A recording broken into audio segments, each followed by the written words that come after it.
Are we here? Are we alive? Are you here? Am I here? Are we actually here? Is Elden Ring here? Let's get some game audio. There we go.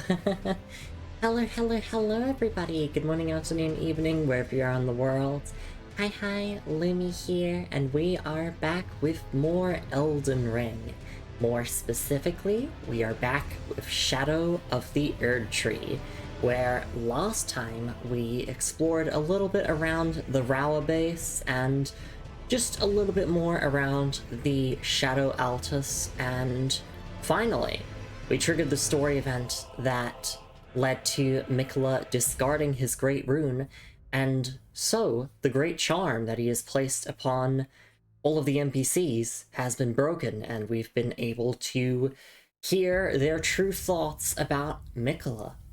And so today we are mostly going to be continuing on with more NPC questline stuff. As you can tell from the title of the stream and the VOD, we are primarily going to be exploring the Church District, which is kind of a part of Shadowkeep, but also like kind of its own section in Shadowkeep. And then after that, we're just gonna explore a few other locations, and that's kind of it. Welcome into stream, everyone. It's so lovely to see you all around. Hello to any lurkers and VOD watchers. Hope you're all having a great one as well. As for how I'm doing pretty well. I gave myself some little snacks before stream time, so I am well fed. I am fairly energized. I didn't sleep as well as I wanted to, but I have this issue where sometimes I'll stay up late because I want to just reread like all of the stuff that we went through on stream with Elden Ring so that I can keep all of it in the back of my mind. Because this is a very lore-centric playthrough, right? And I always want to be remembering like all the item descriptions, all the dialogue, so I stayed up like rereading a ton of item descriptions, and probably not the best idea. I was also sucked into a lot of Balatro as well. I was doing a bunch of red stake runs, and that was fun. But yeah, let's just boot up our save file and let's get straight back into things.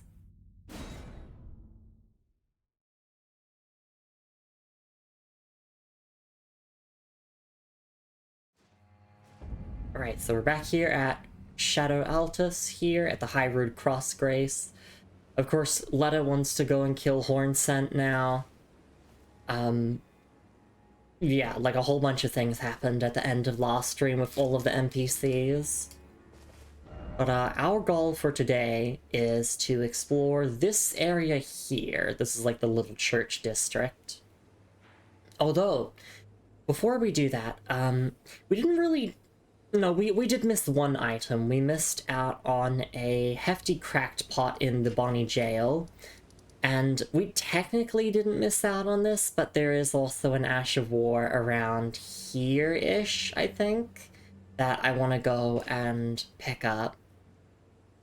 And then once we've done that, yes, we're moving on to the Church District. We're going to explore that for a little bit. And once we've done all of the questline stuff there, we're going to leave because we'll save our full trip through Shadowkeep until a little bit later. And then I think we're going to head to this, like, church/cathedral here. There's a lot of things we have to do, but I'm sure that we can get through the majority of it, if not all of our tasks for today. And hey, Considerate, it's lovely to see you around. Hope you're doing alright. I'm getting you a shout out because you deserve it. As long as I don't typo, that is. There we go. Bam. Got it. Hope you're doing alright. It's lovely to see you around. In fact, actually, let me pull up my questline notes so I can just have them ready in case I need to refer to them. Let's see. Yeah, okay. Okay, yeah, just double checking notes. Yeah, okay, I got everything, like, all set up for the stream. Hope you've been well. I have, thank you. Just another, like, heat wave hitting in Australia. So, you know, extreme heat going on, so I'm doing my best to stay cool. which could be a little bit hard when you're gaming at your PC and your PC's generating heat as well. Kind of feels like I'm in the oven at times. Alright, I do want to see if Letta had new dialogue. Probably not. I will follow the horn scent. To have his revenge on Sir Mesmer, there is only one place he will go. The Black Keep. Yeah. So that is the same dialogue as she had before. I will follow the horn scent. To have his revenge on Sir Mesmer, the Black Keep. Alright, so let's go to Bonnie Jail and let's get that hefty cracked pot we missed. Gaming during heat waves is a frying experience. Exactly. I'm going through more Dark Souls 3 and picked up new Arknights that dropped. Yeah, I liked one of your posts because I did play Arknights for a little bit of time. Like I wasn't super into it, but I really enjoyed what I played, especially someone who like really enjoys visual novels, and like Arknights is, you know, essentially one massive visual novel with a tower defense game slapped on top of it. Apparently Enfield is just like, oh, don't worry about this stuff from Arknights, smiley face. Don't worry about the significant lore from Arknights. But I'm not playing Enfield myself. The only gacha I'm playing is Grand Blue Fantasy because I've been playing that since 2019. So it's might be Stockholm Syndrome at this point. I say that as a joke, but...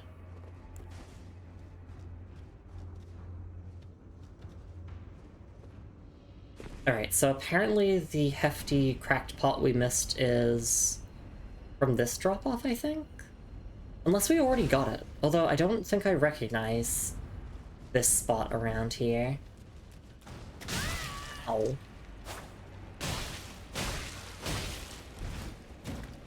Yeah, we like to spend the start of stream just backtracking and getting all the items that we missed. Because I like to look up after stream, like, all the areas we went through and if I missed anything there. And these jail dungeons do like to jump scare you with enemies. Like, there's just enemies jumping you around every single corner. Liar ahead. Can I jump up here? Nothing here. Enfield lore is scaring me with how much stuff is like, oh yeah, don't worry. Only into Arknights and the odd Uma Musume boot up gacha-wise. Yeah, like, you can't really hardcore commit to too many of them. I mean, unless, like, you want to live the truly unemployed life. I don't know how people could play multiple and, like, be on top of all of them on the same level.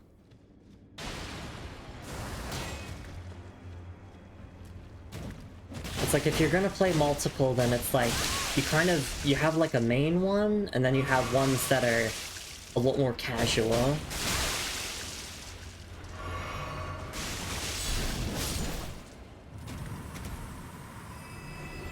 Alright. Here's the hefty cracked pot that we missed. Rolling required our head, and then well done! Yay! I did it! I'm rolling! Okay, cool. So that was the hefty cracked pot that we missed. So we should have 9 of those now. So there's only one more to collect. There's only one more hefty cracked pot in the entire DLC to pick up. And next there is an Ash of War, which is basically like a weapons skill that you can imbue on your weapons. It should be around like here-ish, I think. So we're gonna go and grab that. Don't even play consistently, I just play them whenever. Yeah, I feel like that's also a good way to go about it. I don't have FOMO when it comes to, like, rolling for gacha units. I have FOMO when it comes to, like, missing out on story events. Like, I want to be up to date on the lore of, like, whatever I'm playing.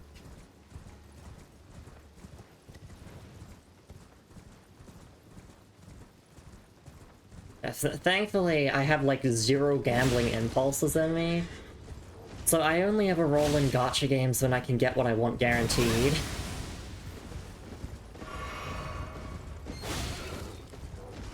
And then past that, I'm just there for the story.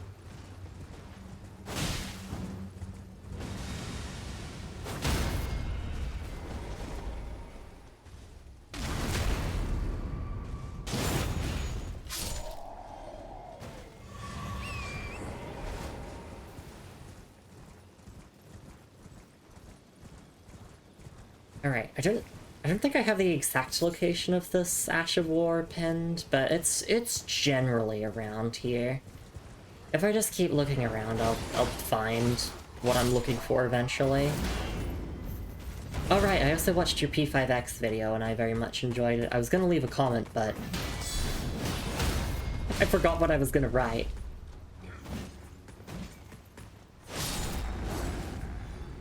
But the Adventures of Alan Wake in Persona 5 were fun.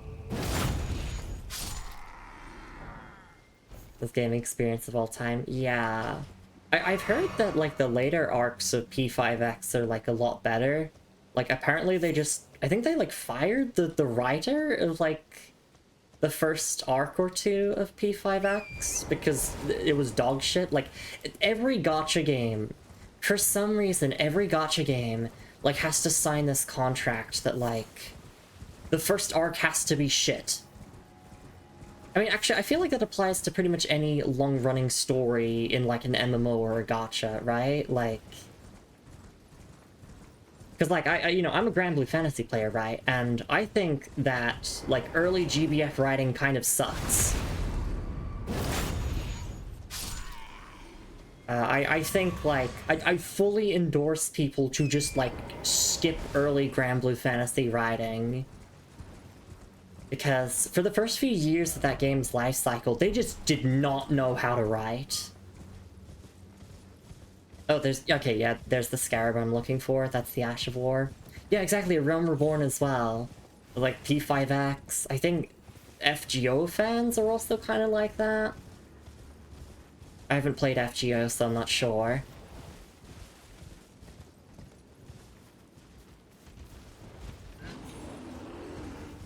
I'm pretty sure, like, Genshin Impact fans say that all the time.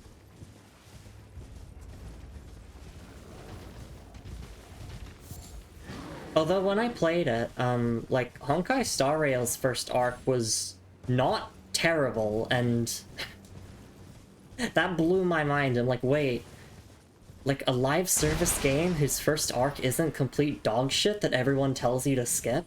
Or, like, not really take as, like, how the rest of the game's gonna be?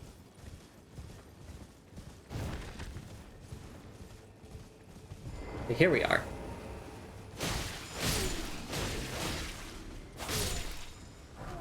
Oh, perfumer gloves. How do I not have the full perfumer set yet? I think I do now.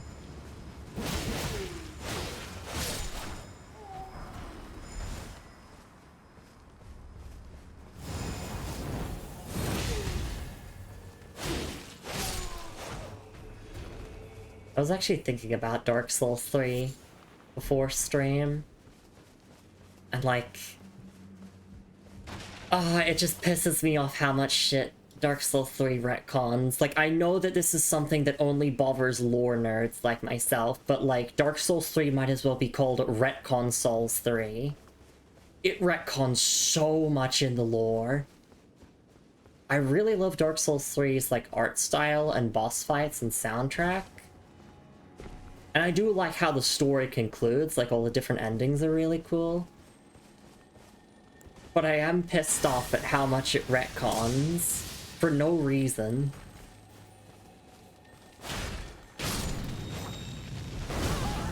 There we go. Ash of War, Rolling Sparks. What else? Abyss Watchers, Dark Souls 3 wise. That was a fun fight. Oh yeah, I love Abyss Watchers. Artorias is, like, one of my favorite Dark Souls characters, and also my favorite boss fight in Dark Souls 1. And Abyss Watchers is, you know, very much like the spiritual successor to that. Not only in terms of gameplay, but also, like, the lore.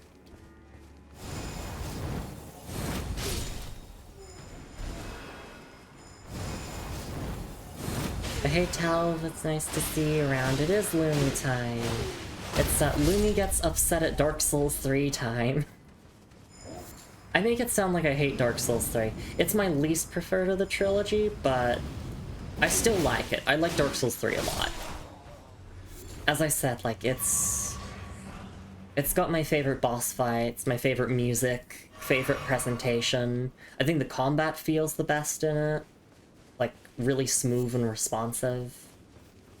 I really like the fashion in that game. There's a lot of characters in it that I like as well. Ludlif is my goat. We're mixed on the rest of the bosses so far, though. Yeah, Dark Souls 3 doesn't really make the best impressions of bosses super early on. I feel like past Abyss Watchers is... I would say generally the quality starts getting better after then. But there's definitely a bunch of stinkers still. The goddamn tree boss is not bad, just like kind of mid. A turtle? Hey Mime, it's lovely to see you around. Hope you're doing alright. No turtles here, only dog. Alright, let's go through our item descriptions, of which we have 2 to read. Starting with Ash of War Rolling Sparks. This Ash of War grants no affinity to an armament, but imparts the following skill. Rolling Sparks. Scatter perfumed powder before you, triggering rolling explosions of deadly sparks. The properties of the sparks are determined by the perfume bottle used. Usable on perfume bottles. Nice. Okay, so obviously I'm not going to use this, but like... it does seem cool.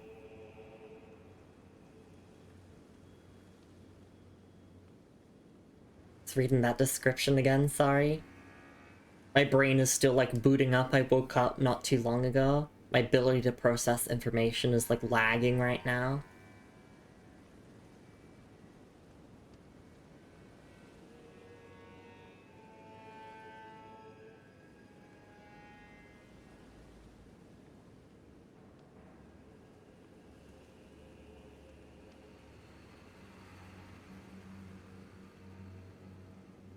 Okay. And then we have the Perfumer Gloves. Gloves of an Erdtree capital perfumer. In times past, the role of perfumer was much respected, a blessed apothecary in the eyes of many. But after entering the battlefields of the Shattering, they performed no such role, trading their aromatics for poisons and explosives. Yeah, so it's pretty much the exact same description as all the other, like perfumer armor bits.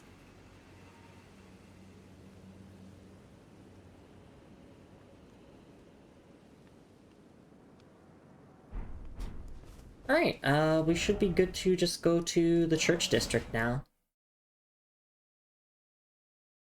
First threaded Greatwood into... oh! My game crashed. That's the first time that's ever happened. Okay, Elden Ring. Sure. Well, we didn't lose any progress, because it's constantly auto-saving. But that's never happened before. Huh. Yeah, now over like 200 hours of playtime, it has never crashed.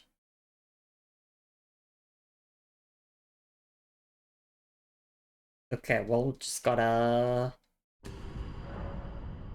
yeah, I know, I didn't quit the game properly. It crashed from soft. I can't control that.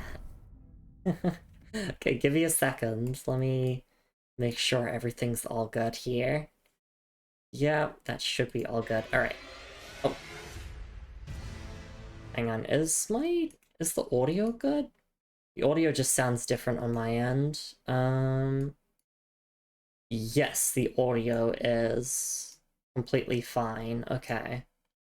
I just forgot how loud the music can be sometimes. Yeah, okay, that seems good. Alright, let's try that again.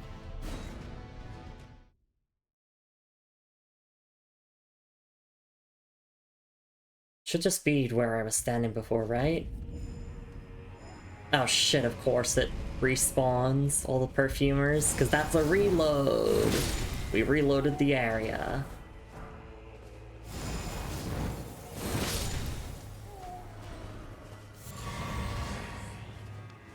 Okay, let's try that again. Let's read those item descriptions and pretend that never happened.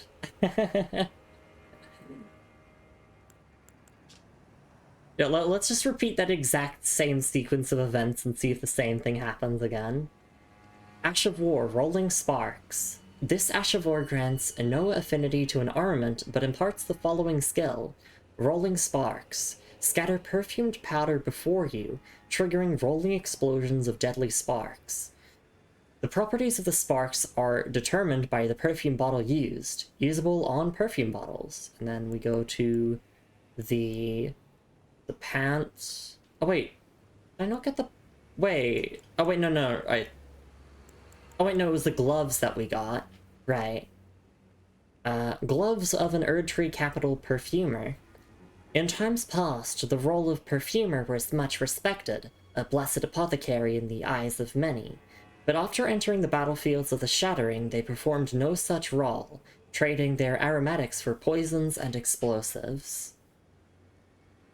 Right.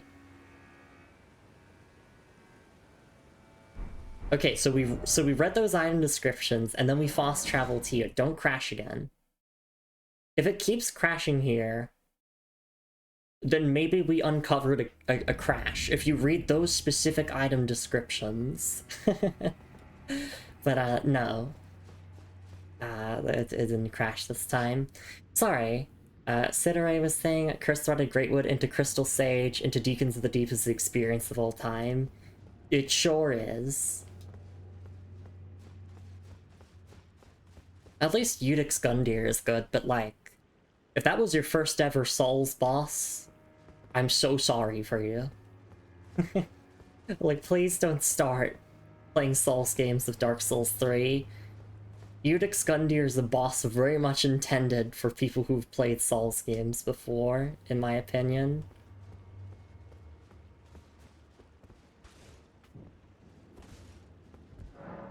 Contraption does not move. Okay.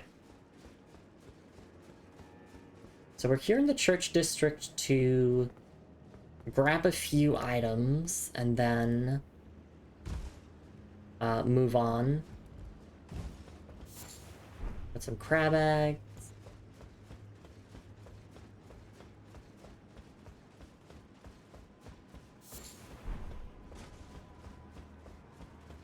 The crabs are my friends. I will not hurt them unless they hurt me. These are the real dogs.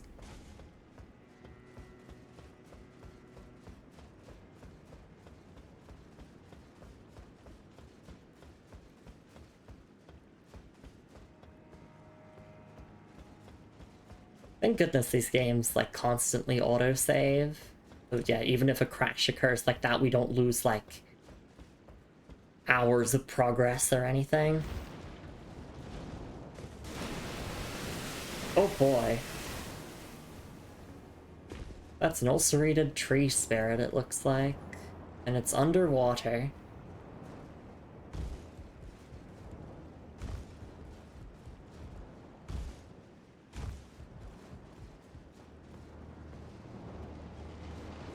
Oh, it's gonna try and bait me with that legendary item, isn't it? I'm gonna fall for it.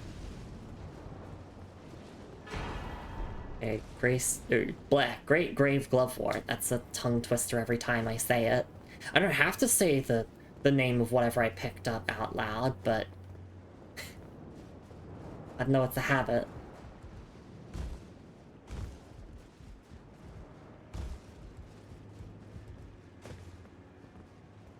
Actually, I don't think that tree spirit can even attack us underwater. Unless I go under the water, but the Tarnished cannot swim.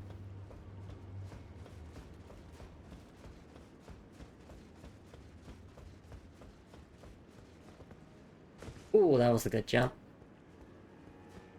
I do like these little bits of platforming here.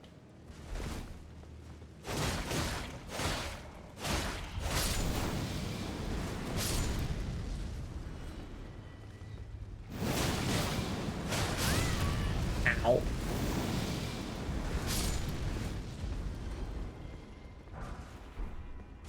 Okay, fireproof pickled liver. It's just a nice damage negation item.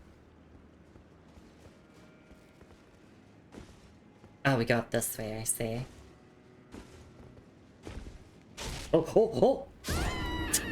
Of course we have to start the stream with dying by falling. It's like, it's a Lumi classic. Gravity kills me more than anything else. Actually, I don't think that's true in the case of Elden Ring here.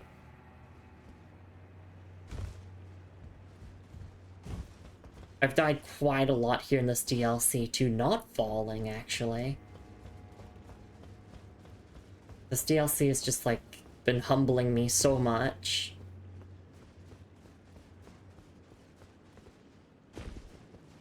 Okay, let's try that again.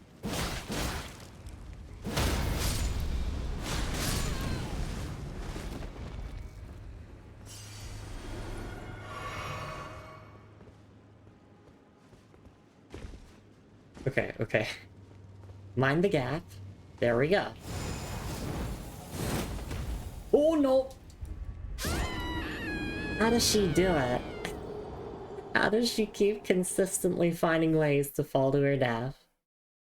I was like, I wanted to use the aspects of the Crucible wings to, like, style on those enemies, and, nope.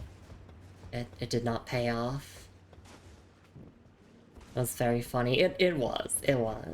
Hey V, it's nice to see you around. Hope you're doing alright. Moog beat the allegations. We broke... Or, I mean, Mikola broke his Great Rune last time. And... I've talked to everyone now, and I've heard their real thoughts on Mikola.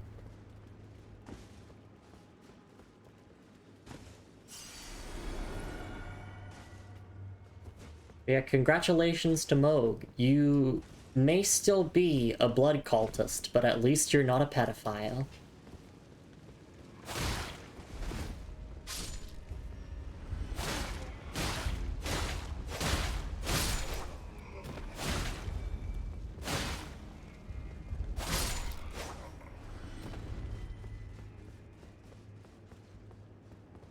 I mean, also, isn't, like, Mikola and Moog being together kind of incestuous? Because... Yeah, because they're... Well, no, they're like half-siblings. But it's still weird.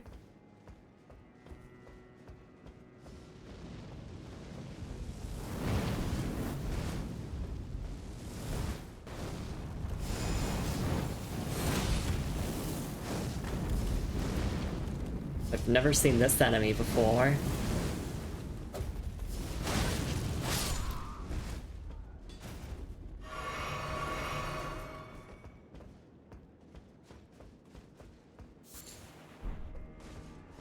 It kind of looks like one of Messmer's Fire Knights.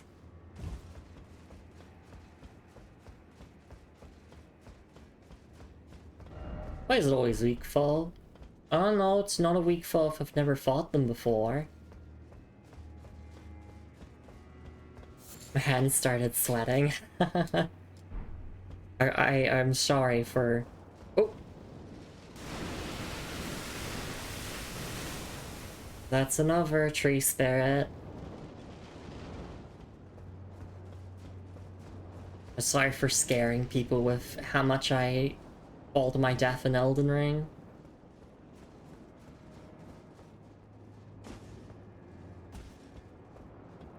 It will happen again.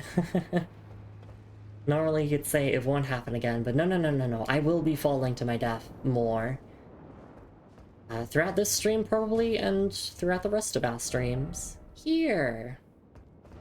Why does it always seems familiar?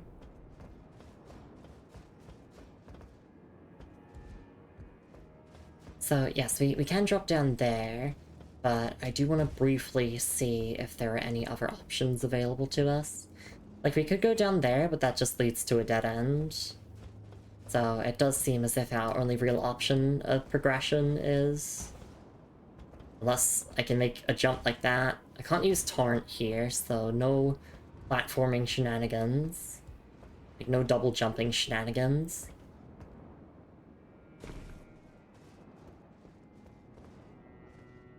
Okay, there's an item over there.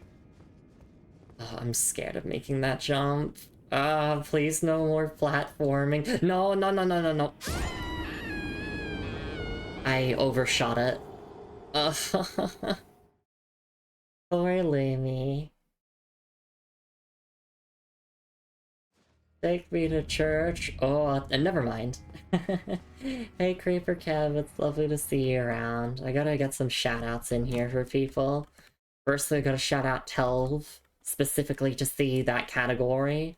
And then I've gotta shout out Creeper Kev as well. He's been doing Elden Ring and Elden Ring Night Rain stuff. We just got here in the church district after the game crashed for the first time in this playthrough. And I keep falling to my death here. Which is a Lumi classic. Like, you know, it's nothing that we haven't seen before. Was the log there? I'd never seen that. You just gotta look down, and there it is. Okay, I think I'm safe to just... Okay, so the Fire Knight does respawn.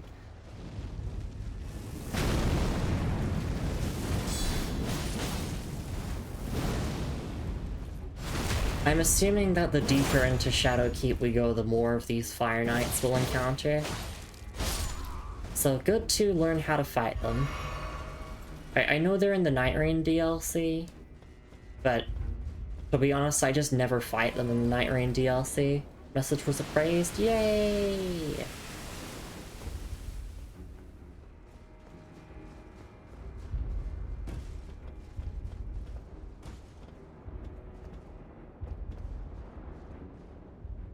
Okay, let's try this again. It might be easy. Oh, if we just go that way. Yeah, instead of trying to make that jump. Gamers never look up or down. I need some yellow paint or the game to forcibly turn the camera to show you where to go. Can I? Yes.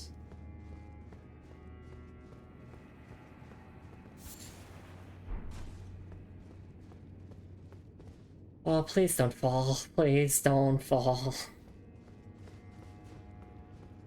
I've had enough falling already.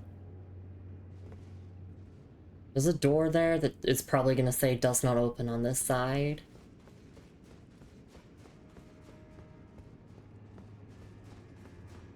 So we can just drop down here. Lightning-proof pickled liver. Yeah, let's see. Why is it always bad luck? Oh, wait, prayer room key. Oh, okay, we're not gonna go in there just yet. We're not gonna go in there just yet. There is questline stuff in that room, and we want to obtain an item called an Iris of Grace before we go in there, so that I have the choice between one or two things, or one of two things. Basically, from what my notes say, you give an NPC either an Iris of Grace or an Iris of, what are they called? Iris of Grace or the dark one. I think Iris of Shadow or something.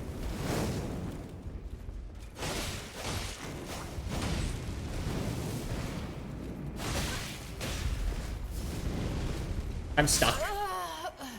I got stuck. These nights, the bane of my existence. But this DLC's been kicking my ass. Like, more so than any Souls game ever.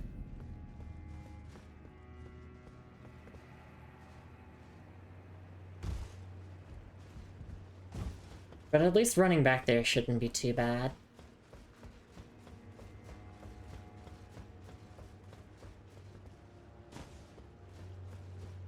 Main thing is you keep getting up to kick them back. That is true, yeah.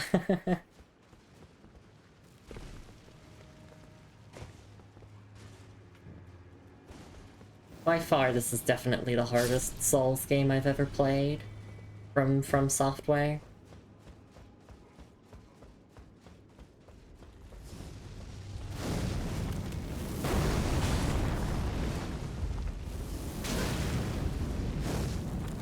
Because my grandma ass cannot react to how fast things are now in Souls games. Back in my day, enemies used to stand there for 5 seconds winding up their attack.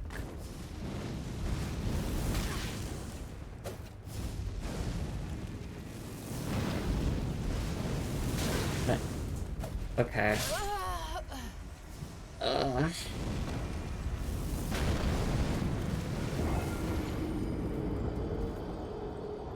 Trying to get a backstab on them, but they are a little bit hard to backstab.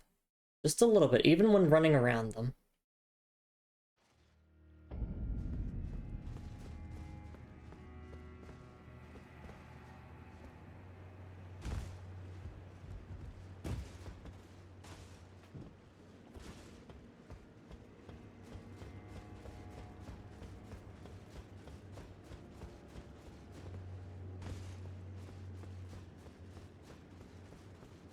I definitely... Oh, no, that's not true. I was gonna say I didn't struggle this much on the base game. I found the base game fairly easy because I have so many hours in Night Rain. And, you know, Night Rain pulls primarily from the base game.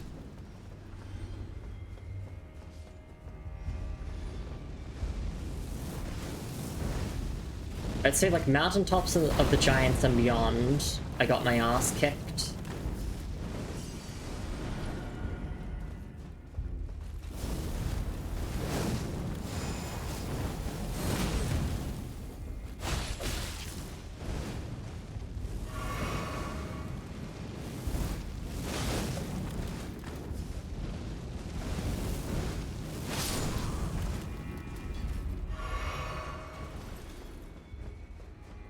Yeah, I'm just gonna keep killing that Fire Knight to practice fighting them, and also hopefully they, like, drop their armor or, like, weapons. Because obviously, because this is a lore-centric playthrough of the game, I want to read all the item descriptions, and some of those item descriptions are, well, tied to enemy drops.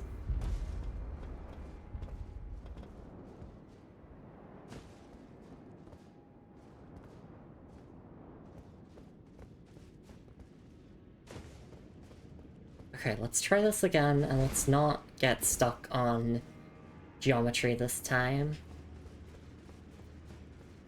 I just gotta figure out how to fight these Fire Knights, because they are a little bit tricky. Of course, like, guard counters is an option.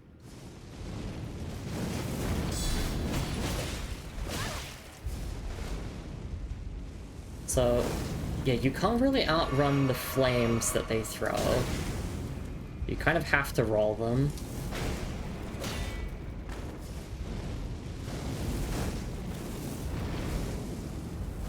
Okay, no, that attack we can backstab. That's definitely a free backstab attack.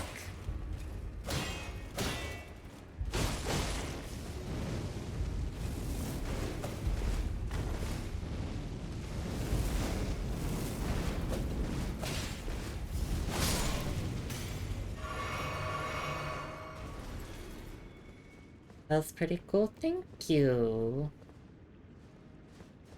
Alright, now that that Fire Knight is out of the way, I can rest my shoulders a little, I can relax for a moment. Rune of an Unsung Hero. Rune of an Unsung Hero. Golden remnants of the grace bestowed upon heroes who fell in the realm of shadow. Used to gain 50,000 runes. The great heroes of the war were richly blessed by the grace of the Erd Tree, but were not honored in death. Interesting.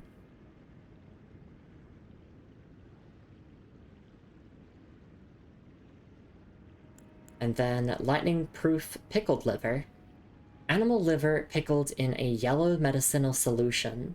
Profitable item. Temporarily grants large boost to lightning damage negation, greatly improving damage mitigation against attacks imbued with lightning. The effects of the forager brood's pickled delights are enhanced by the fermentation or rotting of the ingredients. Though this results in a pungent odor, some come to find the aroma irresistible. Alright. That's all that item description to look at for now.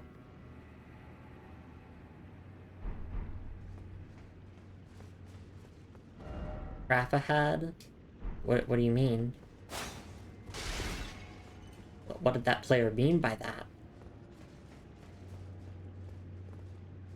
If anything, this looks like a trap. You just step on that and something happens. Obviously there's the path over this way, but I want to check out this first. Oh, look. Another Mesmer Knight.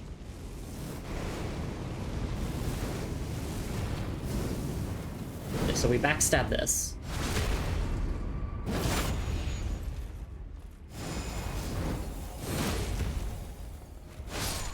Okay, I think I have a better idea on how to fight them now.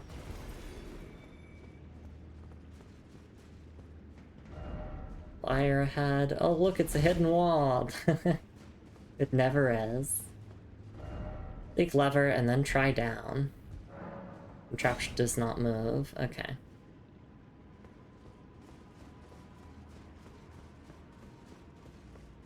Good evening, Lumi and friends. Hey, Marky. Hi. I hope that you're resting well. You were streaming for such a long time yesterday, working on Dark Souls 2, Scholar of the First Sin. And also, I need to do the Marquee command as well. Please also check out Marquee's Ko-fi page, share, and donate if you can. V says, who are those knights thinking they're on their turf as they just reached Lumi's castle? You've gone too long. Thank you so very much, Lumi. Of course. Welcome into Elden Ring, where we are working on our DLC progression. Right now we're just focused here on quest lines. Because you may know, Marky, this is a very lore-centric playthrough of Elden Ring we're doing here, while also being full completion, so... we're here in this location briefly to do some questline things for some NPCs, and then we'll be moving on to other locations. I do wonder if I could land on top of that... No, I'm not gonna risk that. I'm not gonna risk that. I've died enough within this first hour of stream already. I don't want to cause more incidents.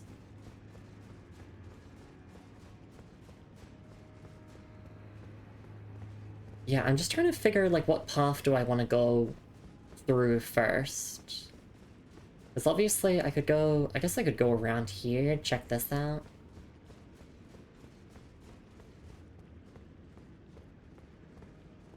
Alright, oh, right, okay. I'm just getting my surroundings into memory. I'm a bit terrible when it comes to navigation. Race ahead, I've been promised.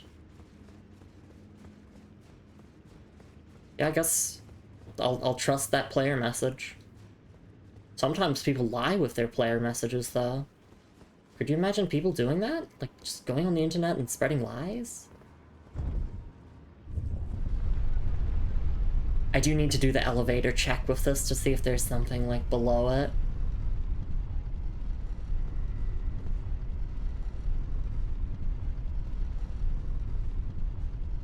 Oh, and, like, random trivia, Marky, I guess, but, online play is not required for 100%ing Elden Ring.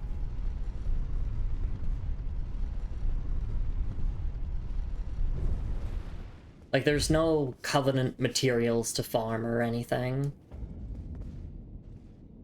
Specimen storehouse. First off left. First off Grace.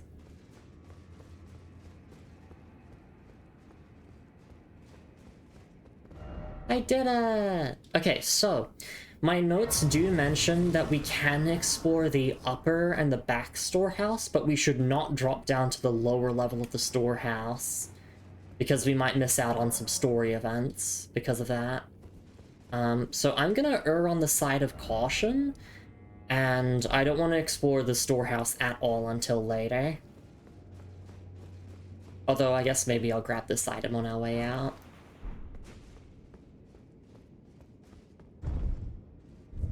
Me spreading misinformation on purpose. Non-line play, yeah. And in fact, uniquely, unlike the other Dark Souls games, Elden Ring does not require New Game Plus for 100% Steam achievements. In fact, I might go so far as to say that this is the easiest Souls game to 100%. It's a very long game. Especially when played at Lumi pace. Especially when doing a lore-centric playthrough. I'm doing the lift check here. Can you swim in Elden Ring? There's no swimming in Elden Ring. John Elden Ring cannot swim. Just like how John Dark Souls cannot swim. Or John Bloodborne. None of them can swim.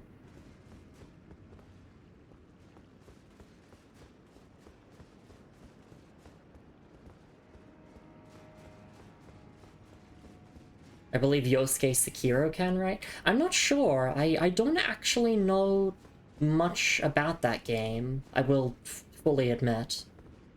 I definitely want to play it at some point because, you know, it is a game from Software, and I've really come to love the way that these games are designed and the way that they tell their stories. I'll have to find out. Think people sim? Perhaps I'm making this up. Someone is free to confirm it here. I don't think I consider that a spoiler for Sekiro. Or anything. Alright, so we haven't been this way, but I'm just making sure, are there any other paths that we have not pursued yet? We've been that way, that's where we got to the Grace. We can't go to there just yet. Obviously, we can't grab anything there. John Wolfe can swim? Oh, okay. Interesting.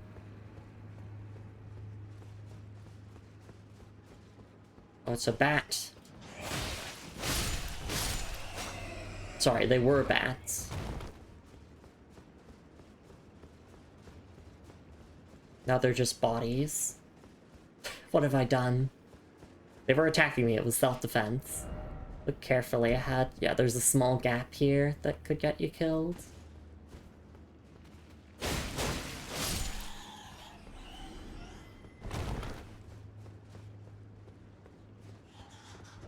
Oh, horse ahead. Oh. But also, bat ahead. I do find it very amusing that people randomly just put messages saying no horse ahead. Just as a reminder, you cannot use your horse in this area. The Uma Musume fans in shambles. John Wolfe can even die. Thus Sekiro is the Monster Hunter Tri from Software. Lagiacrus shows up in Sekiro.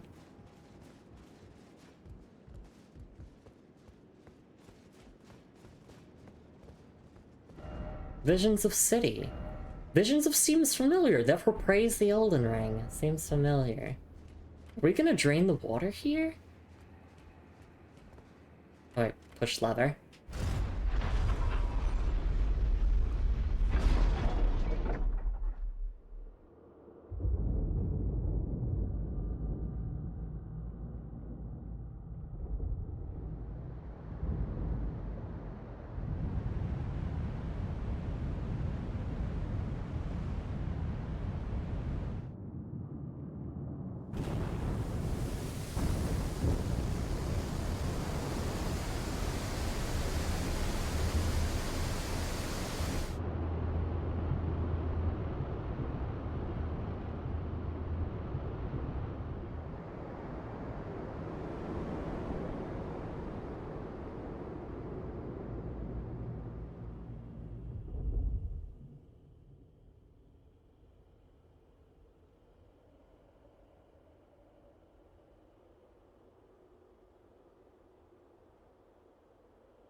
It's just like Dark Souls. We're literally just in New Londo. There's a Grace down there. Foster Break Lagiacrus. You get the hidden cutscene where Rathajon comes in to help you. That's awesome. Okay, so now that we've drained the water here, we should be able to access a lot more locations here. I guess we can drop down here. So I just remembered the name of the item. There's an Iris of Occultation that we can get by defeating the ulcerated tree spirits. Like, I think one of them that was under the water. There we go. But enough spoilers. How's Dark Souls 1 going? It's going well. I'm getting my ass kicked by this DLC. You know, they're really making me feel old and like I'm not good at Souls games anymore, but that's just how difficult this DLC is. You here, have fun, good luck. Thank you, Ominous Trout. We're only here just for the church district, just for some questline things real quick. We are not actually going to be venturing deeper into the Shadowkeep and doing anything with Mesmer just yet. We have a couple of other things to do first. Yeah, I got the HD textures mod. Thank you for the stream, Strake. Really do appreciate it, Ominous Trout. Yeah, we're here to just do, I think, just one questline thing, and then we're leaving for the time being.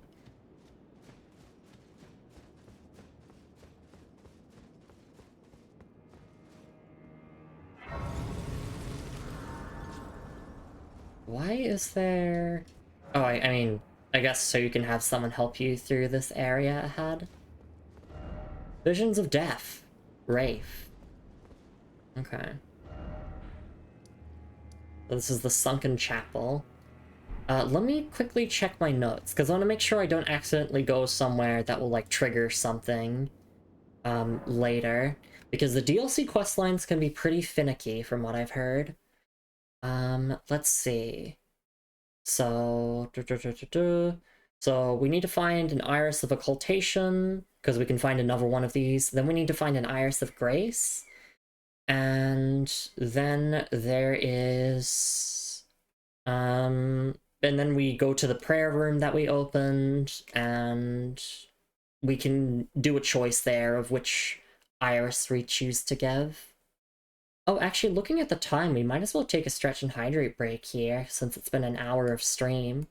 And when we get back, yeah, we'll continue exploring the church district here. We're not actually going into Shadowkeep proper. We're not actually, like, going to be doing anything in there for quite a while. Because there are some other locations that I want to do stuff at first beforehand. But, I mean, this is nice as, like, our initial visit to kind of the Shadowkeep adjacent area. So yeah, I'm gonna go for a little stretch and hydrate break. I will see you all in a couple of minutes. Please take care of yourselves, everyone. Grab yourselves a snack and a drink if you can or want to. And I'll be back in a couple minutes for some more Elden Ring. I'll see you all then. Take care, everyone.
Alright, and I am back. Thank you so much for your patience, everyone. It is always appreciated.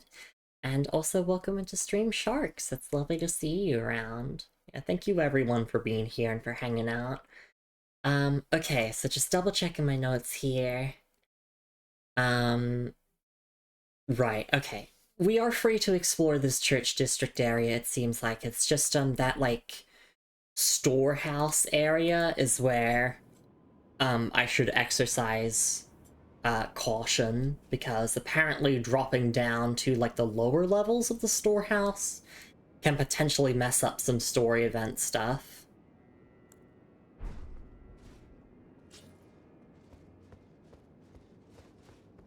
Alright, yeah, I guess let's just go around this way.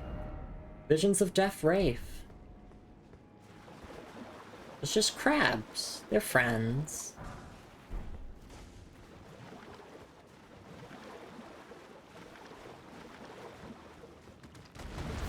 Oh. Big crab. Big crab is not friends, sadly.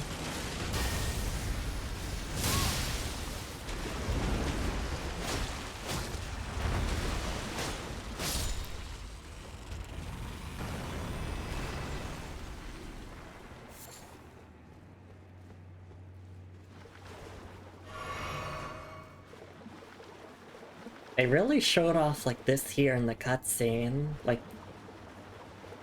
assuming there's even an important item here, or... yeah, okay.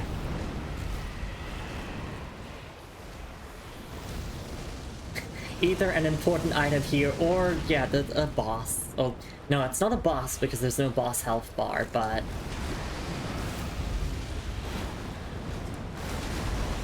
we should get the Iris of Occultation by defeating this.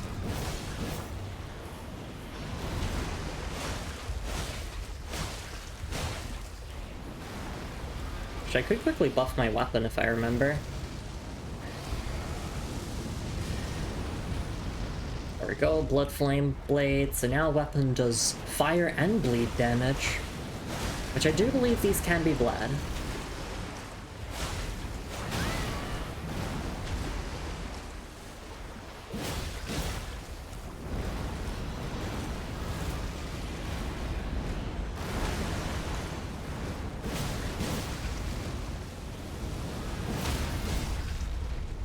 Go. And I can just do a quick heavy attack, and then... nope, I didn't get the riposte, that's fine.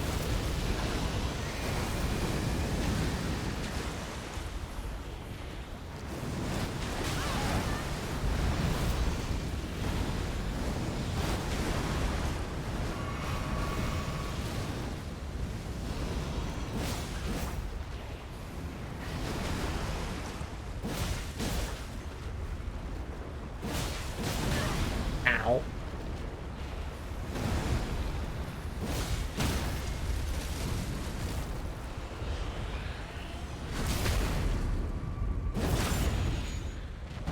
Should have done my heavy attack before the riposte. That's fine. I was the one supposed to dodge that? I didn't do it correctly, but... it can be a little bit difficult to dodge this when you're fighting it in such a cramped space like this.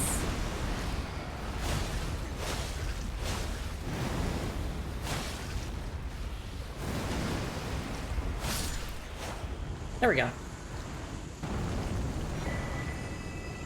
Oh, that's not the Iris of Occultation, but it is Mantle of Thorns, which appears to be a sorcery. Should be safe to take a look at it here. Mantle of Thorns. Sorcery of those who abandoned the practice of incantations after devout faith rewarded them with only despair. The caster wounds their own flesh using impenetrable thorns grown from the Shadow Tree, which then cover the body entirely. Once covered, dodge rolls will damage enemies. The image of the misshapen Shadow Tree is an edict. Spurn all that exists. Wound all that exists. For we have been abandoned. Interesting. Oh, wait, but it... Oh, that's a cool integration of lore and gameplay. It is a sorcery, but it doesn't have any intelligence requirement, but rather faith, so we can actually use this.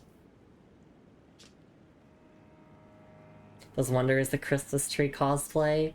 Add only a little bit of green paint? Yeah. Just don't get too close to anyone. Yeah, this is cool. It's interesting. Let me just read the description again in my head and then we'll move on.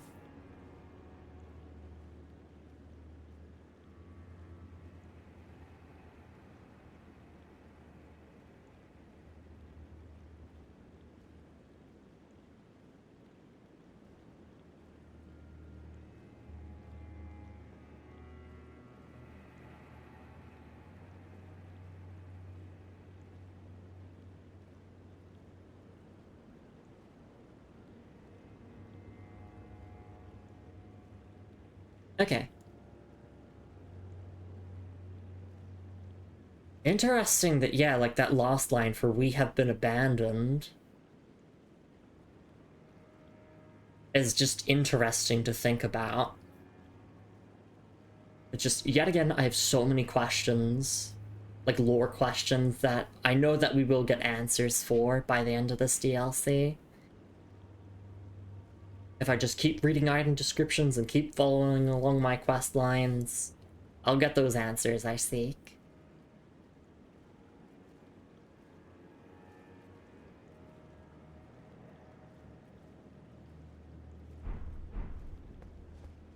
Okay. Let's continue on here. It's a huge ass tree, it is. First off, I did it! I did it as well! Also, I saw before one of my messages got appraised. Which one was it? I think it might have been this one, precious item ahead, in the yellow annex tunnel. Because I was just like pointing at a smithing stone that's hard to spot.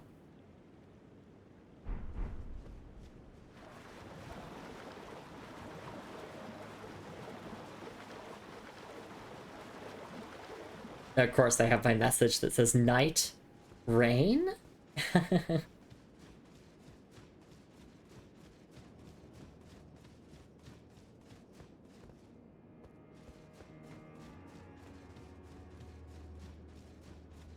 just double checking around everywhere. Of course, if we miss any items, we can always backtrack and pick them up. But, you know, I still want to be thorough while we're here. Be wary of Dark Wraith. That is a Dark Souls 1 reference.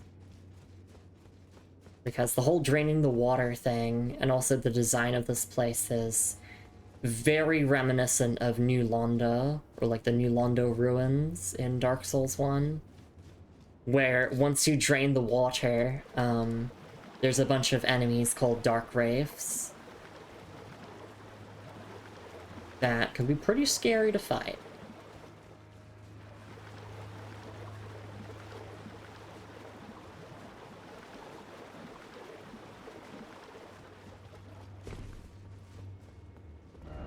Strong foe ahead. Oh yeah.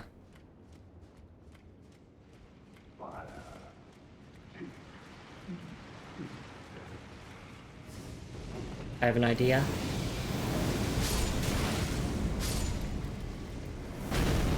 Well, the idea is not to get hit by the flames, but...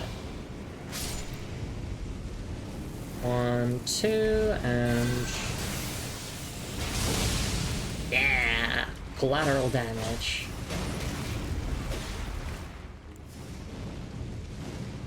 Still figuring out how to fight these Fire Knights correctly. It mostly just seems a case of dodge the fireballs, and then stay at mid-range to, like... Oh wait, these enemies can detonate on them. Perfect. I'll probably, like, stay at mid-range and then try to bait out that specific attack.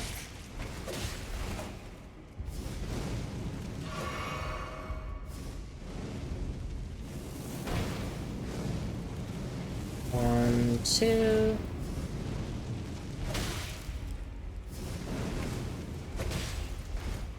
if my grandma cannot react to some of the close range attacks.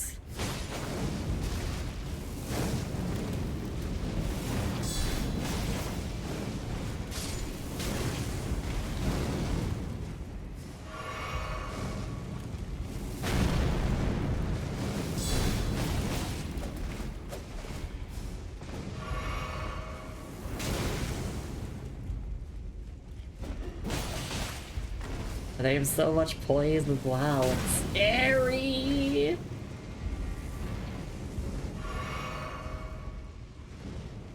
Okay.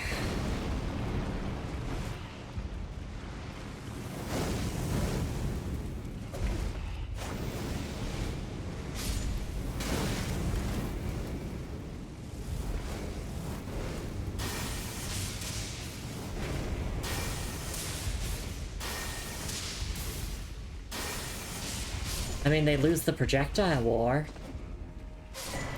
Oh, nice. Death Mask Helm. Why is it always dark? Liar ahead. You say water nice? It makes my brain feel funny? Aw, thank you.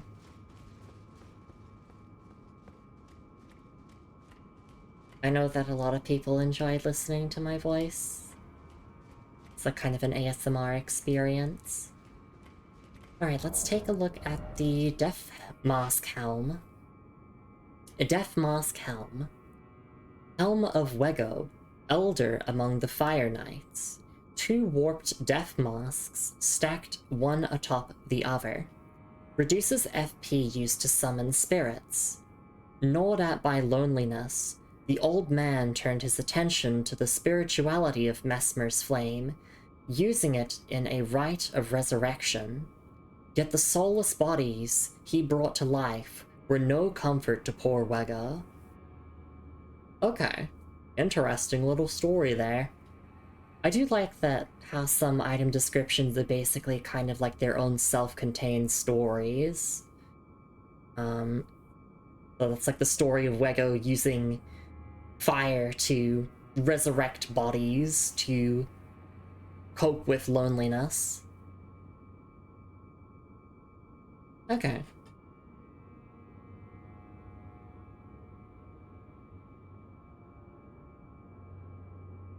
I'm just looking at the description again real quick.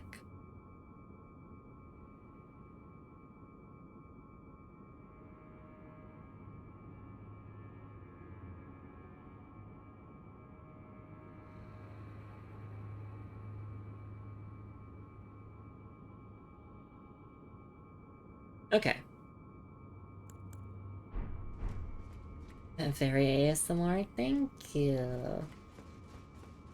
Yeah, I've never advertised my streams as ASMR, but I know a lot of people get that kind of value out of them.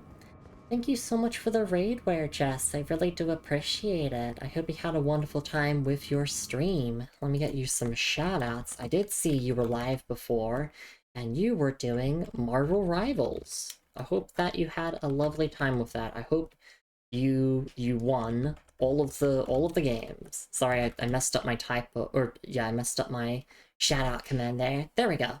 If you're not following WearDress already, you can do so with the follow button at the top of chat and also the link in chat.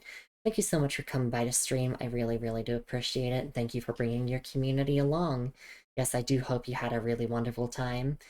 If you've got to raid and run, that is totally understandable. If you got to raid and lurk, that is totally understandable as well.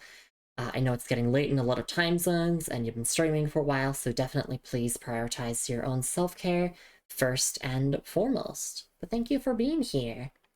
We just finished Jack 2, actually, just needed a couple Rivals games. Finished with a Gambit MVP.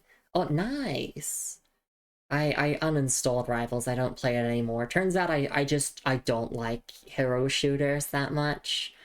I would rather just play a game where, like, how my performance goes is, you know, like, very much dependent on just me and, like, not coordinating with randoms and all that. Welcome to the ASMR. Yeah, welcome in. It's lovely to see you around. play it here and there occasionally.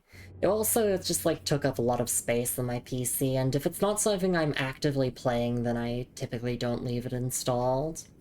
But yes, welcome into stream. Lovely to see you all around. Just a quick intro here in case anyone is new coming in from the raid. Hi, I'm Lumi. I'm a Hot Lady Knight VTuber, and I do slow-paced playthroughs of RPGs and Souls-likes, but I also like to dabble in a bunch of other genres as well, based on whatever captures my attention at the time.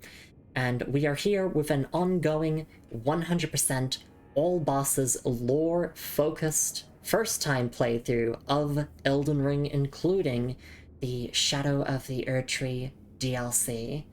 And we are currently exploring the church district of the Shadow Keep. We're not actually going to be here for long. We are just here to pick up a couple of items and do some questline things, and then we're going to be moving on to some other areas. But yes, thank you so much for being here. It's lovely to see you all around, and please make yourselves comfortable if you're sticking around. Otherwise, you know, lurking is appreciated, but you don't have to either way. And also, welcome in, Queens. It's lovely to see you around. Hope you're doing alright. Gorgeous says, did see this morning the Steam hero shooter Deadlock revealed a bunch of new characters, including a hot werewolf woman, so now I really want in that. Yeah, I know that Deadlock is a very difficult game to learn. In fact, I say this as a fighting game player, but Deadlock looks way more intimidating to get into than any fighting game at all. It's definitely not a game for me, but we do love hot werewolf women, which Werejess is a hot werewolf woman. Go check her out. Gotta run. Good luck with Night Rain. This is just Elden Ring. It's not Night Rain. But thank you, regardless. What was the hottest, by the way? They are. I do agree. My mistake. That's okay. This is just regular Elden Ring. Alright. Fire Knight Seal. This is a talisman here, it looks like. Oh, actually, no, sorry. It's a Sacred Seal. Fire Knight Seal. Sacred Seal of the Fire Knights, who answer directly to Mesmer the Impaler. Enhances fire incantations of Mesmer. The emblem of Mesmer's army depicts a golden ring and the fire of his Sacred Seal. And it has no skill by default, it is not infusible, and it scales primarily on faith and a bit of strength as well, and boosts Mesmer's flame incantations. Okay, good to know, good to know. Also, that's the emblem, right, because we did see it on the outside of the Shadow Keep. And I was like, oh, that's the flame there of Mesmer, and this other symbol I'm not sure about, but I see the golden ring is also part of, like, the emblem of Mesmer and his army. It's, like, incorporated into the design here. But do take care, thank you for being here, everyone, and we're just gonna keep exploring the church district and reading more item descriptions and uncovering all bits of lore. I did say it's a very lore-focused playthrough, so if you like Elden Ring lore, well, I'm uncovering it all. And it's been a fun time doing that. Alright, just reading the description again in my head, and then we'll move on.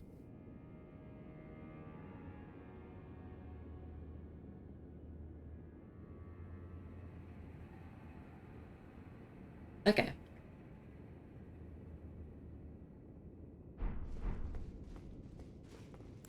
Oh wait, sorry, did it? Yeah, sorry, and the fire of his Sacred Seal.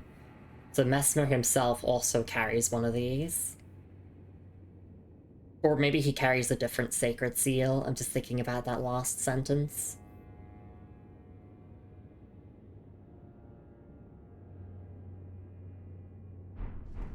Alright. So we've been through here. We defeated Wego, the Fire Knight. Oh, there's a lift here, I see. Jumping, card ahead, lift ahead. Okay, I'm guessing that's maybe a shortcut. Kinda wanted to explore another direction first, but we can go up here and see where this takes us. Okay, we do have to jump. No, these Mesmer Knights are scary. Oh yeah, this is a shortcut. Right, right. I recognize this. It's a shortcut back to, like, the start of the area. Now, I have to wonder... Okay, there's not anything underneath the lift. If you're a Souls player, you always gotta check to see if there's something under the lift.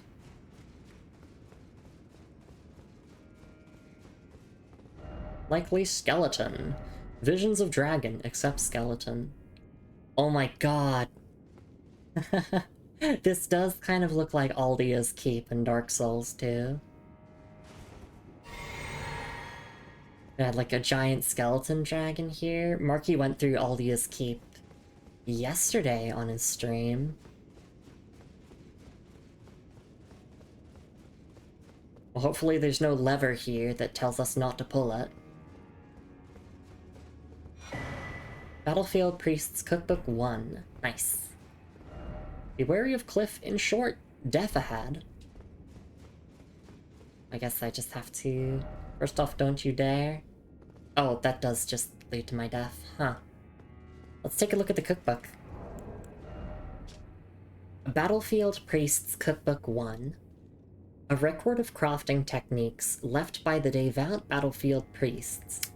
These keepers of the faith fought bitterly to spread their gospel in the realm of shadow, where there was no Erd tree to gaze upon. Acquire the knowledge to craft the following: golden grease and drawstring golden grease. Alright.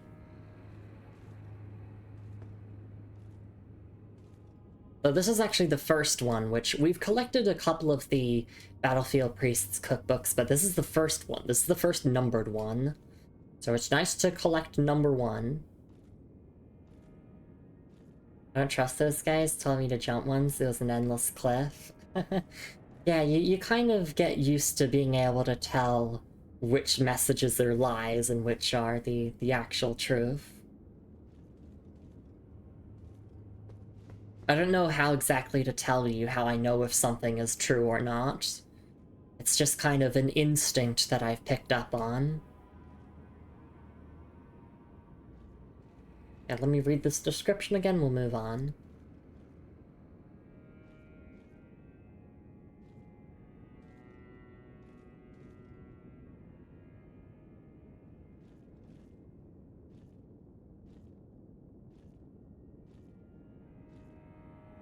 Okay.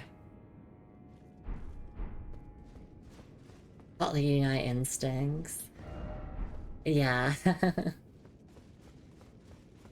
Pretty much. I think once you've played enough Souls games online, you kind of get the vibes. Could this be a lift and then likely grace? For real? I was thinking this was a bit of a dead end, but good to know that's not the case. Oh, is there a drop down from here? It looked like it. It looked like I could drop down to somewhere from here.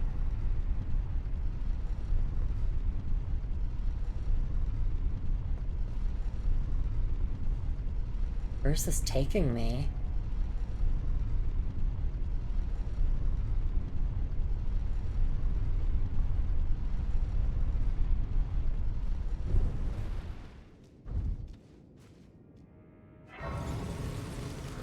Let's see, what's the name of this grace?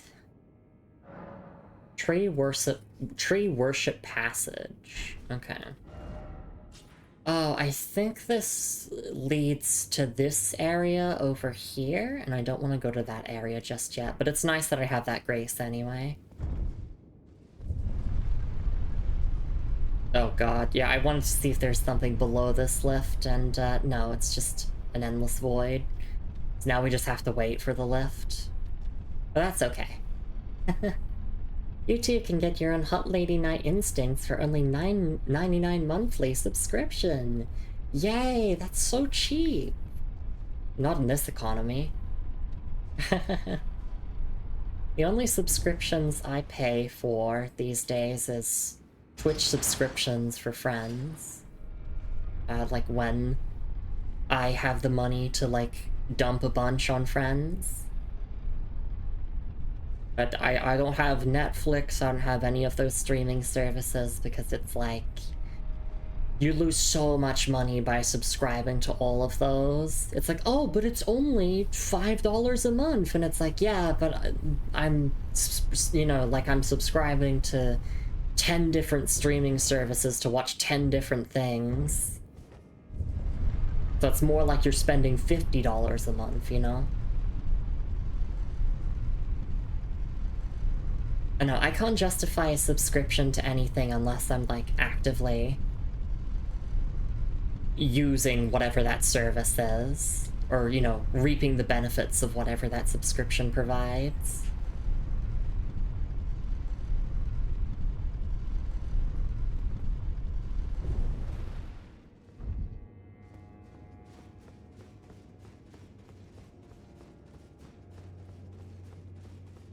Like, you almost need every service, because each one only has one good show. Yeah, everything, like, everyone's fighting over exclusivity of, you know, different TV shows and movies and whatnot. Oh, wait. Oh, okay, they instantly die because we killed Wego. Because in lore, Wego, like, summoned these bodies here, but because Wego is dead, they're just gone. That's still funny interaction.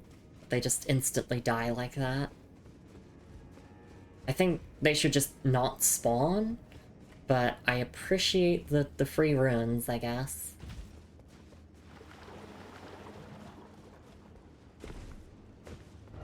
Oh, help me. Normal reactions.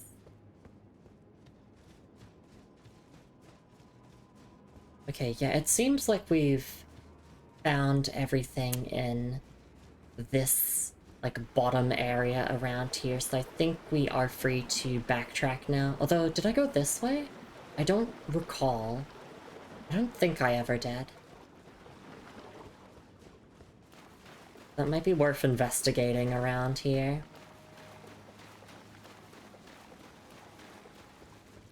Yeah, this is all new stuff here. Okay.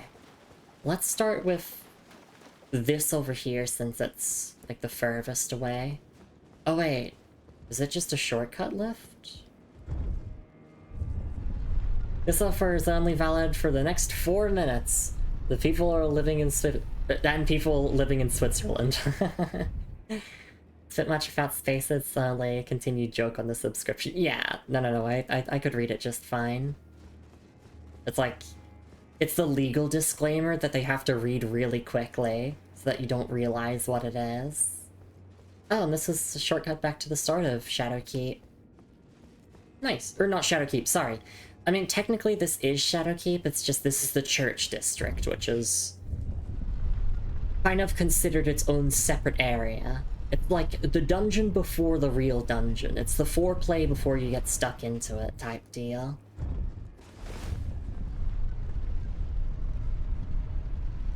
Okay, yeah, that's just the death pit there. Anyway, I don't know who. Piracy is a service problem, not a price problem. Yeah. I think that was... Am I remembering his name correctly? Gabe Newell? Like the CEO of Valve or whatever? Because I think I do agree with that sentiment, where if something is easily accessible, then I don't really have much reason to resort to piracy. Like, I don't have any money issues where I wouldn't be able to afford something. It's just, if it's consumer friendly and I feel like the price is fair, then I see no reason to pirate.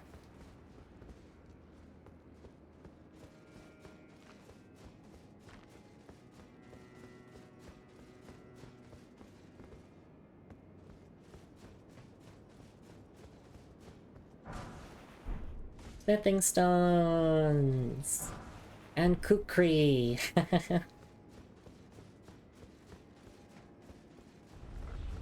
Oh. Okay, this should be the tree spirit that drops the Iris of Occultation. We only have one of them so far, and I think we only ever need one for the quest line that we can do here. But it's always nice to pick up more copies considering they are an incredibly valuable item.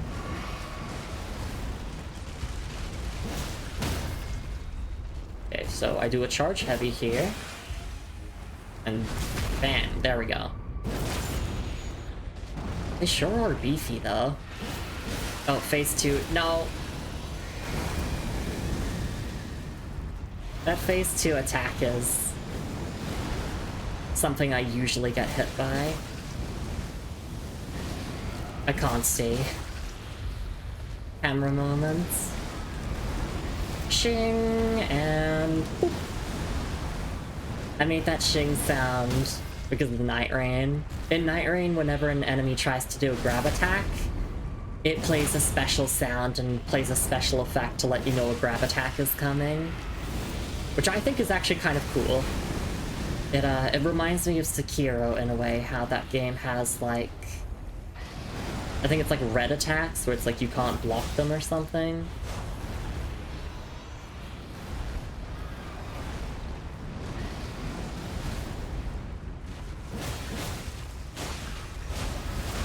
And if you dodge the grab attack with perfect timing, then you get like a special dodge animation that gives you ultimate charge. It's really cool.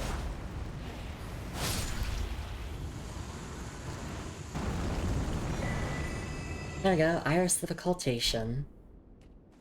That should be the second one that we've ever obtained.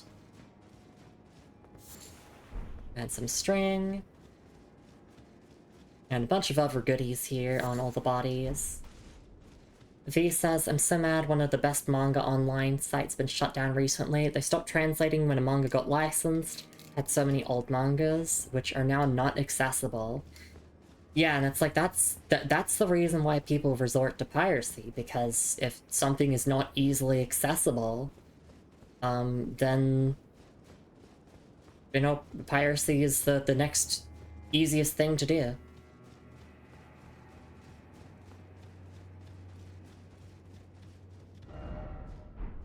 Yeah, like, I'm willing to pay for something as long as, you know, like, I feel respected as a consumer. Or sorry, not consumer, customer. I despise using the word consumer, or the term consumer. Because it kind of, it makes it sound like I'm not here to experience Elden Ring, I'm here to consume Elden Ring. Like it's fast food. You know, gotta consume it real quick and move on to the next big thing.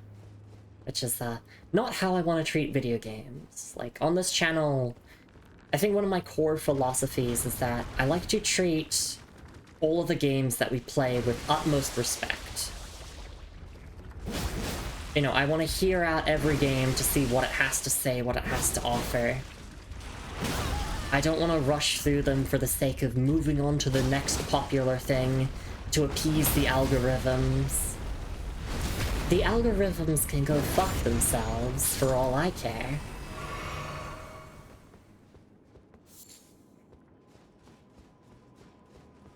Alright. Another crab here. No, it's a crab family! Please don't aggro on me. Okay, there we go. Shadow Realm Rune 5. And hello, Lady MC, it's lovely to see you around. Hope you're doing alright. Nom the game. Well, the Japanese Dojin web stores have blocked non-local users, cannot buy them anymore, so on the high seas it is. Yeah, it's really unfortunate. Because it's like, you want to support Dojins, because like, those are from, you know, independent, like, people, you know, or like independent studios, sometimes. How goes the game? It's going very well, thank you. We're getting a lot done here in the Church District of Shadowkeep. And in fact, I think we're almost done exploring here for now. We just need to find one more specific item, go to an NPC, and then we are done here for the time being. And we're gonna move on to a different location.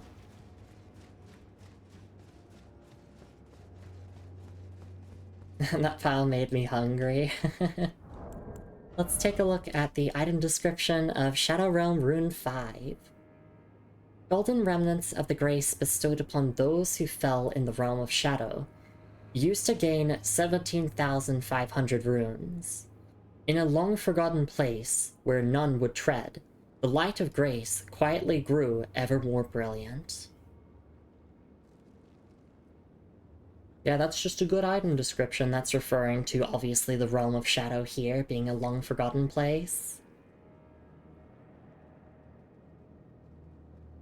And of course, like, that rune value is pretty good as well, but I want to hold on to at least one copy of every tier of rune in the game, so I'm not going to use this unless we find, like, a second copy of it. Because I like to be able to read these item descriptions whenever, if I want to, like, quickly refer to them for, like, lore bits.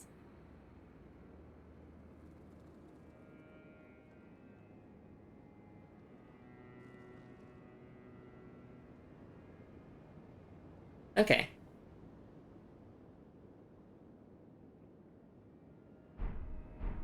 Alright, sorry, I want to look at that description one more time.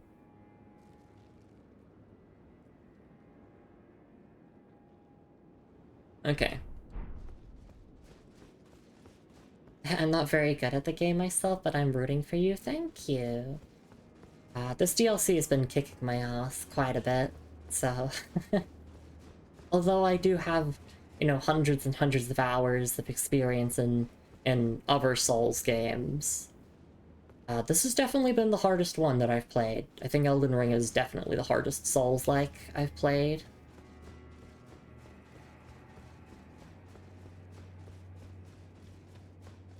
Yeah, this is the DLC, so if you're sensitive to spoilers for the DLC, especially when it comes to lore stuff, this is a lore-centric playthrough, so we're reading every single item description, we're doing all of the quest lines, like very lore-heavy playthrough. I think we're free to just backtrack to the starting area, or like the starting section of this area now, because it does seem as if I got everything in the immediate vicinity. I think we just have to head, like, west, and that's how we get back to where we started. There's, like, the elevator shortcut. This place isn't that big, but it feels big. Which I think From Software are really good at creating the sense that a place is a lot bigger than it actually is.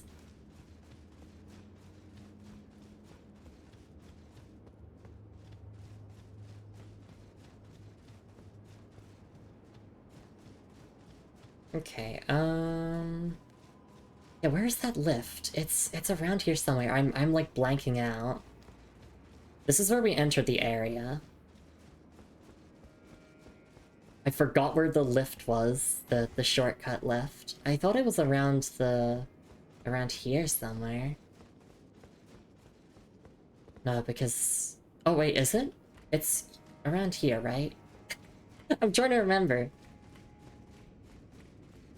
Because I'm trying to remember, like, all these item descriptions and, like, where I've been, what items I picked up. Like, I'm trying to remember so many things all at once. This is technically a shortcut back to the start. Or a shortcut back to an earlier section of the Shadow Keep. Oh, sorry, not Shadow Keep. Wait, no, okay. Technically this place is Shadow Keep, but it's also a separate area within Shadow Keep.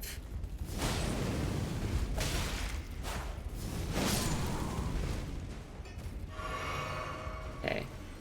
Can I make that jump now?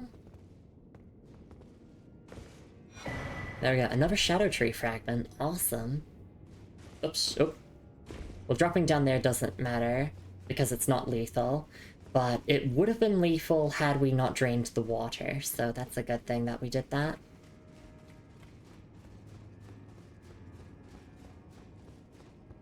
Okay, no.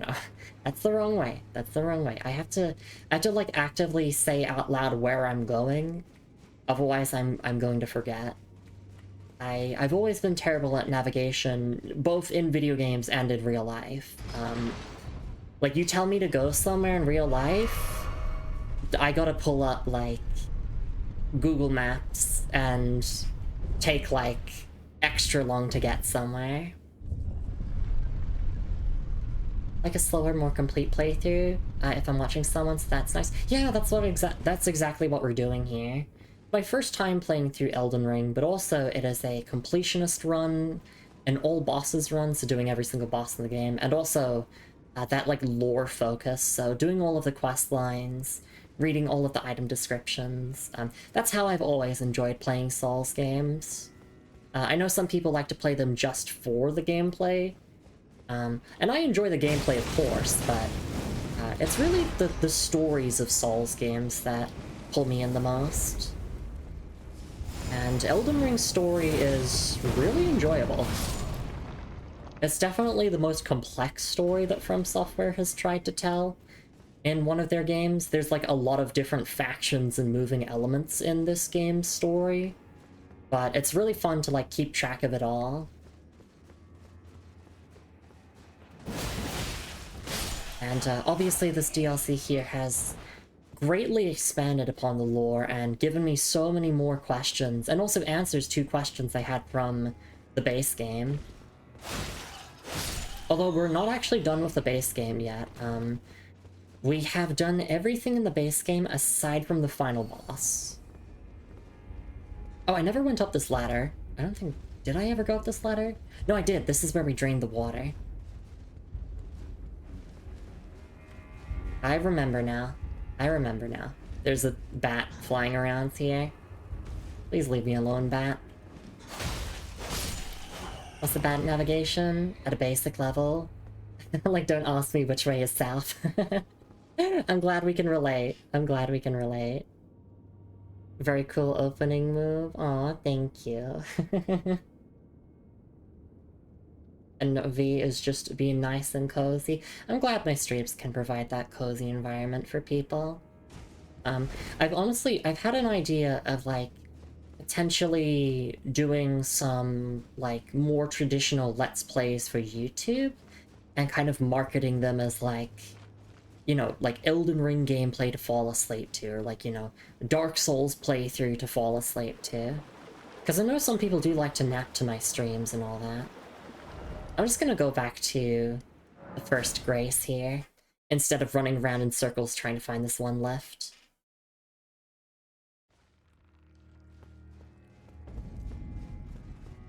But the lift is here.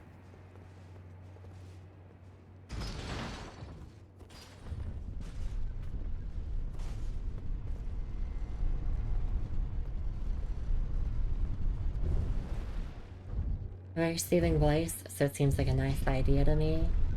Yeah, like, I don't know if I could do, like, proper ASMR stuff. I don't feel like I could do that correctly. Like, I know people have, like, specific trigger noises that they like hearing and all that. I don't know if I could ever do that stuff, but... I mean, anything else I'm game for. I still can't find where I want to go. I might have to quickly pull up a YouTube video because there's a specific location that I'm looking to get to. It's where you find the Iris of Grace. Here in the Shadow Keep. In fact, I might quickly pull that up now, just a video to see how to get there. Because I don't want to waste time running in circles. Oh, but firstly we can level up our Shadow Tree Blessing. So that just increases our attack and defense only within the DLC areas. It's a unique scaling system that From Software have never really tried before, and I find it interesting. It definitely incentivizes exploring the DLC, and kind of helps that you don't get too overpowered for the base game if you decide to play the DLC pretty early on. Alright, so I'm just gonna quickly mute the game here, and I'm just gonna pull up a video of the location. I just need a quick walkthrough video showing me where this is. How do you get here? Okay.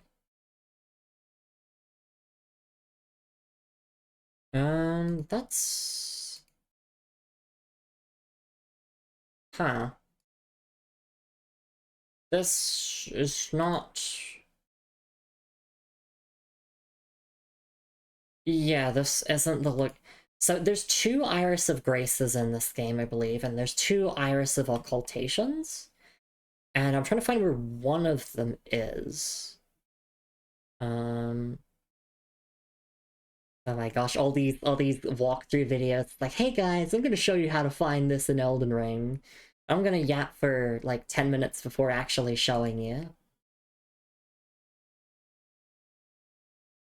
Let's see. Oh, I see. Oh, okay. So yeah, it was just to head on a path that I said that we would go to later. So we can go and do that now. Just gonna make sure I unmute the game. Perfect. I draw my line with ASMR, just nice voices. The special books and bops people like is a bit much for me. Or boops and bops, yeah. There are some sounds that I like, but I don't actively seek out ASMR myself. If I happen to stumble upon some of it, I appreciate it, but it's never anything that I'm actively looking for. Like, I enjoy the sound of, like, keyboard clicks when people are typing, like, on mechanical keyboards. As long as they're not, like, smashing the keys super loudly, that is.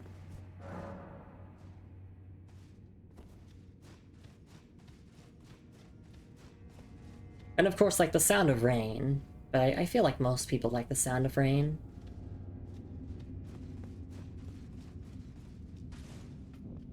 Okay, so the Iris of Grace that we're looking for should just be here.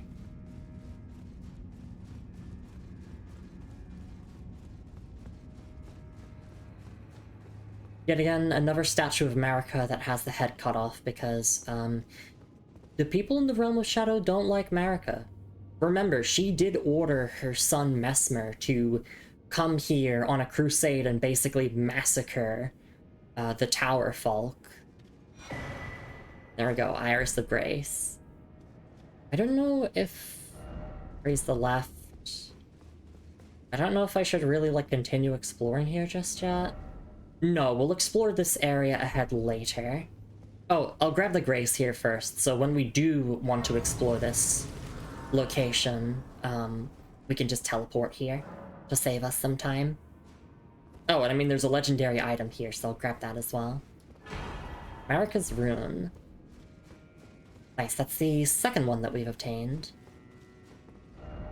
Okay, now we want to go to the... Which Grace? The Church District entrance Grace. I guess those shorts with the sounds of a computer being built is nice. Yeah, those are pretty relaxing as well. Okay, Iris of Grace. An iris blessed with an incantation of the Erd Tree. Place on the eye of another to grant them the light of grace as a fleeting blessing. Can also be used to receive the blessing of an equipped great rune. In the realm of shadow, this artifice was employed by the priests of the Erd Tree to quell the fears of their flock to magnificent effect. So it's the exact opposite of the Iris of Occultation, which mentions... In fact, I'll just read its description again for you all, to see that it is a direct parallel. Iris of Occultation, an iris that is as dark as night, placed on the eye of another to deny them light in all its forms, can also be used to receive the blessing of an equipped great rune at the cost of all runes currently held. In the realm of shadow, this artifice was employed by the priests of the Erd Tree to intensify the fears of their flock to magnificent effect. It's really just a matter of control for these priests, using both irises to get the desired outcome from the Erd Tree worshippers. And there's an NPC that we can choose to give one of these to, and we get a different reward based on what we choose, which I will double check what those rewards are for each corresponding iris.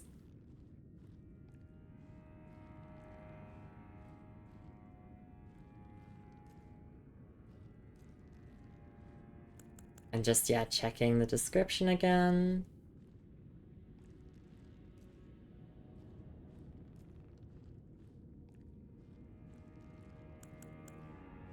Okay.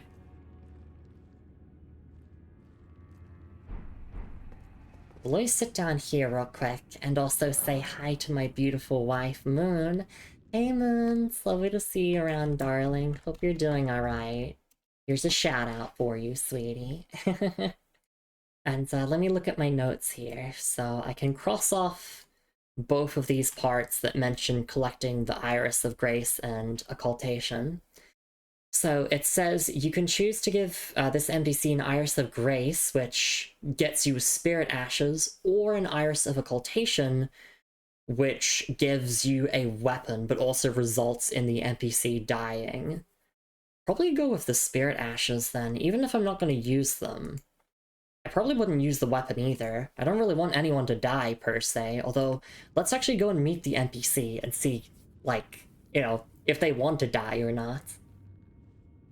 Moon says, I like those ASMRs that are voice only, speaking softly, feel like I'm hanging out with the person, not big on specific sounds.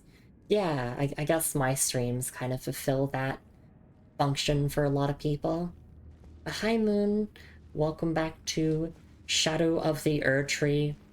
We are currently exploring a section of the Shadow Keep here called the Church District, and we've been fighting Messmer's Fire Knights. Not his rank and file soldiers, not the Black Knights, no, his top tier knights, the Fire Knights, and they are pretty difficult to take down, actually.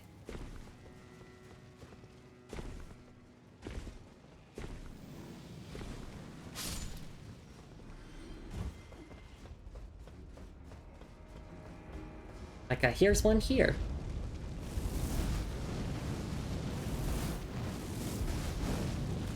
They have a lot of quick attacks, and then they also, like, set up projectiles. Basically a fighting game set play character. So my strategy is to just stay at mid-range and try to bait out that specific attack, because that has the biggest opening.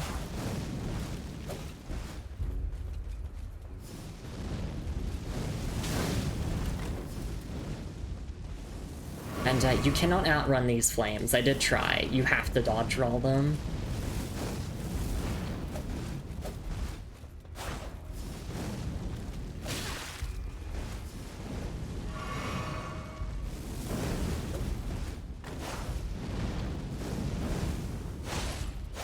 And also, they have so much poise. You cannot interrupt their attacks, really.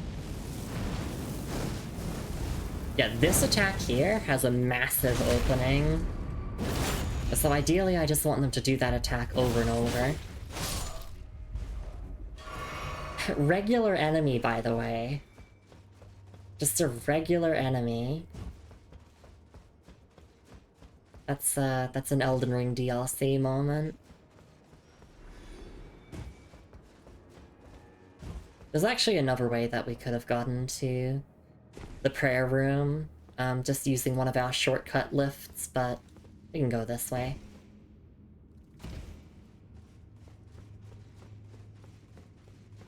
Okay, so I like to put away my weapon when I'm talking to NPCs. That's just one thing I like doing. America, mother to us all, favor me with thy grace. I have met many who would threaten or distress thee, and quelled each and all. And I hereby swear to never cease. So please, grant me thy grace. Leave me with my solitary light. Queen Marika, I implore thee, bestow thy grace. Take not from me my solitary light. Queen Marika, I implore thee, bestow thy grace. Take not from me my solitary light. Yeah, so, okay, we'll give him the Iris of Grace.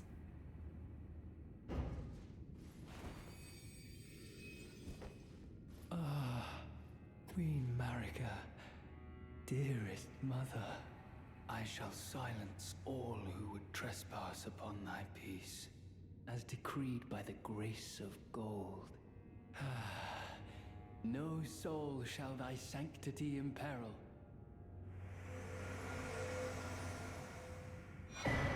And there we know. There we go. We got Fire Knight Quillen, which you might remember we fought him twice before as an invasion. Let there be dark. This person... Yeah, so if you give him the Iris of Occultation, he dies, and you get his weapon instead, which he uses like a big thrusting spear, I believe. Which I wasn't really interested in. And look, like, I mean, he was basically given up on life there. So, you know what, I give him new purpose as a servant of Queen Marika, even though we don't like Queen Marika here for lore reasons. But there we go. Fire Knight Quillen. Ashen remains in which spirits yet dwell. Used to summon the spirit of Fire Knight Quillen. Attacks immediately after being summoned. Spirit of a knight granted relief by the Iris of Grace. Wields a spear-like greatsword that impales foes upon fire, keeping the taint of impurity away from fair Mother Marika. That grace was his salvation, though it was but a fleeting blessing. A fleeting blessing. And having been saved, all that was left to him was to wage war. Yeah, very nice item description. So, like, I guess you could say that was potentially the quote-unquote good ending of his questline. Because, I mean, otherwise he just dies. Queen Marika? They let anyone be a queen these days. So true. The only queen I believe in is Moon Queen Wolf. Alright, so that's everything we have to do here in the Church District for now. So our next destination is, I believe, the Cathedral of Manus Metir. I think that's how you say it. But we will go there after having a stretch and hydrate break. Since I do like to make a point to take, you know, a couple of minutes break after every hour of stream. But let me just read the description again, and then we'll fast travel somewhere, and then we'll take that stretch and hydrate break.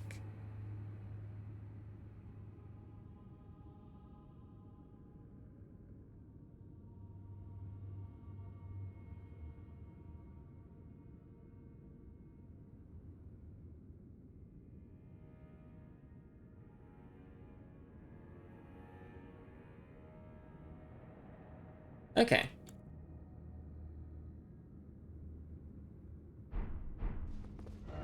So, yes, we're done in the Church District for now. So the next time we will come back here is when we're actually going to be doing the Shadowkeep dungeon, which we know this is where Mesmer presides. This is where the Horn Scent is trying to get revenge on Mesmer. And, I mean, it's gonna be, like, a major story beat, you know? Like, Mesmer's, like, on the cover of, like, the DLC and everything. He's been hyped up throughout this entire DLC as a well, I don't want to say he's the big bad, because we learned a lot about Mikola that was very disturbing yesterday. But he's definitely one of the major antagonists of the DLC. I don't know if he would be the big bad per se, but he definitely feels like one of the major antagonists.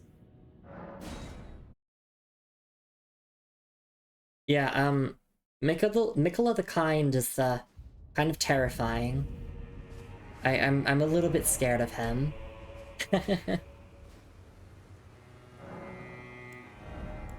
Alright. Yeah, I guess let's just take that stretch and hydrate break. We'll be back in a couple of minutes, and when we return, we will be going to the Cathedral of Manus Metir in order to meet some new characters and start some new quest lines, which will be really exciting. And then after that, like, we have a lot of time on stream here, so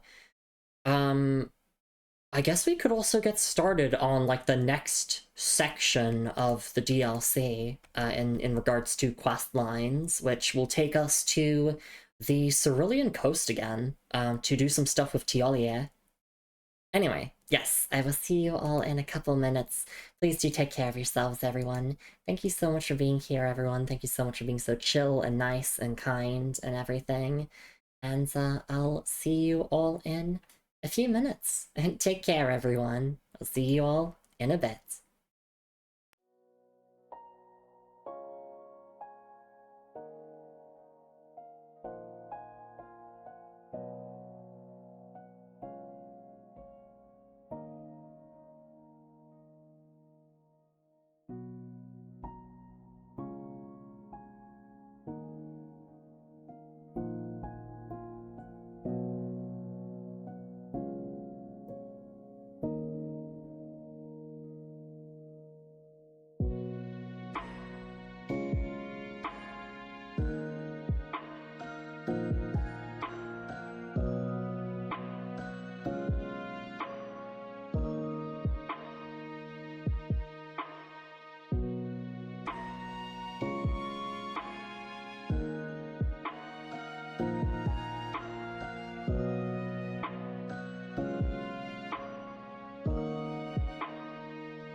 Alright, and I am back. Thank you so much for your patience, everyone. I really, really do appreciate it.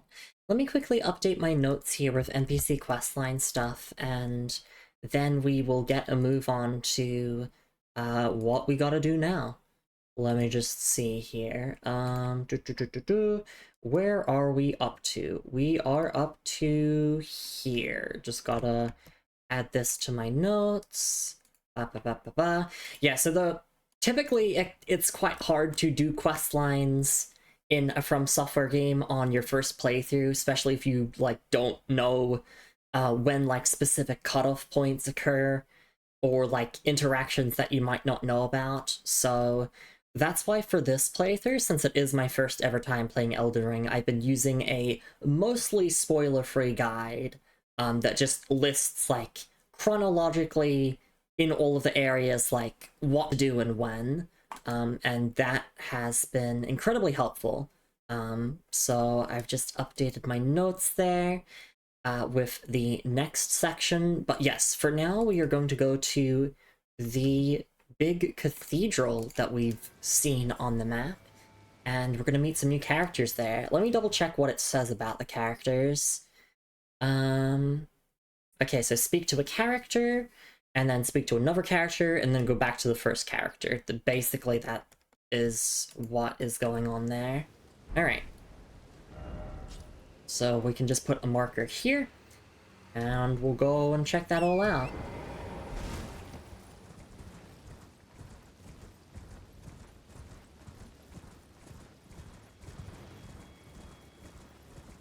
I honestly expected to be in the Shadow Keep for a bit longer, or in the Church District of the Shadow Keep a bit longer. But no, we got our business done there pretty quickly.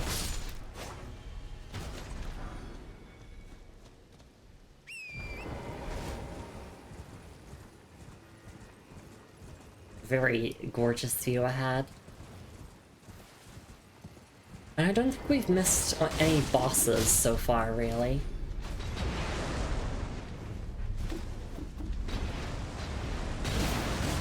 It requires a lot of research to do all quest lines and all bosses on a first playthrough. I can say that for certain.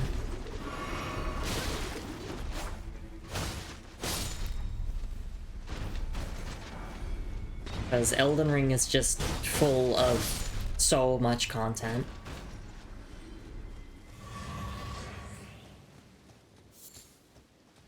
I think for subsequent playthroughs, I don't know, I feel like for subsequent runs, at the very least, I would want to do all of the Remembrance bosses.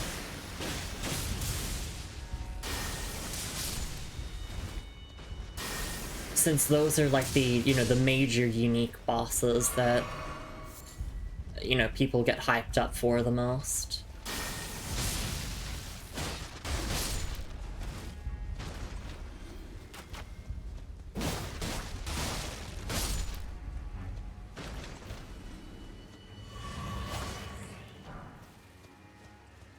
There's some arrows stuck in my character. Oh, they're gone now.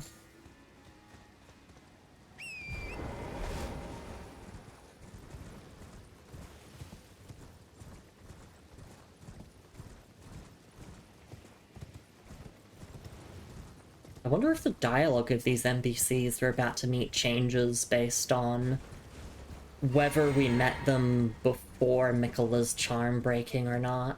Because I did actually look it up, and if you haven't met them before and you talk to them for the first time after, like, Miquella's charm is broken, the dialogue is slightly different. People say that, you know, like, oh, FromSoft questlines are so hard to do and everything, but Elden Ring, more so than any other Souls game, tries to accommodate for players meeting characters at different points quite a lot. And the only deadlines for most quest lines are only until, like, very late into the game.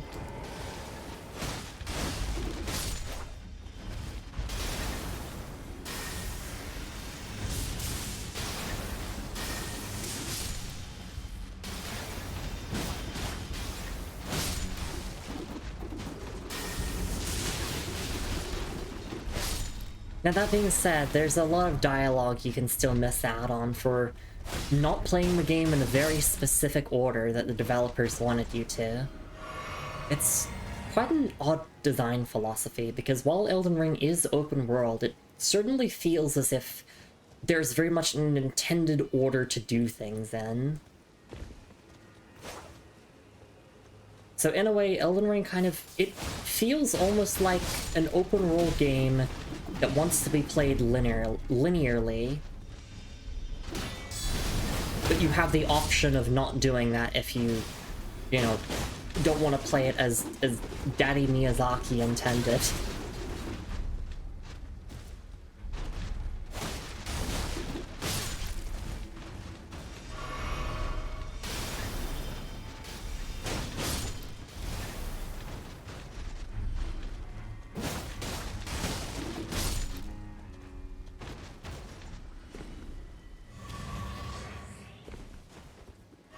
I just want to explore the outskirts of the cathedral first before we actually go in. There's a stone astrolabe over there, so that will give us a starlight shard. I'm gonna ignore the wolves here just because it's a bit too tedious to fight them all. Here we go.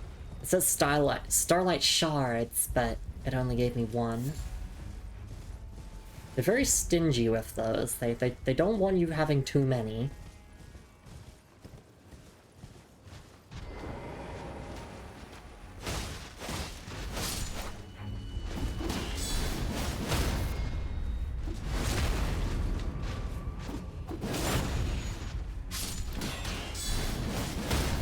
Oh, how I love Milady. Milady is such a cool weapon. That's what we're using right now. Is a weapon introduced in the DLC that is a new weapon class type called a light greatsword. So basically it has the power and range of a greatsword, but the speed of a straight sword. So it's a very quick weapon.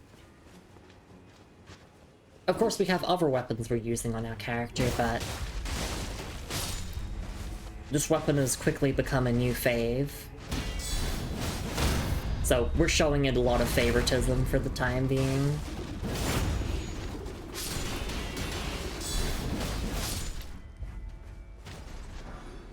And we got a really cool new weapon skill called Aspects of the Crucible Wings that I've been making pretty fairly decent amount of usage from.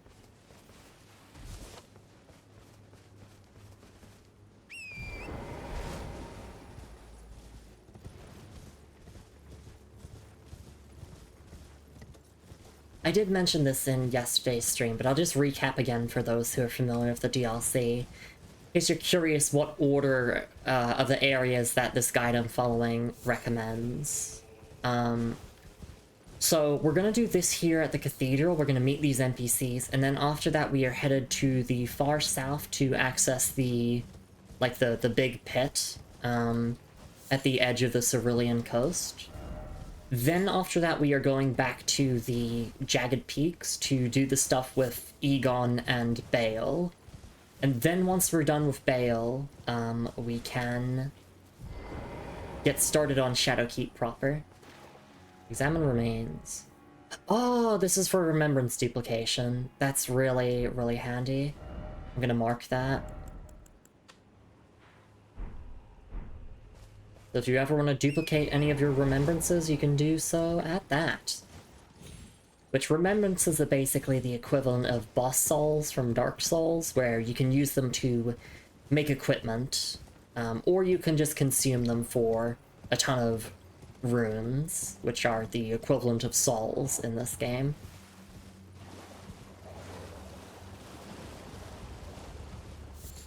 But I'm a bit of a hoarder, so I have been holding on to every single remembrance.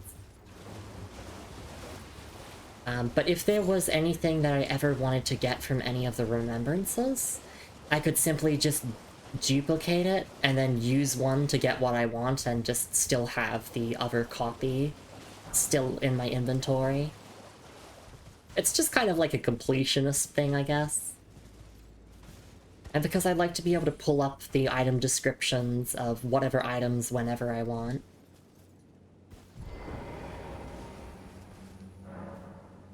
Yuri, beloved child, taken before his time. Why is it always sadness? Would this be a ritual?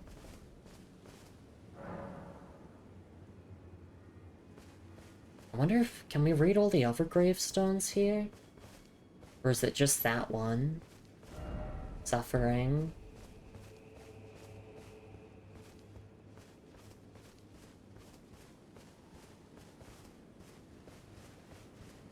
I mean, like, I'm not gonna make any jokes about children dying, that's just really sad. It's interesting that that's the only grave here we can interact with. I wonder if that is going to tie into the quest lines of the NPCs we're about to meet.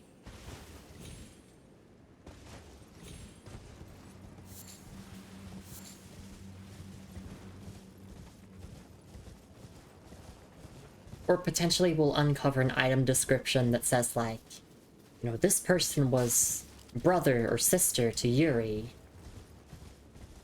And then I'll feel sad.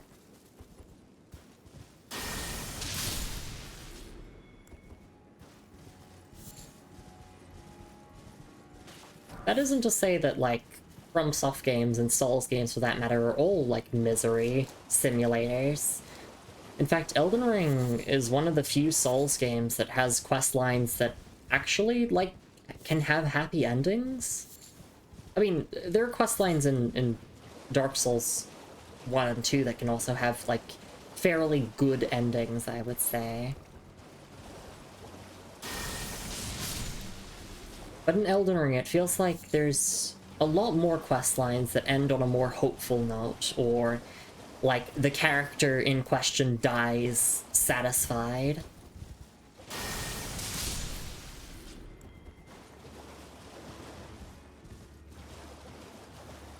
Alright, I think that's everything for the outskirts here for the time being.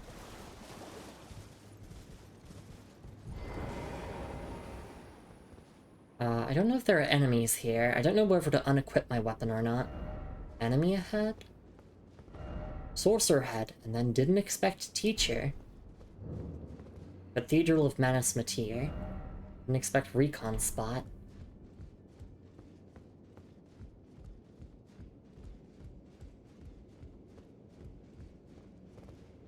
Very pretty. Very reminiscent of my wife.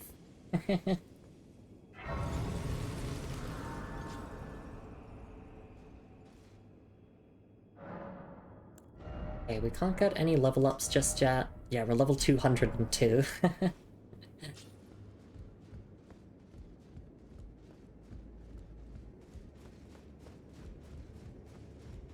Just want to check around this starting area to see if there are... Yeah, there's glint flies to collect. Or glint slab flies, which are crafting material. It's never bad to have more crafting materials if I ever remember to use consumables.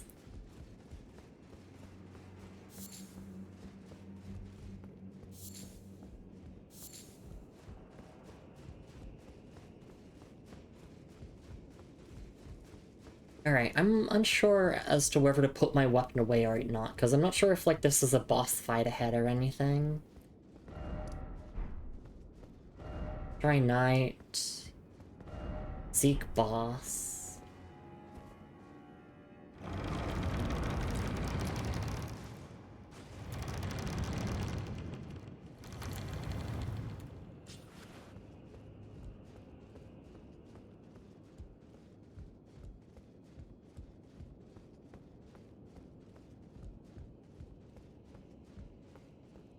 Hey, your friend.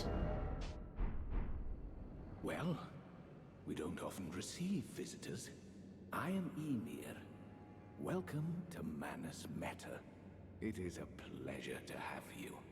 In lands so forsaken as these, chance encounters are precious indeed. Seeing that we have convened here on this day, allow me to mark the occasion with a modest offering.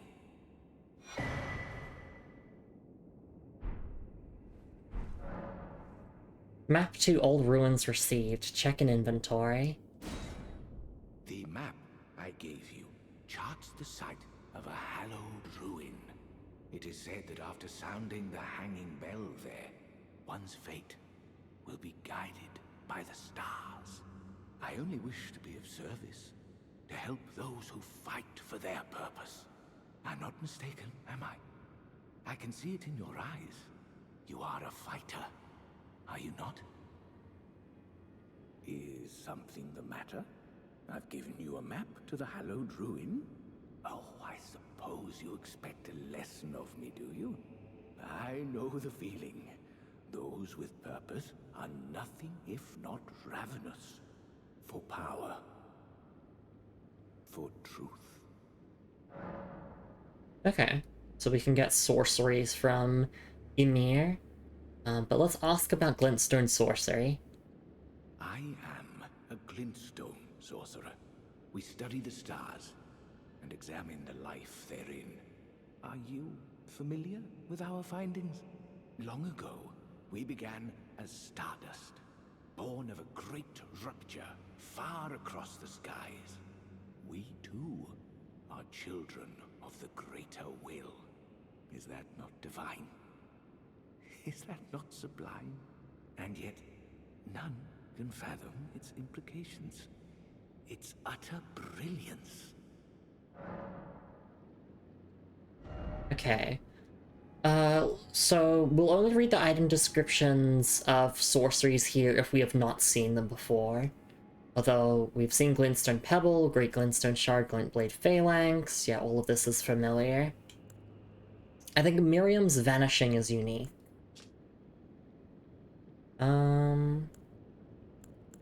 Although, I feel like I don't recognize Carrion Retaliation, so I want to read this one again. One of the sorceries of the Carrion royal family. Swing your staff to dispel incoming sorceries and incantations, using their power to retaliate with glint blades. This was the Carrion royal family's secret means to prepare against the disloyalty of the Academy. The moon and stars would one day go their separate ways. Okay, and then Miriam's Vanishing. Sorcery of a preceptor who served the Carrion royal family. Used to conceal oneself in a glintstone haze, reappearing after a few seconds have passed. Directional inputs determine where one will reappear. The curator of the study hall was such a master of this sorcery that it now bears her name. Okay.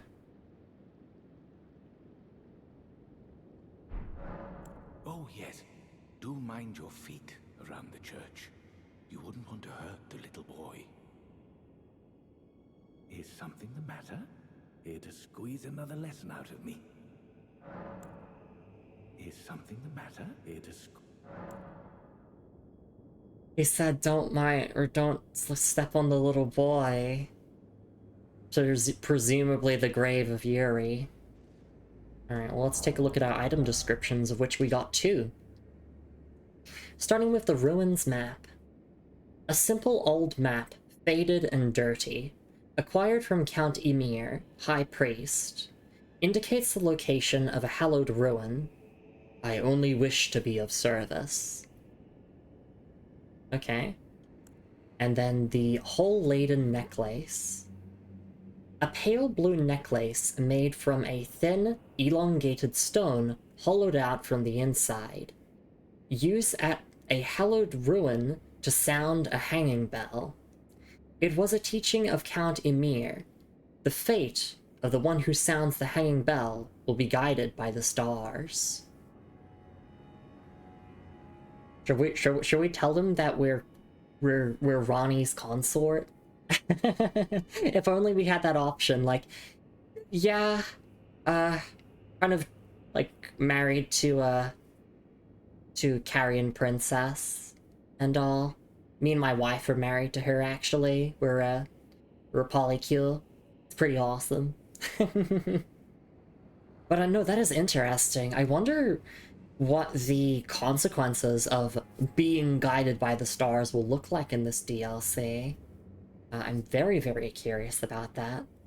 It's definitely going to open up more options to us. Maybe some boss fights, maybe some extra lore. Definitely something to keep an eye on. So I don't know when we do these Hallowed Ruins. I think we do them fairly late into the game according to this progression guide. But I mean, it looks like you could get started on it now if you really wanted to.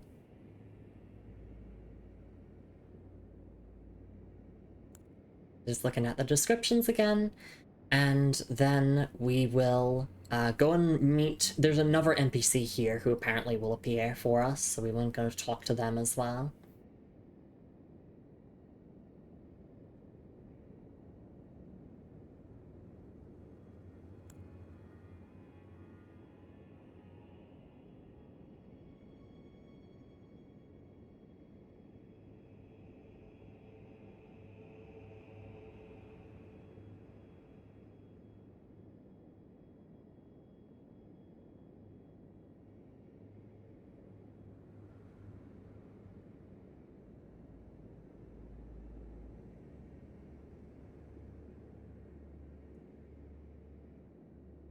Okay.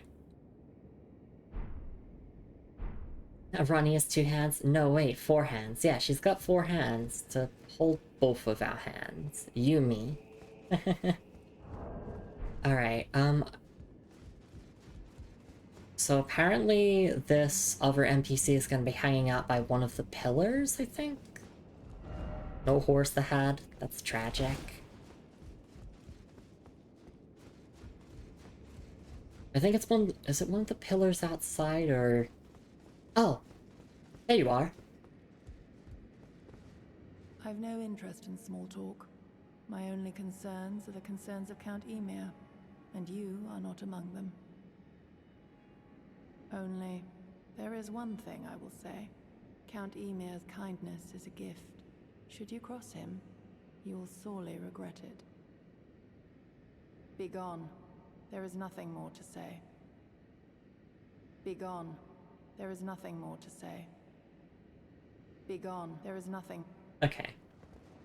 So this character here is one of the Sword Hands of the Night, which we got the armor set of, last time. She has this cool katana here, like this knight katana.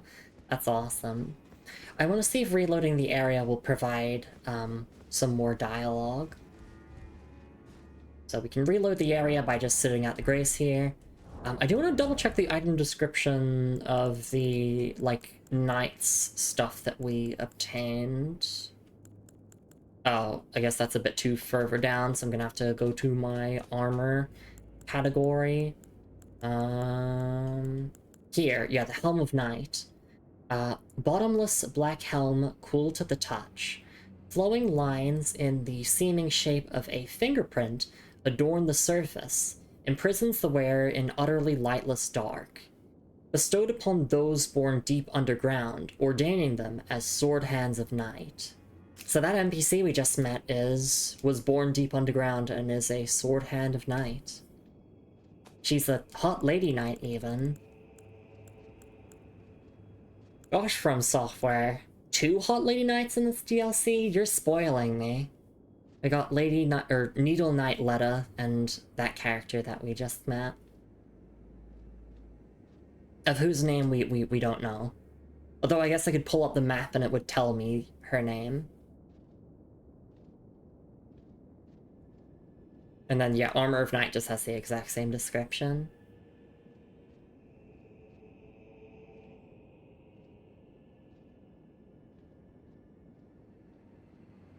Yeah, the stuff with, like, the shape of the fingerprints is just interesting, because I'm wondering if that's related to the 2 fingers or the 3 fingers, or, I don't know, maybe the 4 fingers, the 1 fingers. We'll have to find out.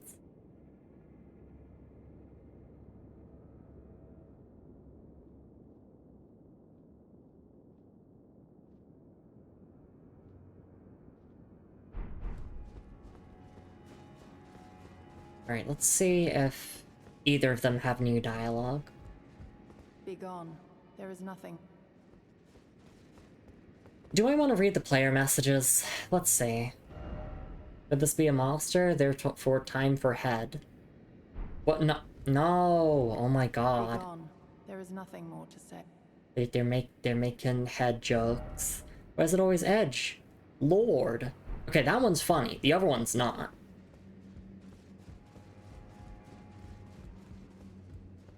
Like Souls players be normal around women challenge. Impossible. Is something the matter? Here to squeeze another lesson out of me. Oh, ask about the knight in black armor. Ah, you met Julan. Well, I hope that she behaved at least. The poor girl has overcome grave misfortune. Her tongue can be sharp at the best of times, but don't think that makes her a bad person. It's no surprise her little sister too has a heart of gold.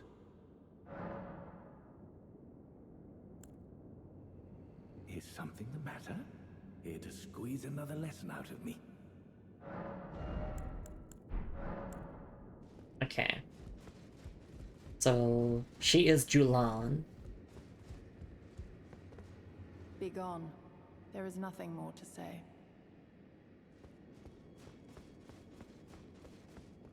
Not normal around women, and more than one joke at least. Yeah, exactly. So yeah, that's Emir and Julan, and we'll be following their storylines later down the line. But now that we've done all of that, it is time to continue Tiolia's storyline, which I'm really looking forward to. Tiolia, I like him. He's just he's a quiet, shy little twink who has an obsession with Saint Trina.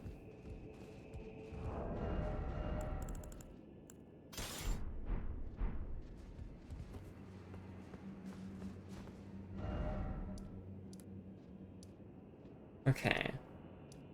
So Count Emir, High Priest, and Sword Hand of Night, Julan. Okay, so let me pull up my notes now, since I didn't expect I'd get this far in this stream with all this questline stuff, so we're kind of doing a bunch of this on the fly. Head to the southernmost part of the map to reach the fissure, then speak to Tiolia. Okay, cool. So let's do that. So we start at the Cerulean Coast Cross. So just as a reminder, Saint Trina is Miquella's other half, just like how Radagon and Marika are two halves of the same whole. But Miquella has been going around discarding basically his lineage as, you know, a golden child, and he thus discarded his other half, Saint Trina. And I think, what does this one say here? I abandon here my doubt and I abandon here my doubt and vacillation. But one of the item descriptions we had implied that when Miquella split off Saint Trina from himself, she was like bleeding, and that led to like a bunch of the crafting materials appearing. It's like the Empyrean Blood Burgons or something. Let me just look at it. Crafting materials. Yeah, the Nectar Blood Burgon. A young shoot, heavy with velvety purple nectar. Material used for crafting items, exceedingly rare to find. Said to burgen forth where the nectar-like blood of abandoned Trina pooled.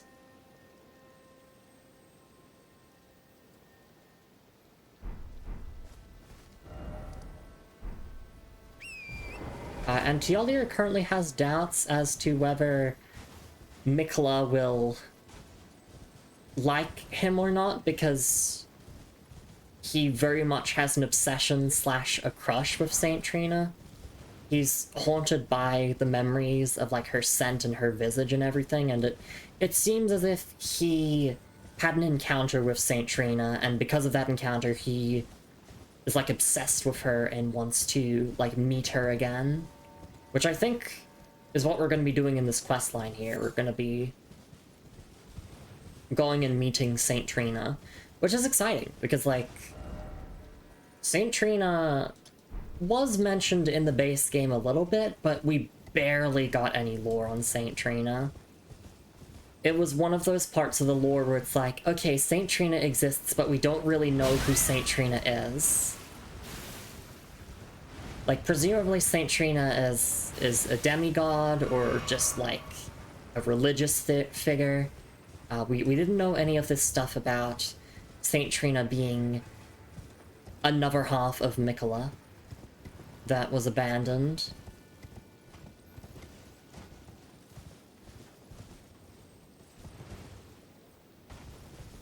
So this area over here is called the Fissure, and you can actually go down here before Mikola's Great Rune breaks. But you can't actually go into the Fissure until after Mikola discards his Great Rune. I never actually went down into the Fissure at all. We came here and I was like, yeah, this looks like a spot I need to come to later.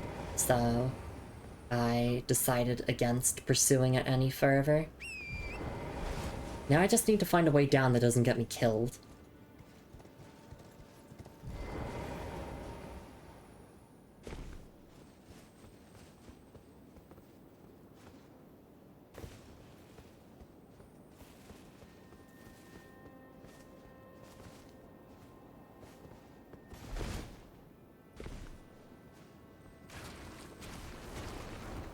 I think it goes without saying that I'm, like, really heavily invested in the story of Elden Ring and Shadow of the Erdtree more specifically. It's such a cool premise for a DLC. You're here in a long-forgotten realm to find Mikola, figure out what his intentions are, and you're also traveling along with a whole bunch of other characters who are here for their own various reasons.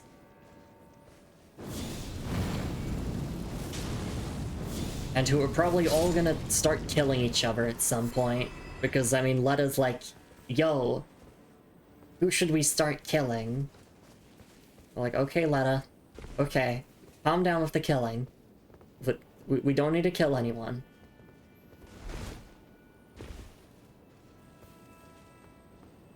I wonder how long until Letta finds out that I don't actually fuck with kindly Mikola.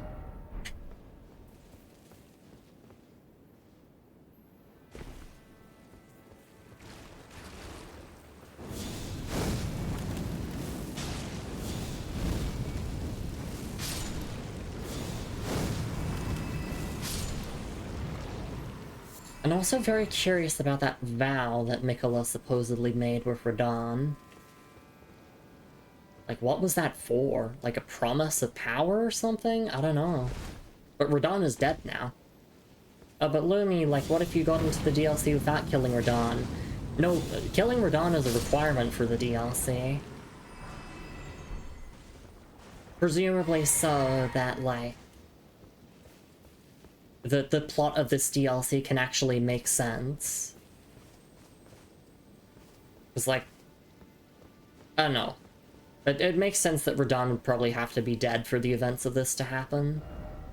Why is it always here?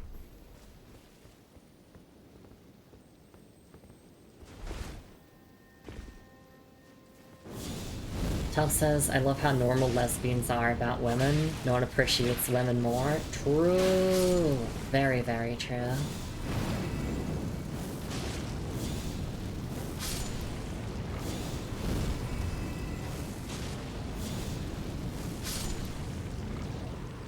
Oh, how I never tire of Black Flame. It is such a good incantation.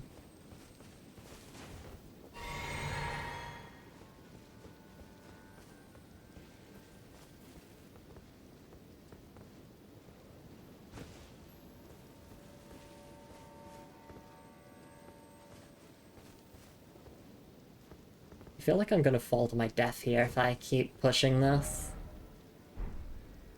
Yeah, I don't think there's any secrets over there, and if there are, then we'll get them next time.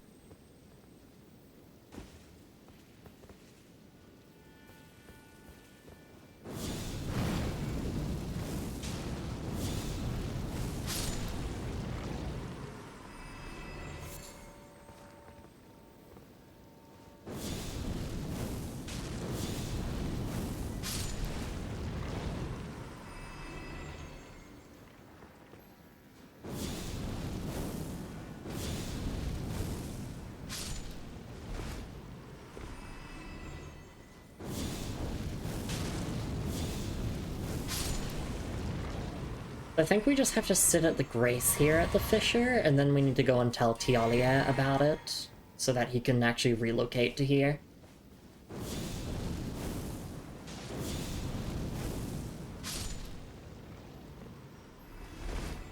Could you imagine if we just went and met Saint Trina and we didn't tell Tialia about it? He would hate our asses.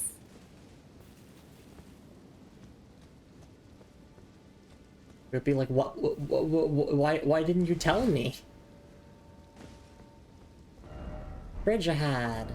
Let's praise the message.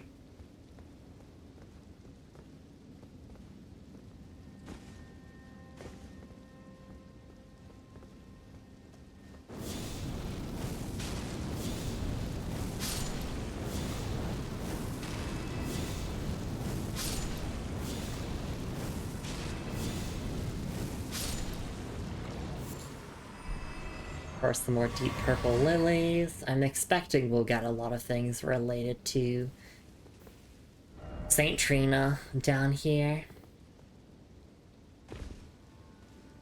There we go, we made it. Bit of a descent, but we got it. Well done. First off bridge, and then try cave. I think that's someone trying to say how you're meant to open the door here, because going across the bridge that leaves Bonnie Village causes the Great Rune to break. Yeah, so normally there would be like a field protecting this entrance here. Why is it always bloodstain? Jumping, oh jumping! Let there be bravery. Ah, door, why is it always door? Behold, you don't know the right! So to speak, dastard, no dastard. Over ahead, okay. Let me walk through here until it says, like, Fissure, maybe?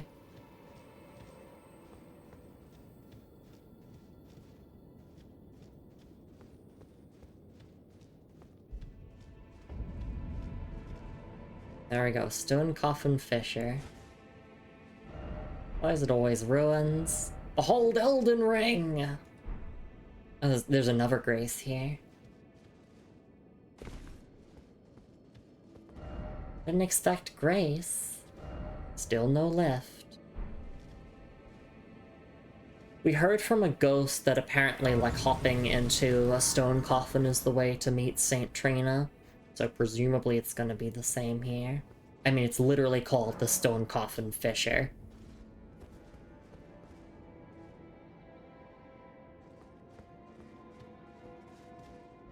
Alright. So, let's go and tell Tialia that we have found Saint Trina's location. Or at least the area that Saint Trina is gonna be in.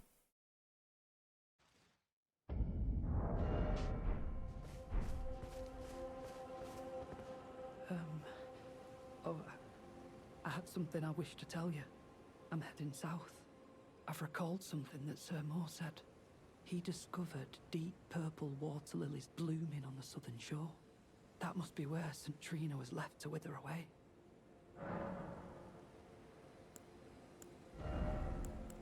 Oh, okay, well, Sir Moore already told him.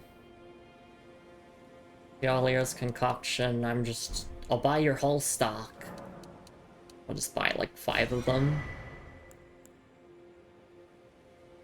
I think we do need to actually have some of these for his quest lines, so I'm just gonna buy a bunch of them. In fact, there we go. I bought 10 of them. Just give me the word if you need any more poison. I'm heading south, to the shore Sir Moore mentioned. I'm heading south to the shores. Alright. We sit at the Grace, and then Tialia's gonna disappear. Yep. Okay, so that's interesting. We didn't actually tell Tialia about it. I believe that's like an alternate way of getting him to relocate there. I think if, like, Sir Moore is still alive, then he tells Tialia about it. So, like, the game does have, like, a lot of safeguards in place for quest lines to make sure that you can progress them.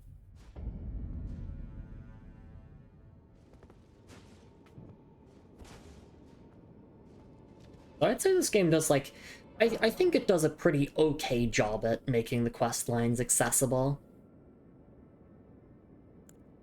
It's definitely a lot better than other From Software games.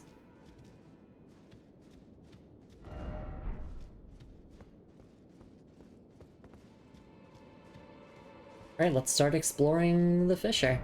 Death ahead. Oh, wait, I had my lantern on already? Oh, and I don't think we actually need the Iris of Occultation or the Iris of Grace anymore, so we could just... Oh, well, I only have one... No, I have 2 Iris of Occultations. I can use them whenever I see fit.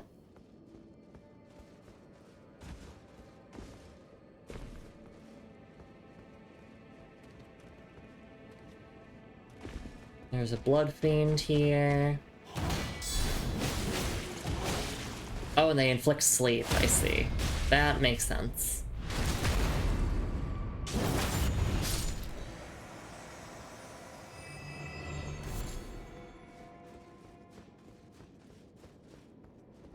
Visions of Flower. Yeah, you typically find, like, the spirit flowers in these ruins, on the Cerulean coast.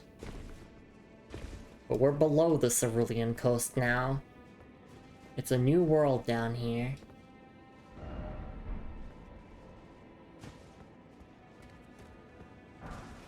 St. Trina's Arrow. We might reread the description of that, because why not? Where we have left.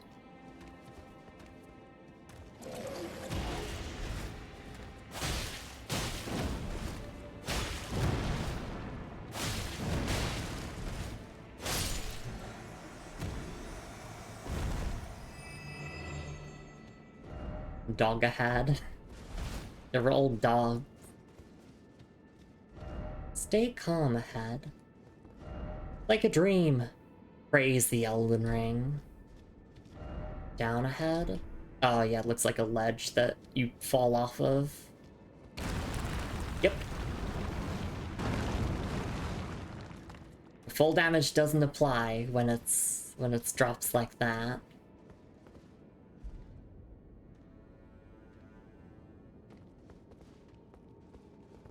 I wonder, is there a map of this area? No. There's no underground map in Shadow of the Erd Tree.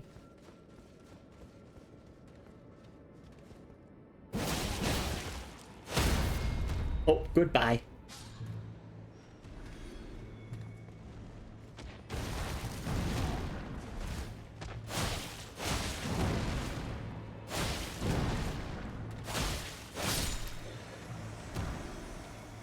Nice, we got another Blood Fiend fork. Some more deep purple water lilies.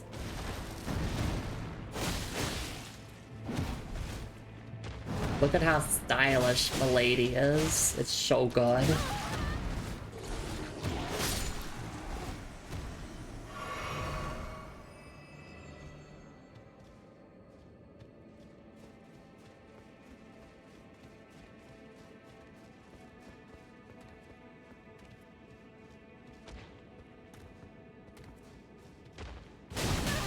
Oops.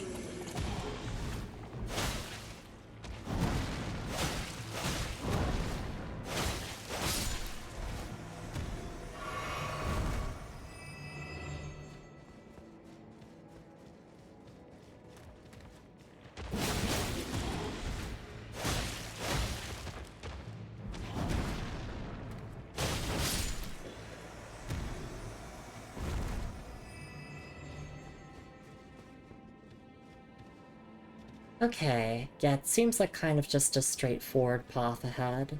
And I'm guessing this dungeon will, like, end with us going into a coffin and... Wait, is it a dungeon? Yes, it is considered a dungeon. Because no horse ahead.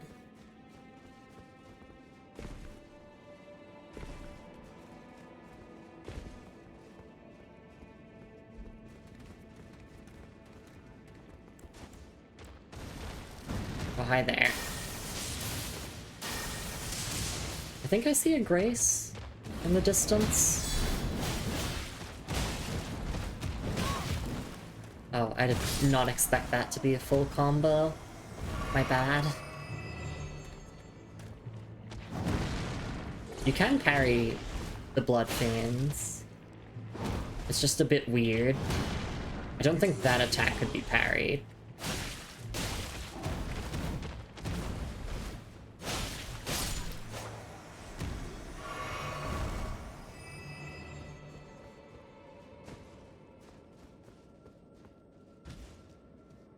Yeah, there's a Michael's Cross here, and also a ghost.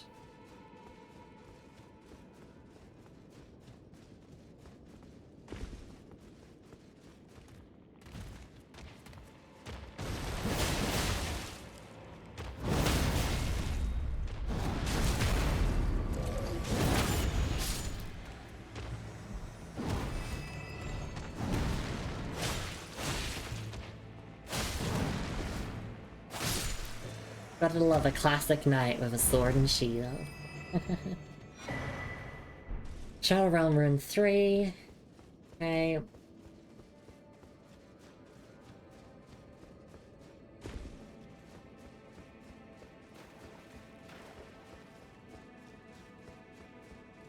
We'll definitely get that Grace and Miquella's Cross, and we'll also talk to that ghost. I just want to see if there's anything else to look at first. I guess down there, maybe? Probably get the Grace first and then head down there. Well, no. Start with the ghost. Because they're not voiced, which means that I get to voice FromSoft NPCs. Kindly Miquella, I see you've thrown away something you should not have, under any circumstances. How will you salvation offer to those who cannot be saved, when you could not even save your other self?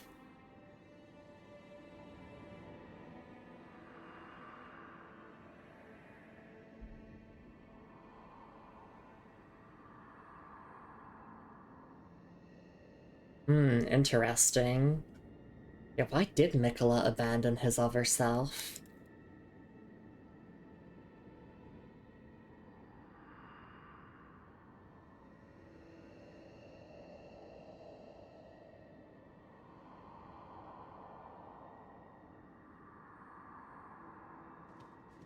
Well, obviously it seems to be part of Miquella's plan to divest himself of everything that connects him to the Erd Tree and to Marika. Because basically, he's disowning his mother. He's like, no. He's like, fuck Marika, fuck my mother. I'm doing my own thing.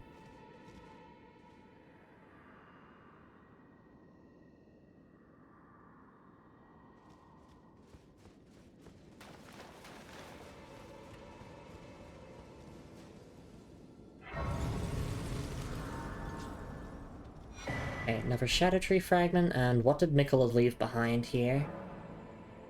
Carved words coalesce. I abandon here my love.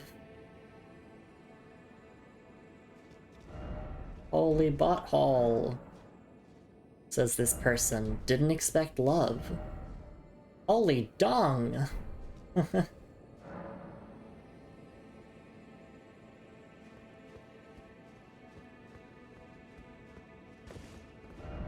Elden Ring, oh Elden Ring, by the way, Elden Ring. Yeah, that's the name of the game we're playing. I interpret that Miquella's Cross not as romantic love, but that Miquella does genuinely care about Saint Trina, but viewed discarding her as necessary for his own plans.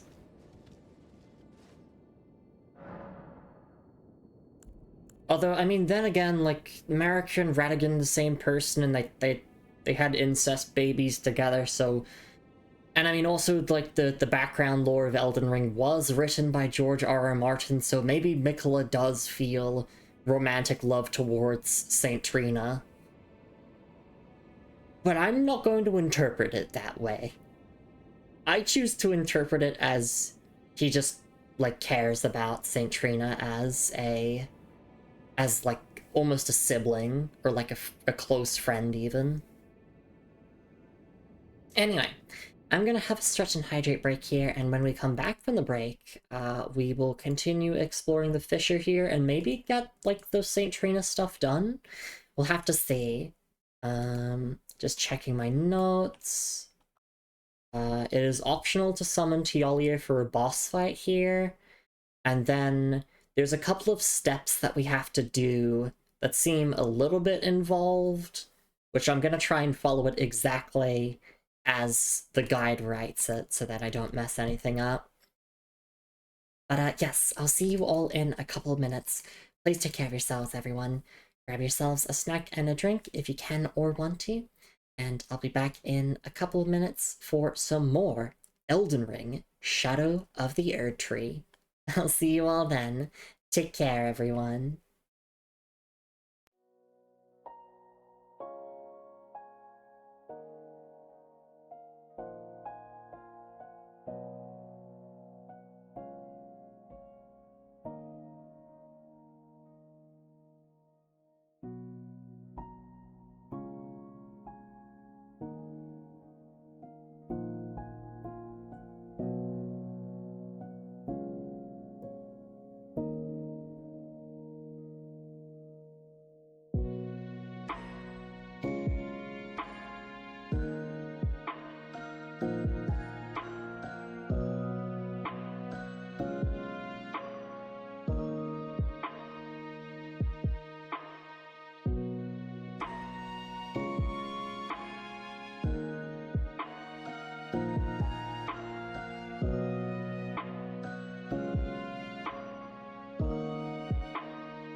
Alright, and I am back. Thank you so much for your patience, everyone. It is always, always, always appreciated.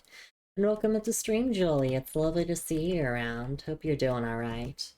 Shoutouts to Julie, shoutouts to Maxwell, and shoutouts to everyone who's been hanging out tonight. It's been really, really lovely to see you all around. Alright, let's continue on our quest through the Fissure in order to find Saint Trina. And thank you, of course. Hope Elden Ring has been going well. Yeah, I mean, the DLC's been kicking my ass. This DLC is so difficult, but I have been enjoying my time with it. Especially like how it's been expanding upon, you know, the lore and expanding upon a lot of the characters. And I'm really excited for like all of the lore stuff that's gonna happen here, presumably. Alright, let's check out this path here first.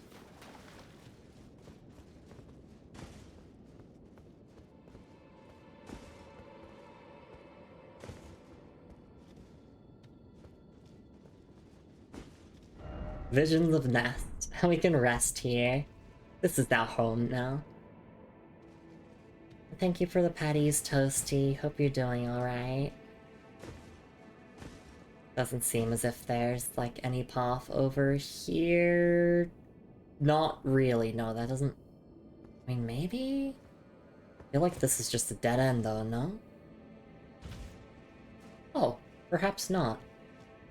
First off, turn back. Yeah.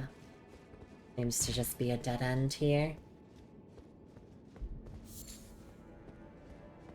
Well done. What do you mean, well done? Oh, because I keep dropping down here. I see.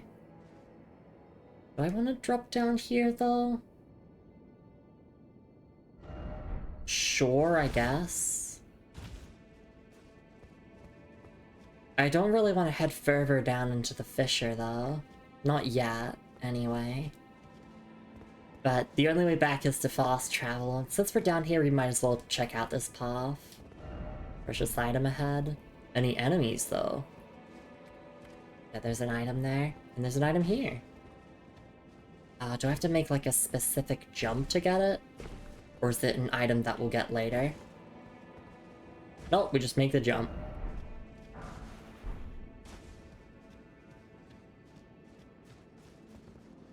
It's so dark here, I can't see all too well. Be wary of up. Yeah, I know, that movie can be pretty scary if you're afraid of heights.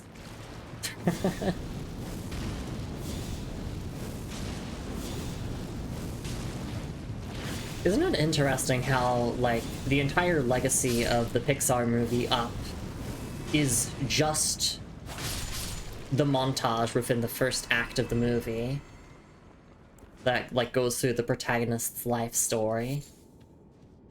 And not, like, the rest of the movie. I feel like because the rest of the movie is just, like, kind of eh. Like, it's alright. Velvet Sword of Saint Trina. Velvet Sword of Saint Trina. Silver Sword of Saint Trina, now stained the color of velvet, inflicts eternal sleep. When Saint Trina was abandoned, the faint, light purple mists coalesced into an intoxicating deep purple cloud. And the unique skill is Mists of Eternal Sleep. Releases a velvety purple mist that spreads across a wide frontal area, afflicts foes with eternal sleep. This has a 14 intelligence requirement, so we can't use it. And it's primarily dexterity scaling, and also does some magic damage as well. Okay, interesting. So is the Sleep of Saint Trina... Does that only exist because she was abandoned? That's an interesting thought to consider.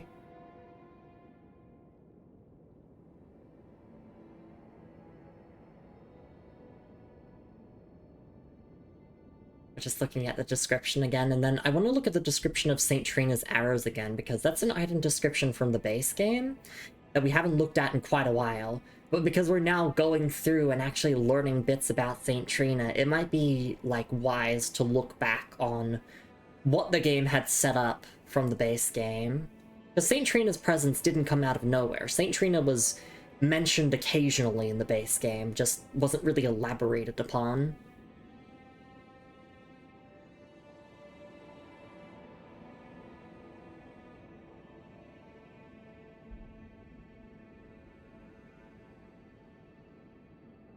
Okay. Yeah, it does seem as if, like, the sleep of St. Trina originated from her being abandoned, because, yeah, the faint, light purple mists coalesced into an intoxicating deep purple cloud.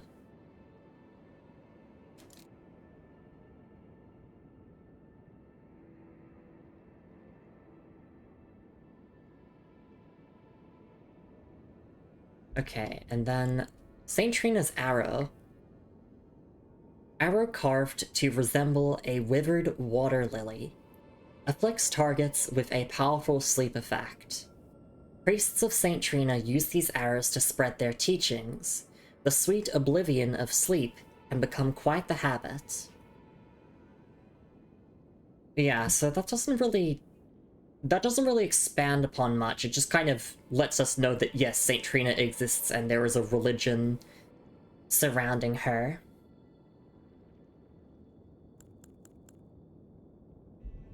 Okay.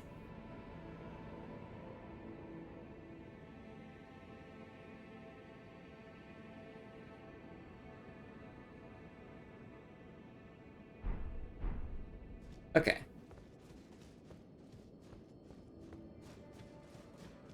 I guess also, like, that water lily motif was there from the beginning as well.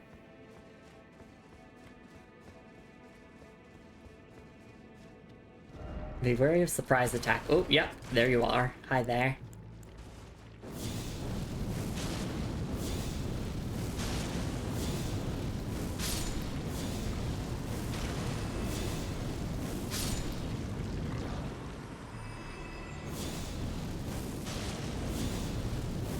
Look, I like sleeping as much as any other girl, but I don't know about eternal sleep. Because I think the joy of sleep is that you eventually wake up feeling well rested.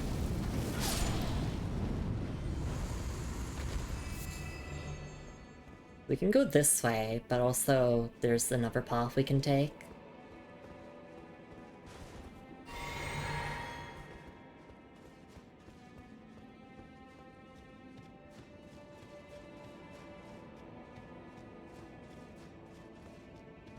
Be wary of up. Yep, try beating to a pulp. We already did all that. Also, if I'm reading my notes correctly, we have to die multiple times as part of this quest line, so I guess we're going to add those to the death counter. They count, I would say. Well, to me, a death only counts if it says you died on the screen. So, like, the tutorial death that you're basically forced into. I mean, you can beat the tutorial boss, but you're not expected to. We initially counted that as a death, but then we later retracted it because the game didn't say you died. Our HP did hit 0, but we did not die.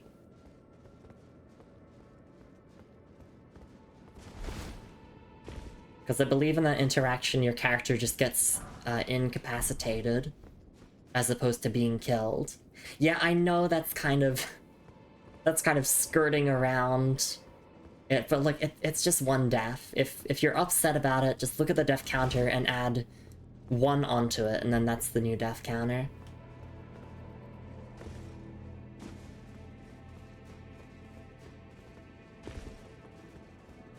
The reason why I'm keeping track of deaths in the first place is because it's just an interesting statistic to look at.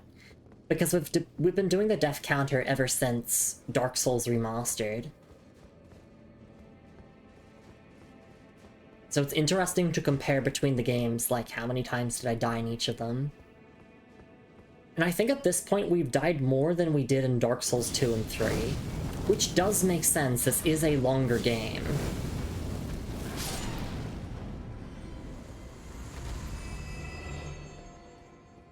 But in Dark Souls 1, we died over 1,000 times because I was garbage at the game. So I'm wondering if Elden Ring could potentially beat Dark Souls 1 in terms of the death counter. So these symbols here, like the faces and the hands here, I wonder if they're meant to symbolize Saint Trina or another figure, perhaps? Also, these grave birds have velvet wings. That's awesome.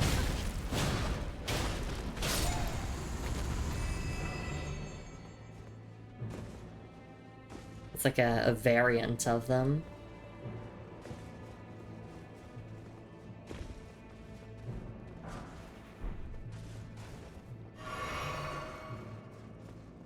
We didn't do a death count for Nevercrab's treasure because I simply couldn't have been bothered to. I don't have to do a death counter for every single Souls game we play. I wanted to do it for the From Software games.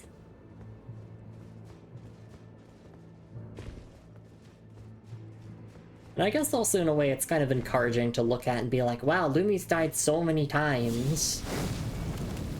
And yet she keeps persevering.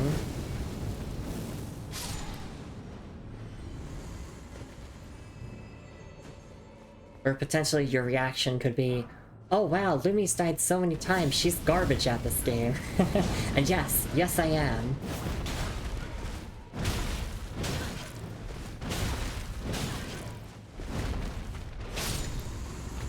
But I embrace it. I embrace the fact that I am bad, but I will get good. I could make my life easier with the spirit ashes and summoning and using overpowered builds, but nope. I don't need any of that. I just have to learn the boss movesets, and once I've got those movesets down, it's just a matter of practice until I win.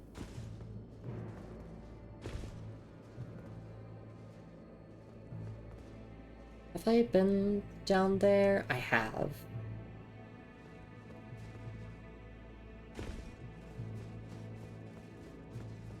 Yeah, it would be nice if we could finish the Fissure here today, but I don't know if that's gonna happen. Seems like a pretty big area still. Yeah, there's like a lot to go.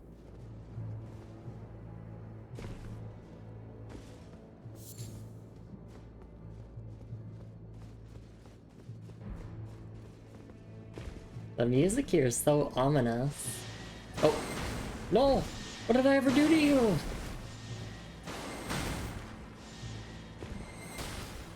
Please don't shoot me! Don't shoot me!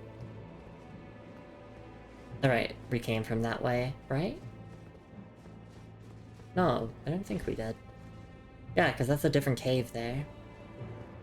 Oh, don't fall, don't fall, don't fall, don't fall. It should be noted that I do actually have a fear of heights in real life. Try edge. No. No, I'm not going to. It doesn't really carry over as much in video games, unless it's like a first-person game. I think if it's first-person, then the fear of heights is... It gets to me a little bit more. But not as much as it does in real life. So in a way, it's really tragic that I keep dying to falling. It's like... That's not making my fear in real life any better, is it?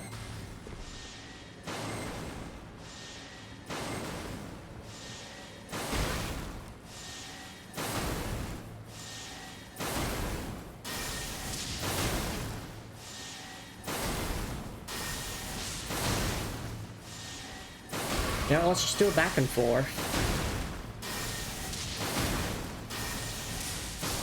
There we go, I won.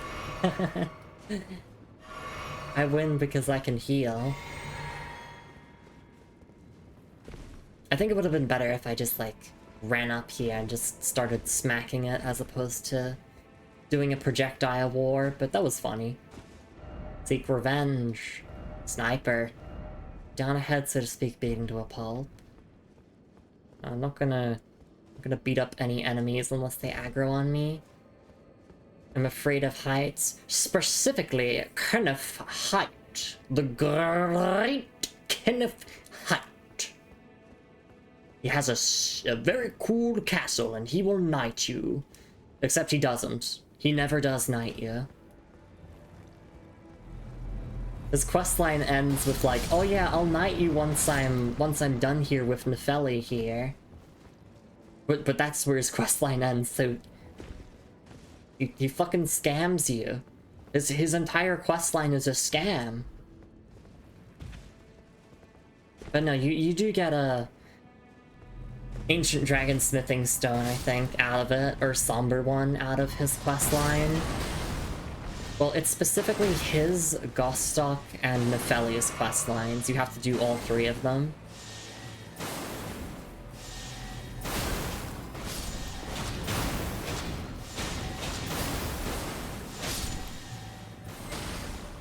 Oh my gosh, how many snipers are there?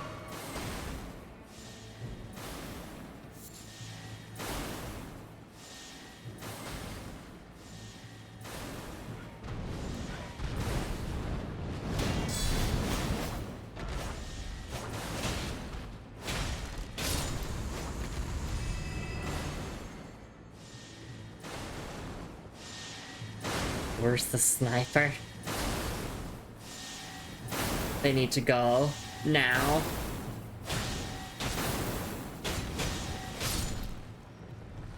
Phew, there we go. Hey Mel, hope you're doing alright. It's lovely to see you around. Welcome back to more Elden Ring Shadow of the Erdtree, where we are currently exploring the fissure. After I deal with these snipers.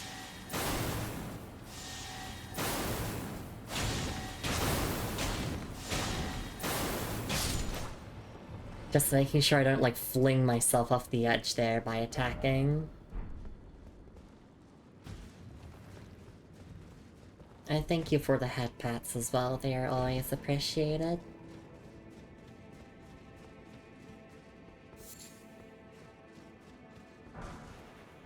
Okay, some more smithing stones. Yeah, I can swap into the Nyaminously outfit.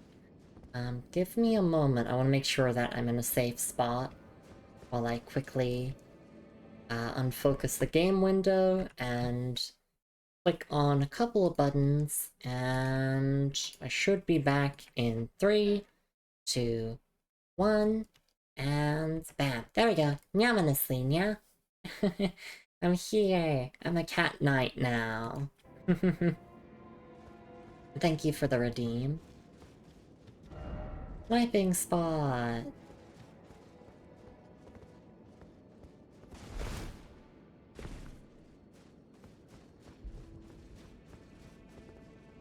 Okay, yeah, just want to make sure that I've been thorough here. These all detonate here. Don't these count as physical? Yes! These do count as physical damage. No, Nyaminously is not compatible with the two new outfits. It's a separate outfit. Try jumping. No, I don't want to.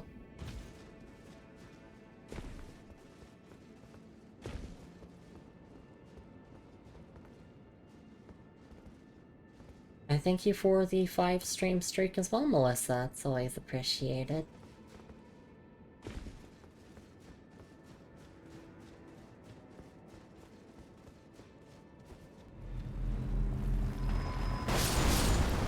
Good to know that we can just set all of these off and not take any damage. Why are all of the magical explosions actually physical damage? Because, like, these things are constructed from gravity sorcery.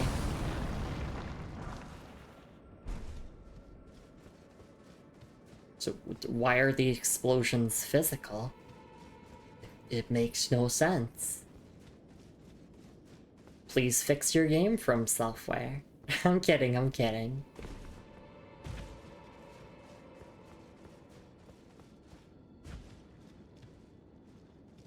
I think I hear a scarab or something shiny around here. Maybe it's just the enemies making their noises.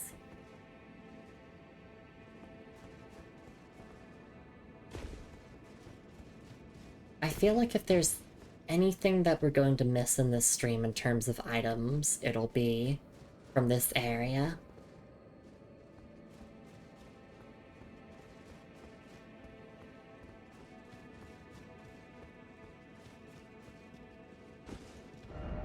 Tranquility required ahead. Have I been through here? Yes, I have, but there was like a lower area that I wasn't sure if I had been through. That looks like a body over there, potentially, that I haven't gotten.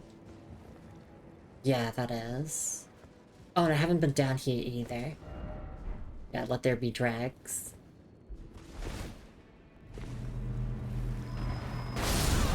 Ow. Wait.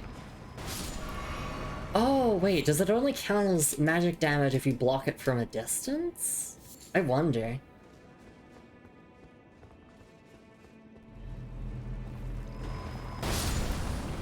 Yeah, because that's physical if I block it from up close, but then from a distance I did take a hit. I'll be a dick and override Melissa's redeem then. Maybe someday cat technology advance enough for you to have Nya on every outfit.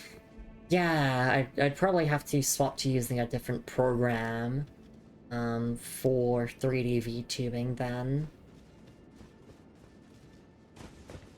That could, like, potentially just automate all of the outfit swaps. But I think there's a charm in also manually doing them.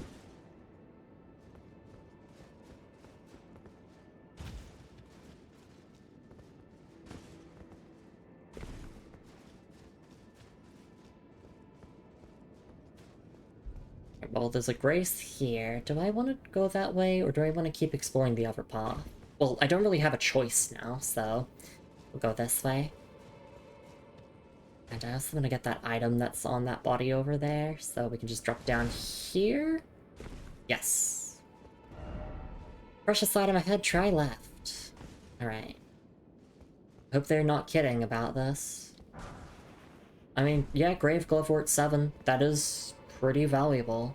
You can purchase them at this point in the game if you've been collecting the bell bearings in the base game, but... beautiful. But I guess not everyone got all the bell bearings in the base game. Okay. Flower ahead. Comfort.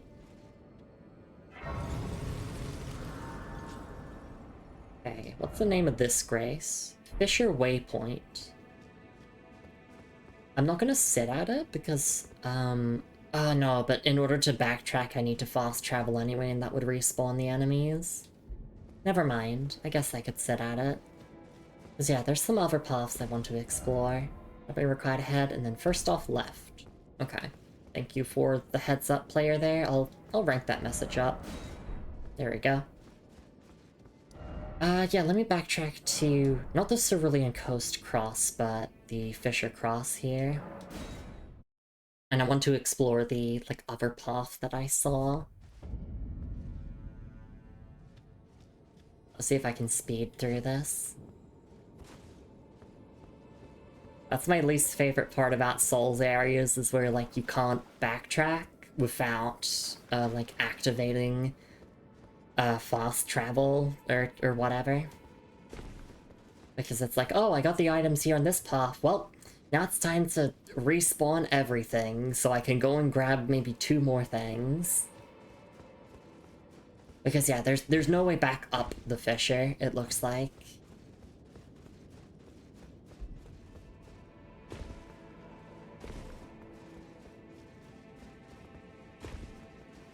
I don't think we ever went along this path.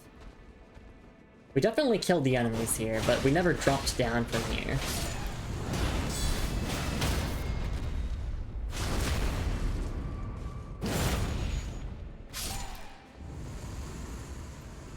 Oh, did the snipers not respawn? Oh, bless Marika. You're not aggro, are you? What the hell? What did I ever do to you? What the heck? I've never seen these things fight before. Maybe if you get too close, that's when they aggro.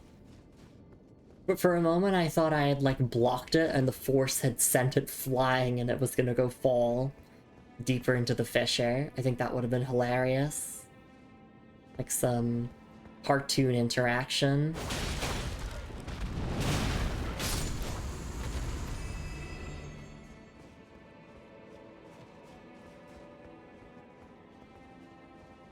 Necessary item ahead? For real?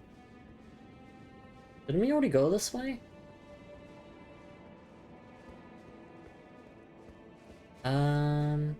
Yeah, we did, I'm pretty sure. Never hurts to just go through and get rid of the enemies again.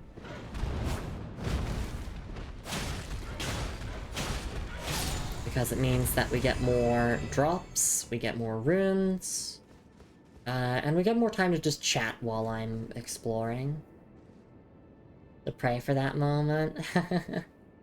I want to do stuff like that. I'm not good with technology, but I'm pretty sure if I wanted to be able to do like more outfit stuff, I'd need to swap to a different 3D VTubing program. And learning new programs is always a headache for me. But that's something that I'm willing to do at some point. Especially if I can like automate the outfit swaps so I don't have to pause to go and do them.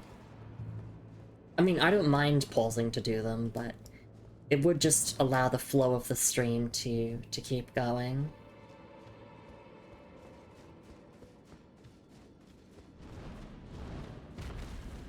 Yeah, don't ask me about technology. I have no clue about anything tech related. Oh no, don't get inflicted by sleep.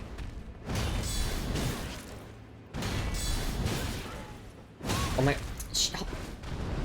These deaf birds, not deaf birds, brave birds, I tell you.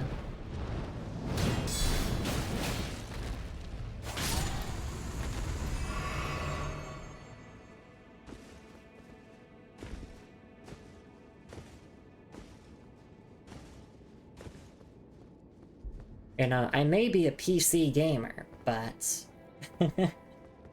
I'm very bad with computer stuff, I would think. Because, oh, like, I just use Google. A lot of people in my family are like, oh, Lumi, you're so smart with computers. Like, thank you for fixing my laptop. And I'm like, haha, yeah. You know, no problem. It's like, I just used Google to, to figure it out.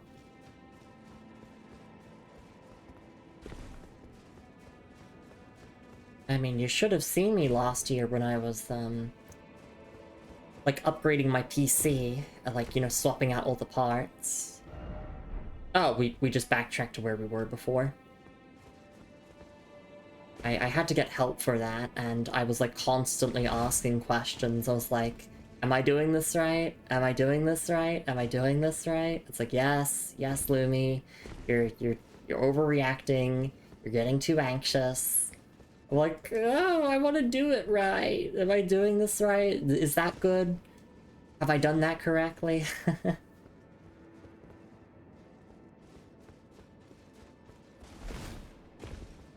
Like, yes, I have built a PC now, but I don't think you could say I'm proficient with computers or technology in general, which just goes back to the point of, yeah, I do want to improve the technical side of the stream, I just probably need assistance for that, or, like, extra time to figure stuff out on my own.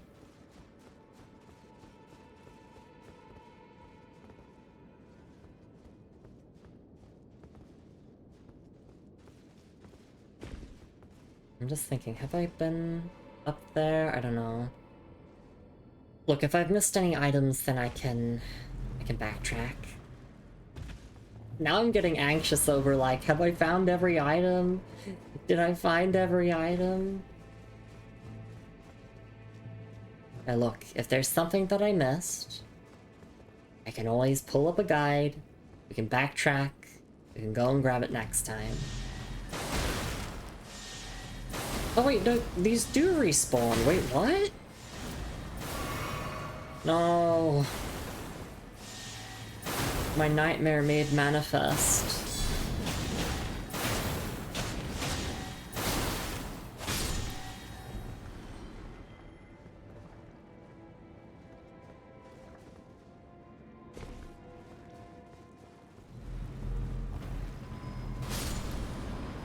You could also just detonate these, like, by running up to them.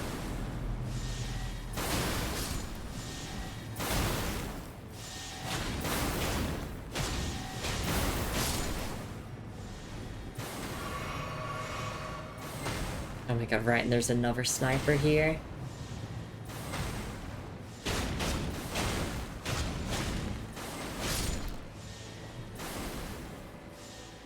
Be wary of many snipers. And gravebirds.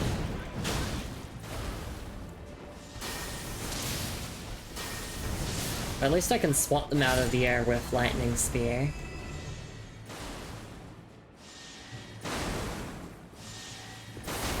Stop it!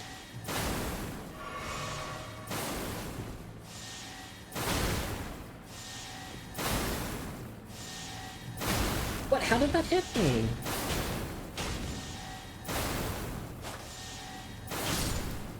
Oh my goodness, finally. The foul beast is gone.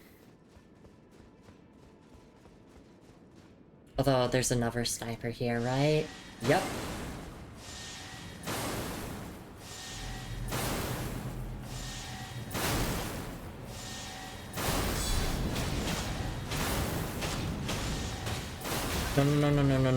No. This is when things start getting out of control. When things start falling apart. We're all good. Okay. So that leads down to the grace that we were just at before, right? Yes. So I'm gonna ignore that enemy. So we don't go that way. Instead, we want to go over this other path around here, I believe.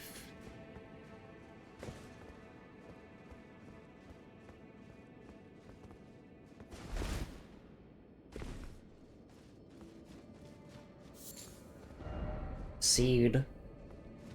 Okay. Okay, random message. I don't know what you're getting at. Oh wait, I've already been up...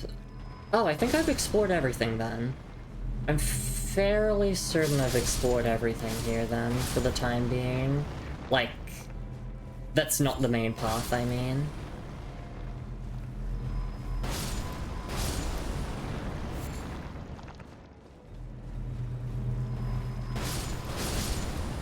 One thing I could potentially do to make navigating easier is if I placed, rainbow prism stones wherever I've been. The only problem is that they despawn. I think they despawn after you die or reload the area. But before then, it's a nice way to, like, mark where you've been.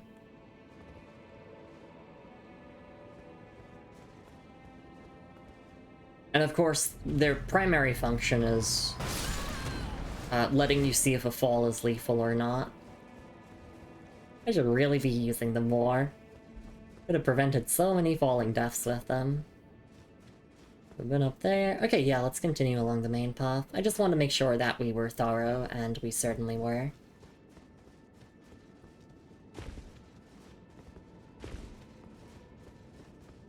A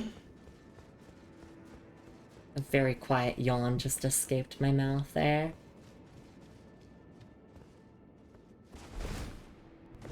I guess I don't have to go to the Grace on foot, but I'll do it anyway. Likely death. Yeah, I would think so as well. Alright, let's see. No level ups, obviously. No item descriptions to read. But we continue forward then. So what was the player suggesting again? This one here. No, not you. It's the one that I rated up. They were like, jumping required ahead and then first off left. So they're recommending this. Skeletons! They're throwing fire pots! Oh my goodness. Honest to God, skeletons in Elden Ring. I mean, there are skeletons in Elden Ring, but... or these are just, like, pure-ass naked skeletons. I need Sacred Blade. That's fine. I wish I could buff Ordovis's Greatsword, like, put a holy buff on it. For maximum paladin mode. Now, first I'm gonna deal with these skeletons, and then I'll go left.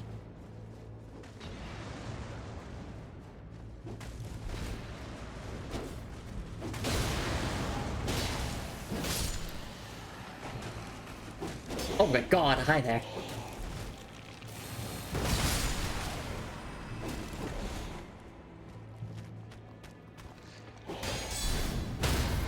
Oh, Ordovis's Greatsword, how I've missed you so. It's always been in my inventory, I just haven't been using it.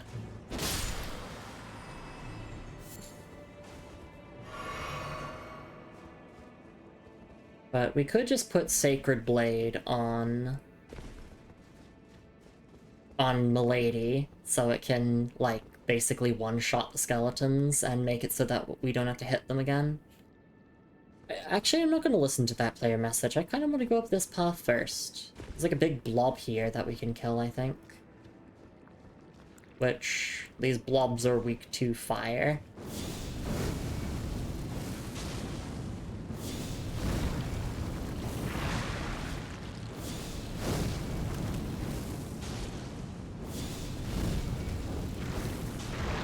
Yeah, they can't really do anything if I just sit back here and keep throwing Black Flame.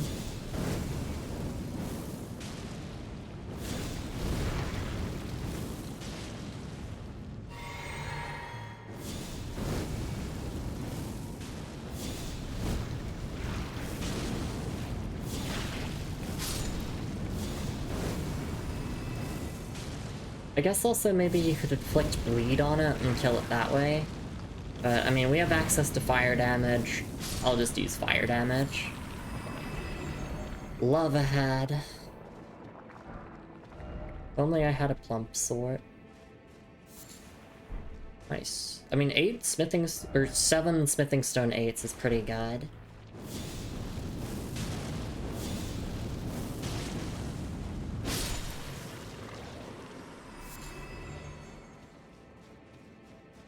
Oh, okay, yeah, that looks like a boss there or something, so... let's take the upper path then for the time being. And you know what? Yeah, it's been a while since we last used Ordovis's Greatsword, so let's keep using it. Just for a little bit.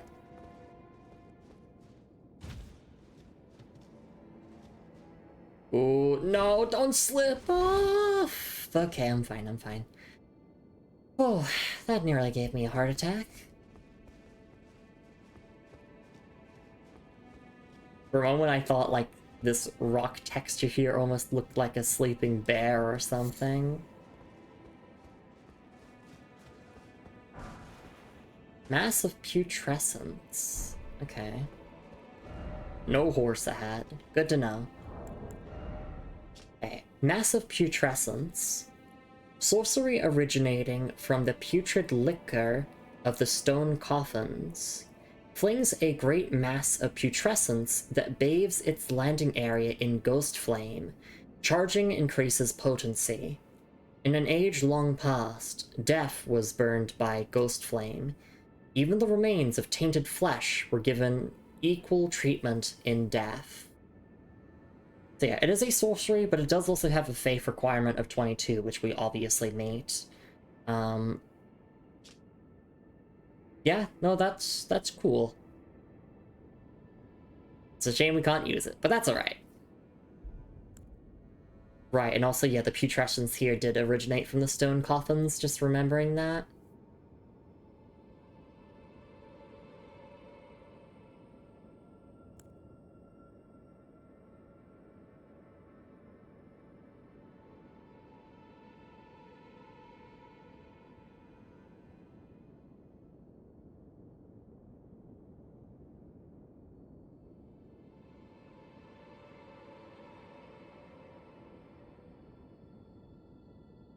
Okay.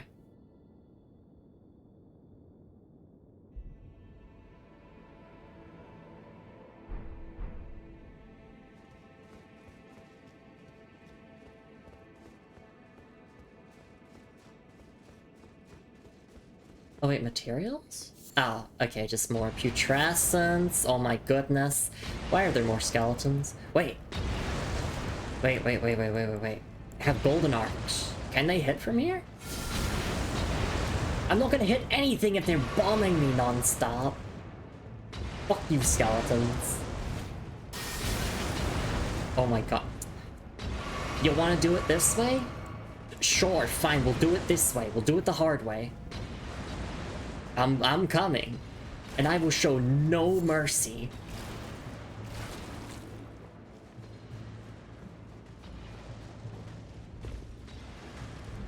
Get over here, you stinky bum-bums.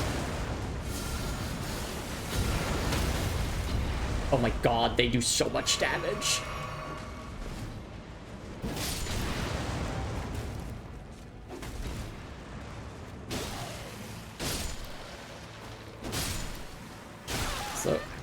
Oh my god, how many skeletons are there?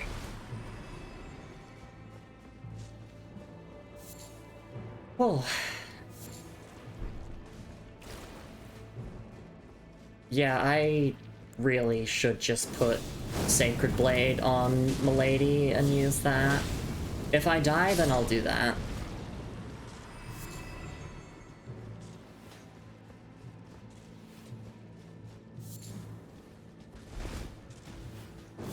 I think, like, at least in Elden Ring, it's good to have access to fire damage at all times, and it's good to have access to holy damage at all times. I think those are the two main elements that I think are pretty good most of the time.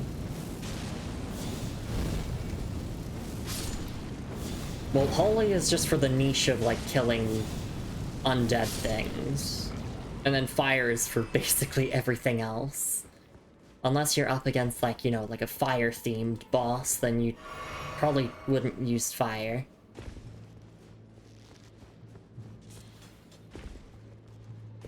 Of course, then just pure physical damage is fantastic, as always. I wonder how good pure magic damage is in Elden Ring. It's probably good.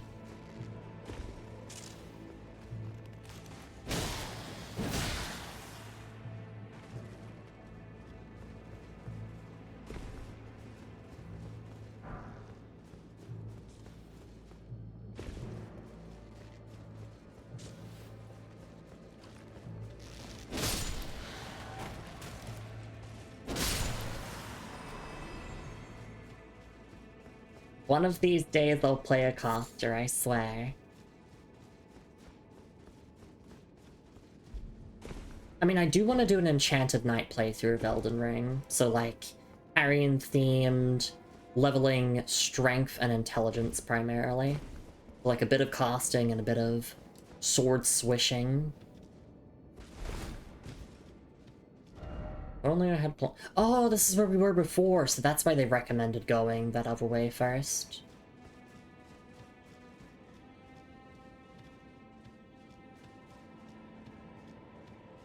This is a misbegotten. Why is it always weak foe? Yeah. These are pretty easy.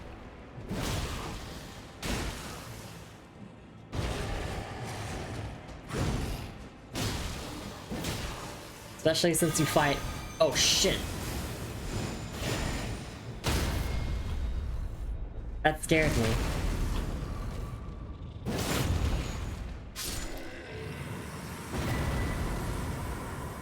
There we go, multi-layered Ring of Light. We defeated the Hiss Misbegotten, or Leonine Misbegotten. Alright, let's take a look. It's an incantation! Yay! I can use that. Alright. Multi-layered Ring of Light. Incantation of those who served Mikola. Produces a multi-layered ring of golden light and fires it forwards, inflicting continuous damage on those struck by it.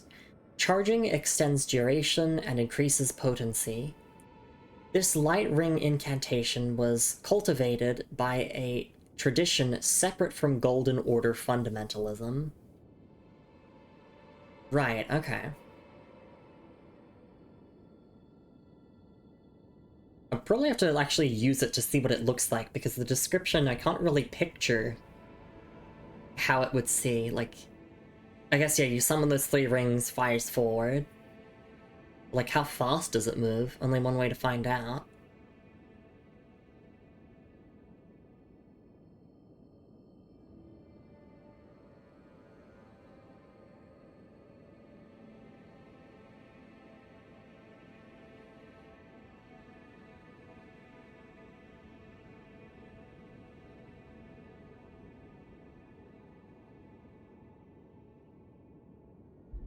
Okay.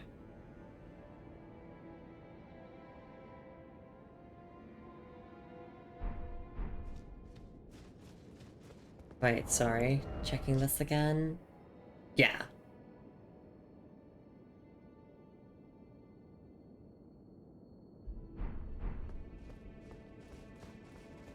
I'm wondering if what it means by cultivated by a tradition separate from Golden Order fundamentalism, it's talking about how Radigan originally gifted Mikola one of the Rings of Light incantations, and then Mikola, like, started developing it from there, and kind of doing his own thing separate from the Golden Order.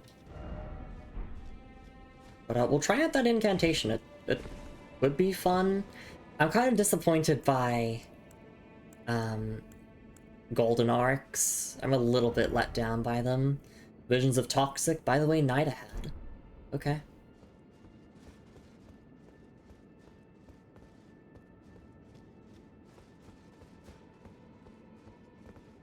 Why do they say Night Ahead when I'm right here?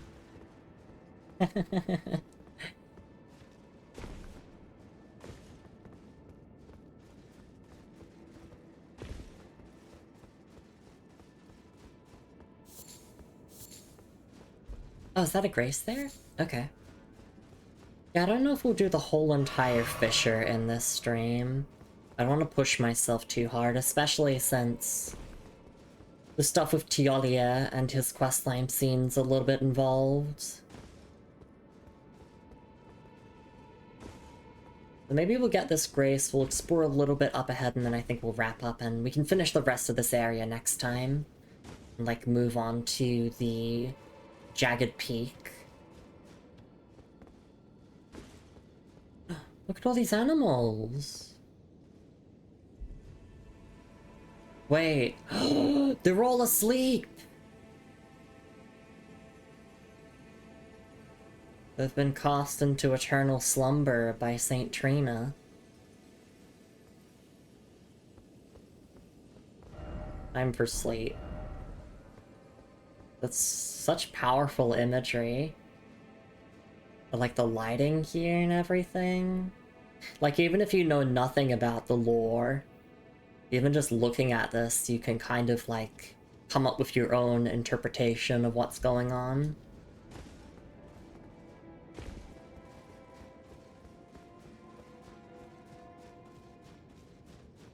This looks like maybe a boss arena? I don't know. Swimming pool's now functional. Maybe we will keep going and meet Saint Trina. But I wouldn't mind having a bit of like a cliffhanger. Then meeting Saint Trina next time.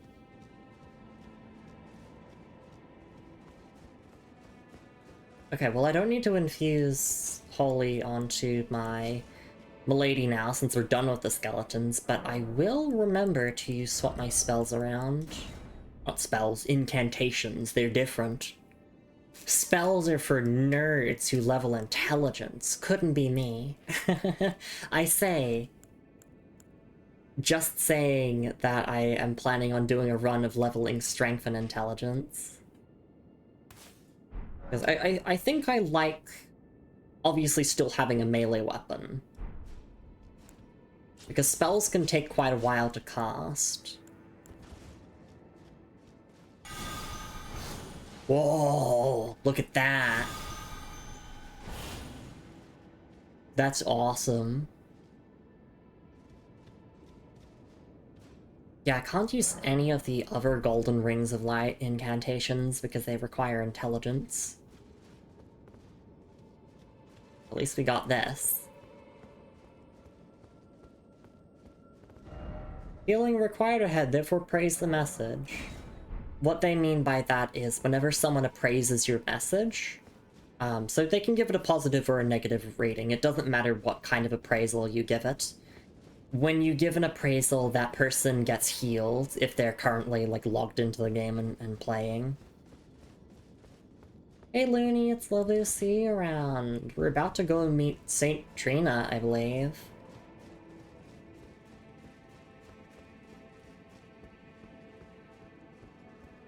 We finished everything I needed to do in the church district for now. We went to Manus Matir and we met Emir and Julan. And now we're here in the Fissure with Tialia to go and find Saint Trina. Visions of battle therefore help me.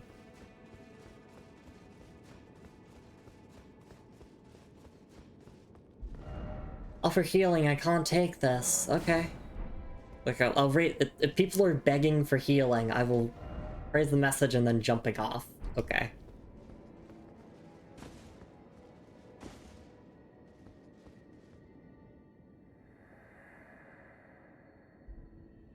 Oh, please, grant me the courage to fly to your feet, my dearest Saint Trina.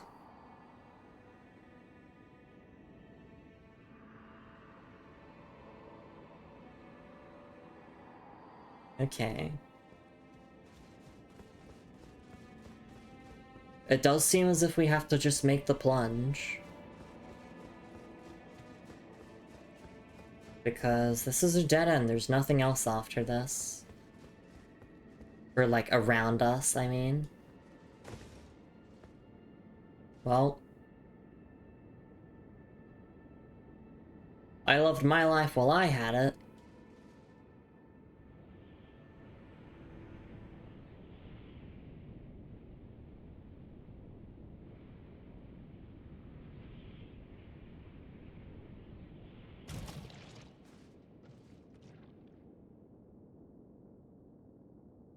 Wow. And just absolute silence. The water lilies are like the most pure here. Oh, wait, I didn't want to summon Tialia. Can I... How do I unsummon him? Tialia summoned as cooperator. Should just be multiplayer. Finger sever. It's not letting me do it. Can I just... I think I can just fast travel. Normally, it gives you a prompt to confirm summoning them, I think. We're not required to summon Tialia for the boss fight here. The guide specifically notes that it is optional, and there's no consequence for not summoning him. Whereas there's two characters in this DLC who do have consequences whether you summon them or not for their respective boss fights. Egon is one of them, and I believe that Hornsent is another one. So that's also an option, yeah, but no, I just fast traveled, that worked.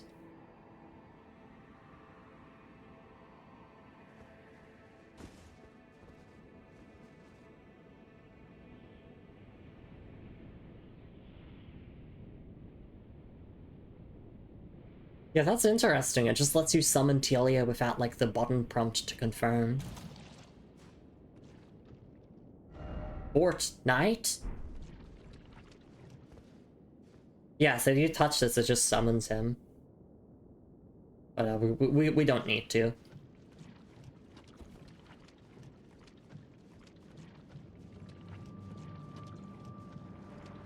Hi there. The Putrescent Knight. Holy shit!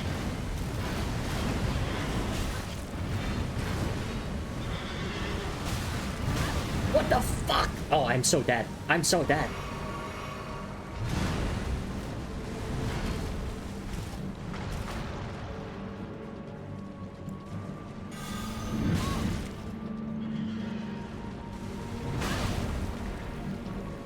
You know, it's time to equip my damage negation stuff, I think.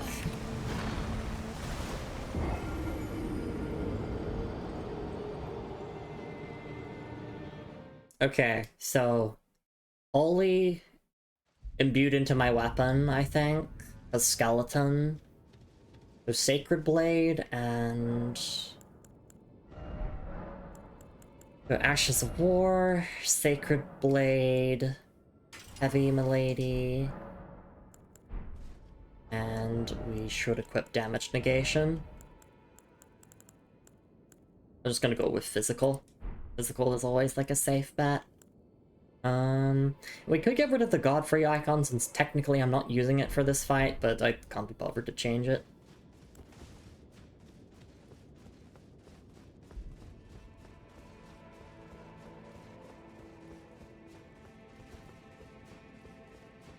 I'm being gatekept from Saint Trina by the Putrescent Knight.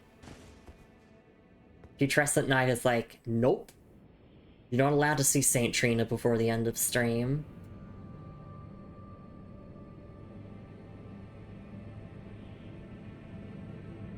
But I want to meet her! Tialia makes her sound so nice.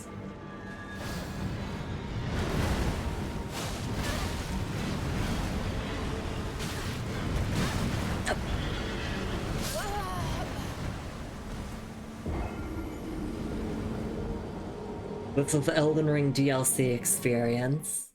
What the fuck? Heavy Milady? I mean, yes, I am. You are! You're my Heavy Milady. Look how sexy you are in my hands.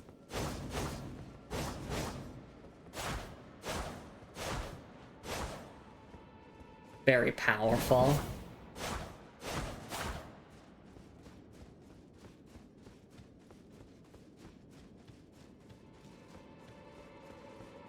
Yeah, no wonder the messages here were like, please rate this up, I need healing. Like, I get it now.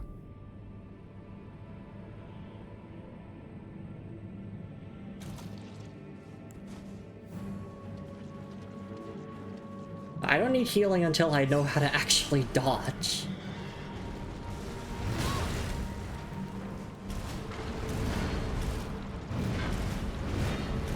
Can I lock onto the horse? No, the horse is just part of the fight. Or like part of the same health bar.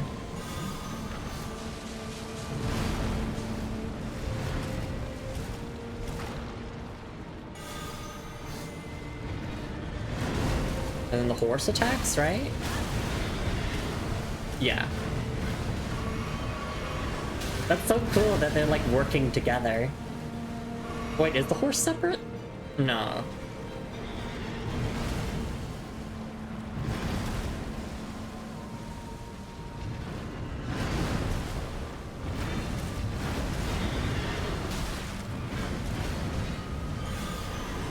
What? Okay, you can do it multiple times. You just have to wait till you get back on your horse.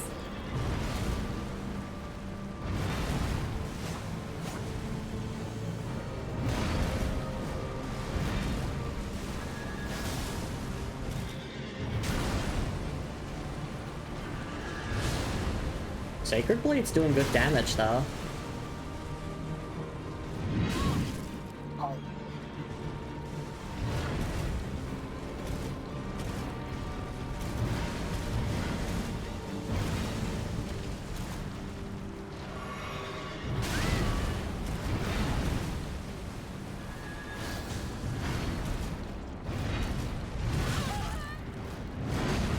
Oh, my life flashed before my eyes. Phase 2? Holy shit! What do I... Maybe I run towards them? Or I just have to roll at the right time? A ghost flame moment. Stop swinging me around like that. I'm going to get dizzy. I'm sorry.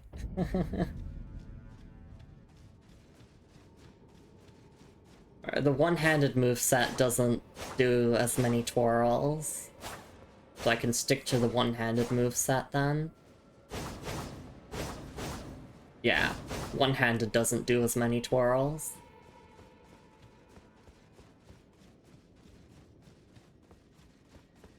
Yippee! This reminds me of the twin demons in Dark Souls 3 and in the Ring City DLC.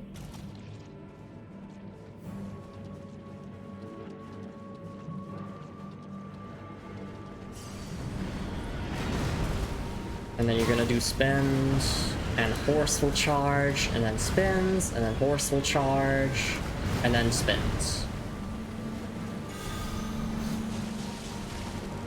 I do like multi-layered Ring of Light quite a bit. I just toss that baby. Just does a bunch of damage for me.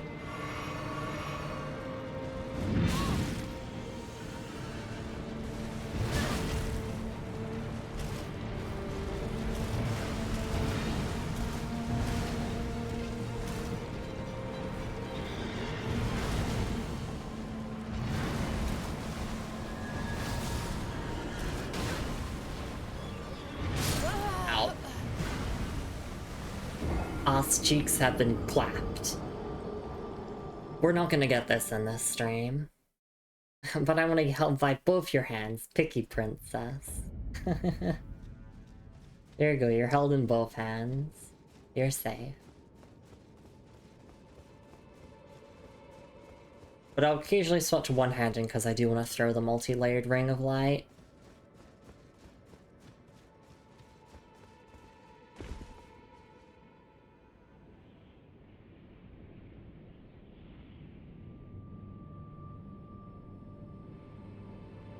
I can say for certain, I know that Mesmer and Bale are probably going to be a lot easier because we will be summoning for them.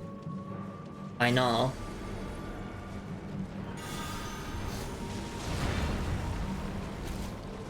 Because I want Egon to get revenge on Bale, and I want Hornsent to get revenge on Mesmer. And I also believe, like, I haven't been spoiled on anything, don't worry, but I do believe they actually have dialogue, like, during the fight. Like, banter with the boss, I think.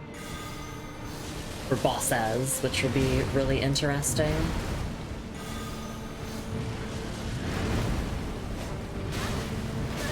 Right, that's the spinnies, and then dash, and then spinnies. At least I think... So I obviously don't want to, like, beat this boss before the end of stream. That's not happening. Like, I would need a couple more hours to figure this out. But at least if I can figure out a couple of the moves before wrapping up stream, I think that would be ideal. And then, yeah, next time we'll work on beating Putrescent Knight, meeting St. Trina, and then getting started on the Jagged Cliffs, or the Jagged Peak.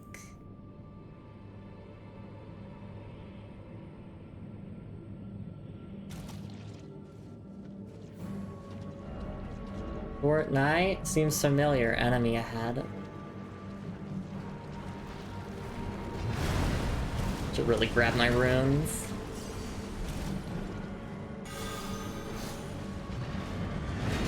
So you're gonna do spins now, and then horse dashes, and then you do spins, and then horse dashes, and then you do spins. And then we full charge this.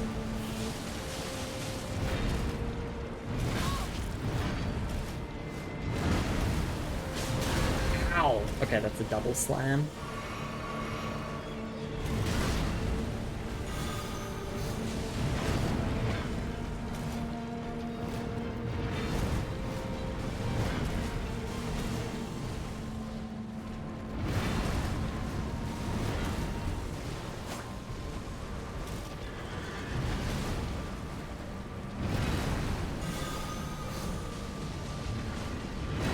Go, and you're gonna spin.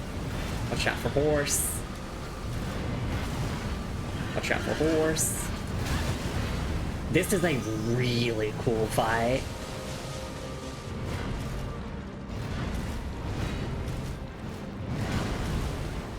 That's a double slam. Or it can be a double slam, I think.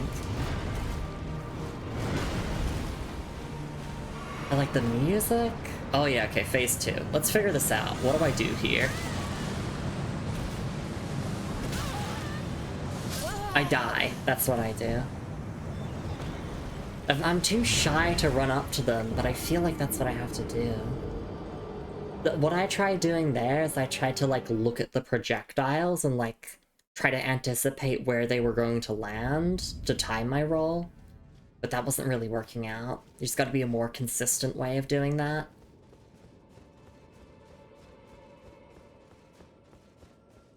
And I will say that I'm okay with backseating for, like, telling me how to deal with specific moves that might be giving me trouble. Like, that's totally fine. You have my full permission to go off and be like, okay, for that move, Lumi, you need to press Alt F4 to dodge it.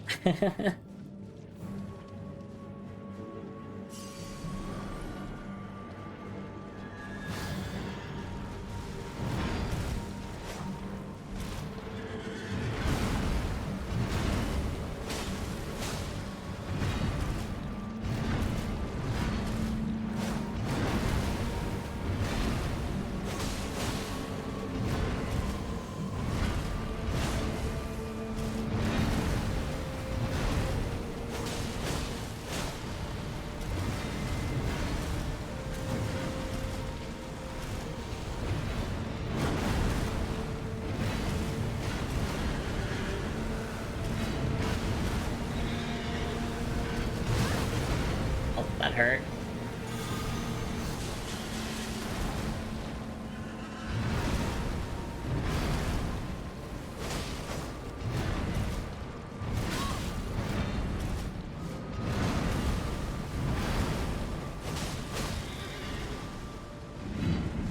Oh, I dodged it! I dodged the boomerang! Okay, I'm just gonna run towards them.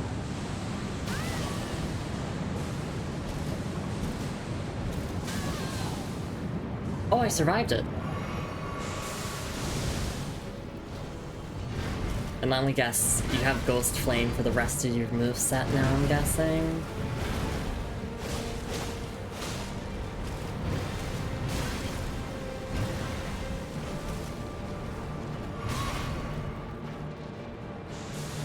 Yep. Alright, let's do one more attempt and then we'll wrap up stream. But I feel like I can get this. Once I figure out the phase transition move, unless there's a second health bar, I think we got this. Like, I'm really starting to learn the moveset. I love going through this loop with the Elden Ring DLC where it's like, the boss feels impossible and I feel like I'm garbage at the game, and then I start, like, sitting down and, like, breaking down the boss piece by piece and figuring out, like, oh, it's safe to attack after this move, or, you know, like, oh, here's how you dodge this. I think that's primarily why I like to play solo, because I feel like if I have another person with me, or, like, if I have another person with me, or, like, a summon, it kind of takes away from my learning experience, because the other person can just take the aggro for me, and I don't have to learn how to dodge. Like, I want to know how to dodge. Also, put this bitch in Night Rain now. What are you doing, From Software?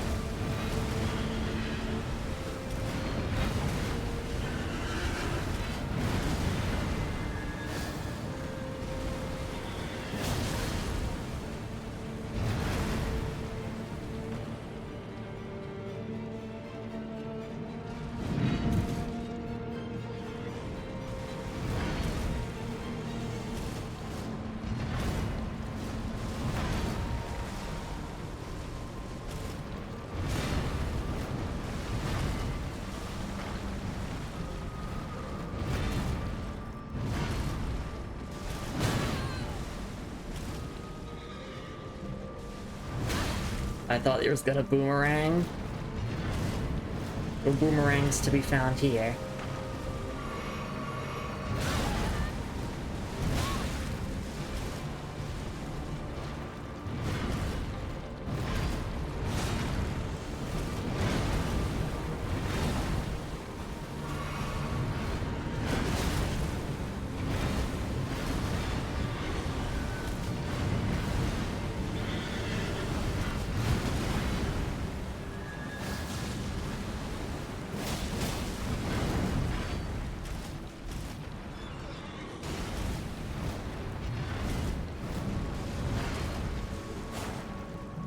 Yeah, I need to learn how to get better punishes. Like, you really have to treat it like a fighting game. It's like, how do I punish this? Where's my punish windows? Where are my plus? Where are they minus as hell?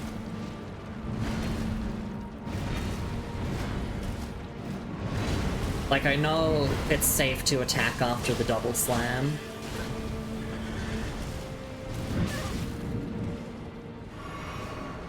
Okay, I don't... Actually, let me just run away from this. Maybe that works.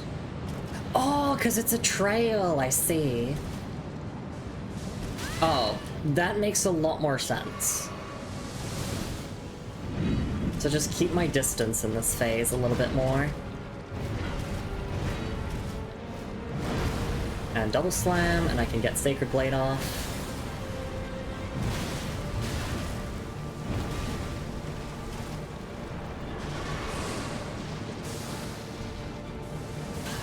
Oh, then that closes in on you, okay. So it's kind of like about positioning. I love positioning challenges. 2, 3, and dodge, and dodge, and dodge.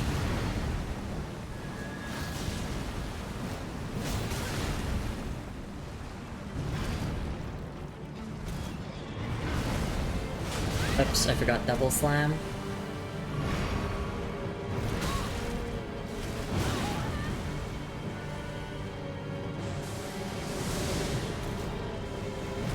Ah, I thought it was the boomerang attack.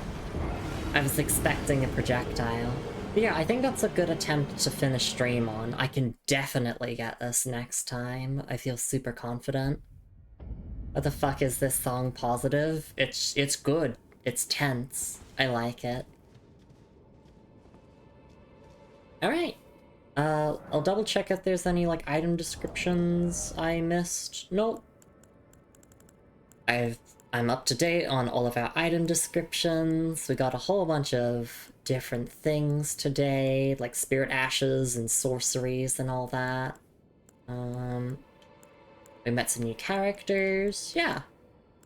Overall, lots of progress, I'd say. So let's wrap up here with 230 hours of playtime at the Stone Coffin Fisher, level 202. And we'll be back with more Elden Ring next week. Where, yeah, we'll beat the Putrescent Knight and we'll get to explore everything ahead. I thank you for the head pats, Looney. I really do appreciate it.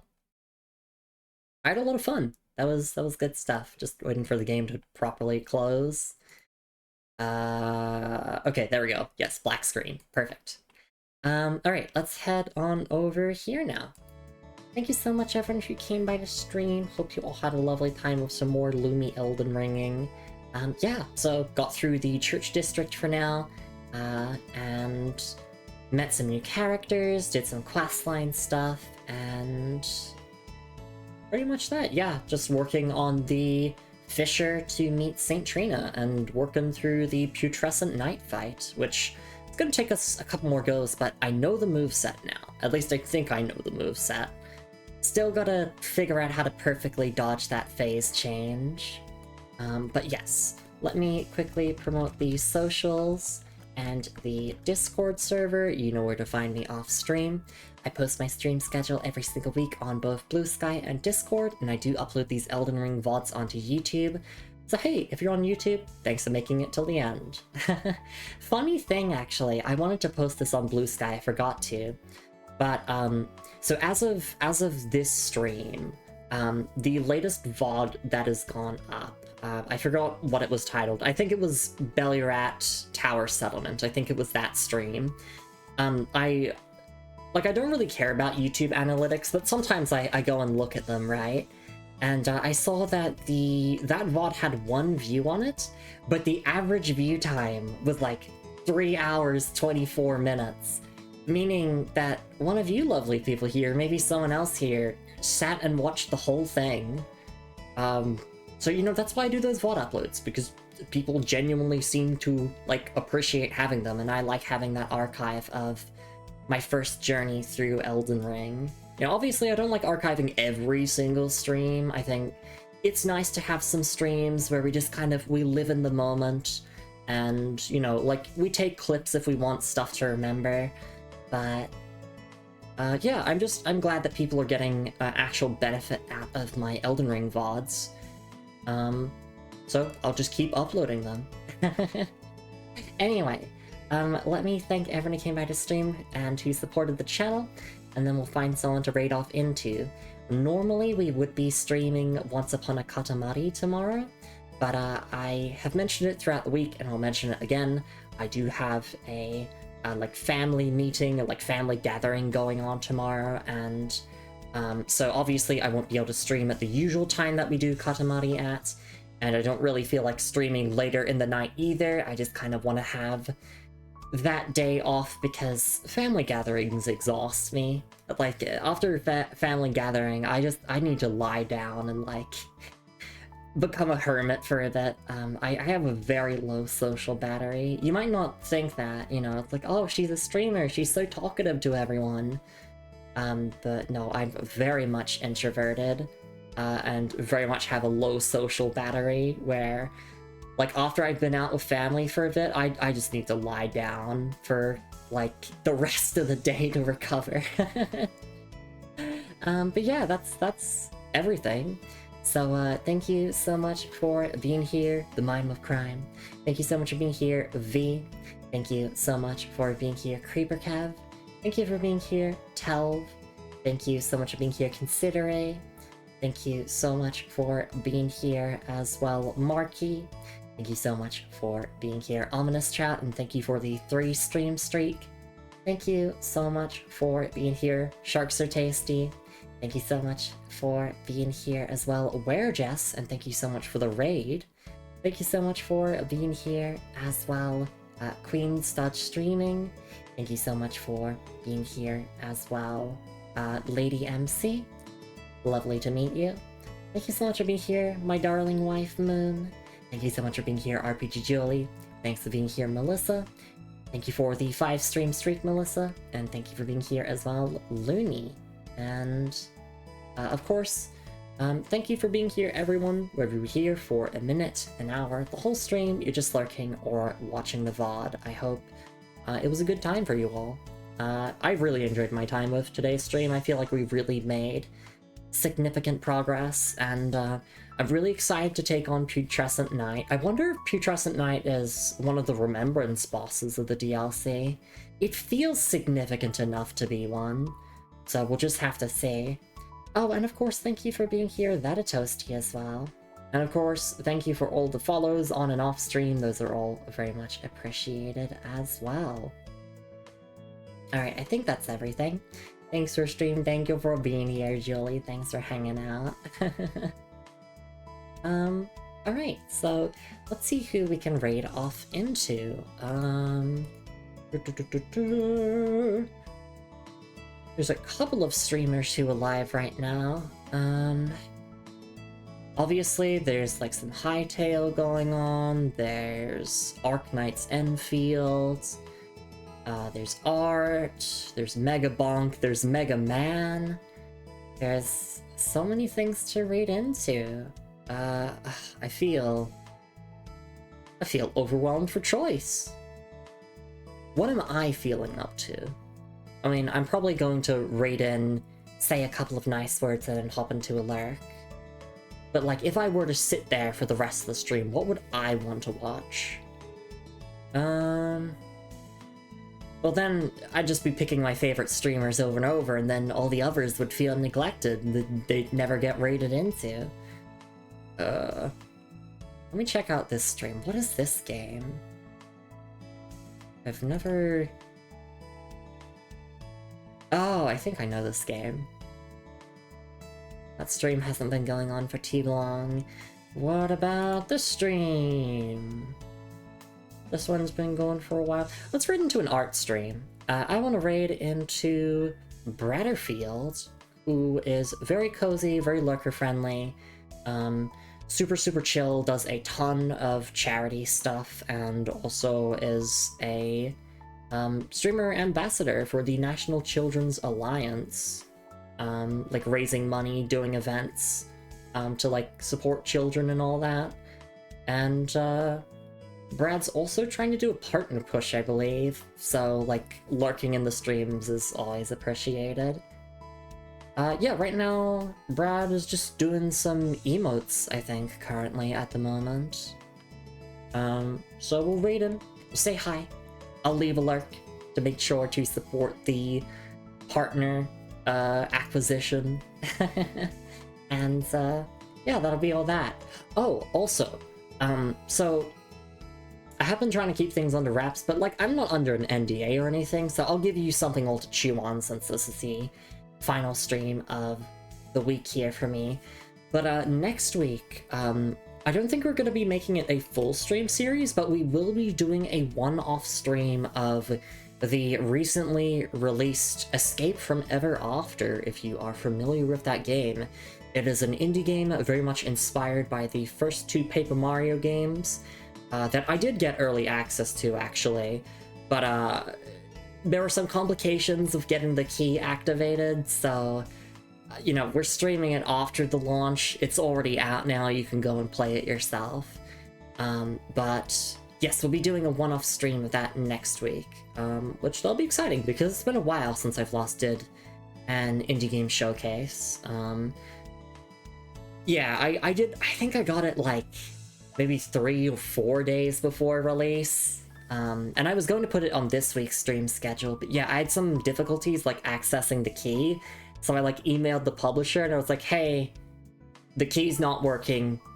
Could you please figure this out? Thank you. So yeah, we're doing that next week. So please look forward to that. You know, I love me a good old RPG. And I mean, my confession of the day is that I never really got into the older Paper Marios.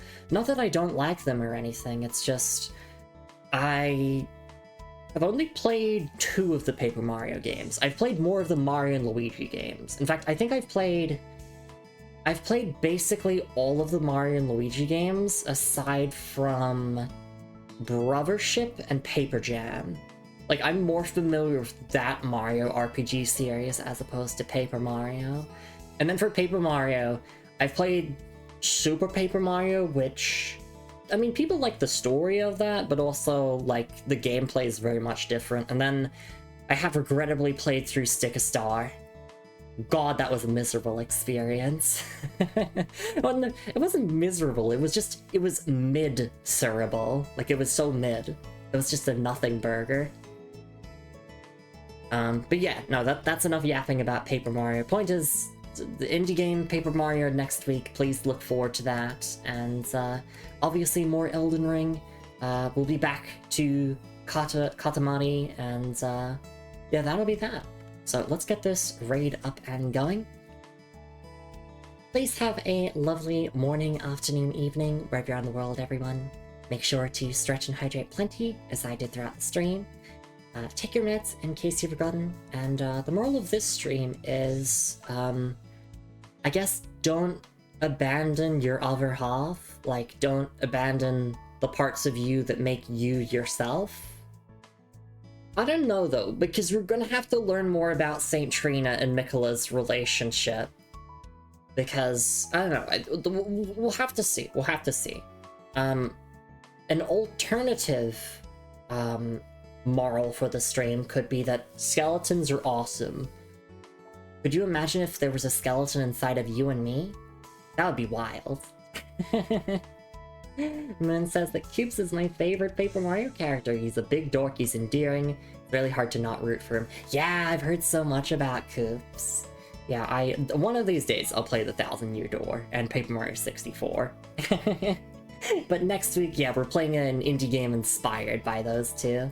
So please look forward to that. I'll see you all next week. Take care of yourselves, everyone. It's raid time, baby. Oh yeah. And I'll see you all next week. Take care. Bye-bye.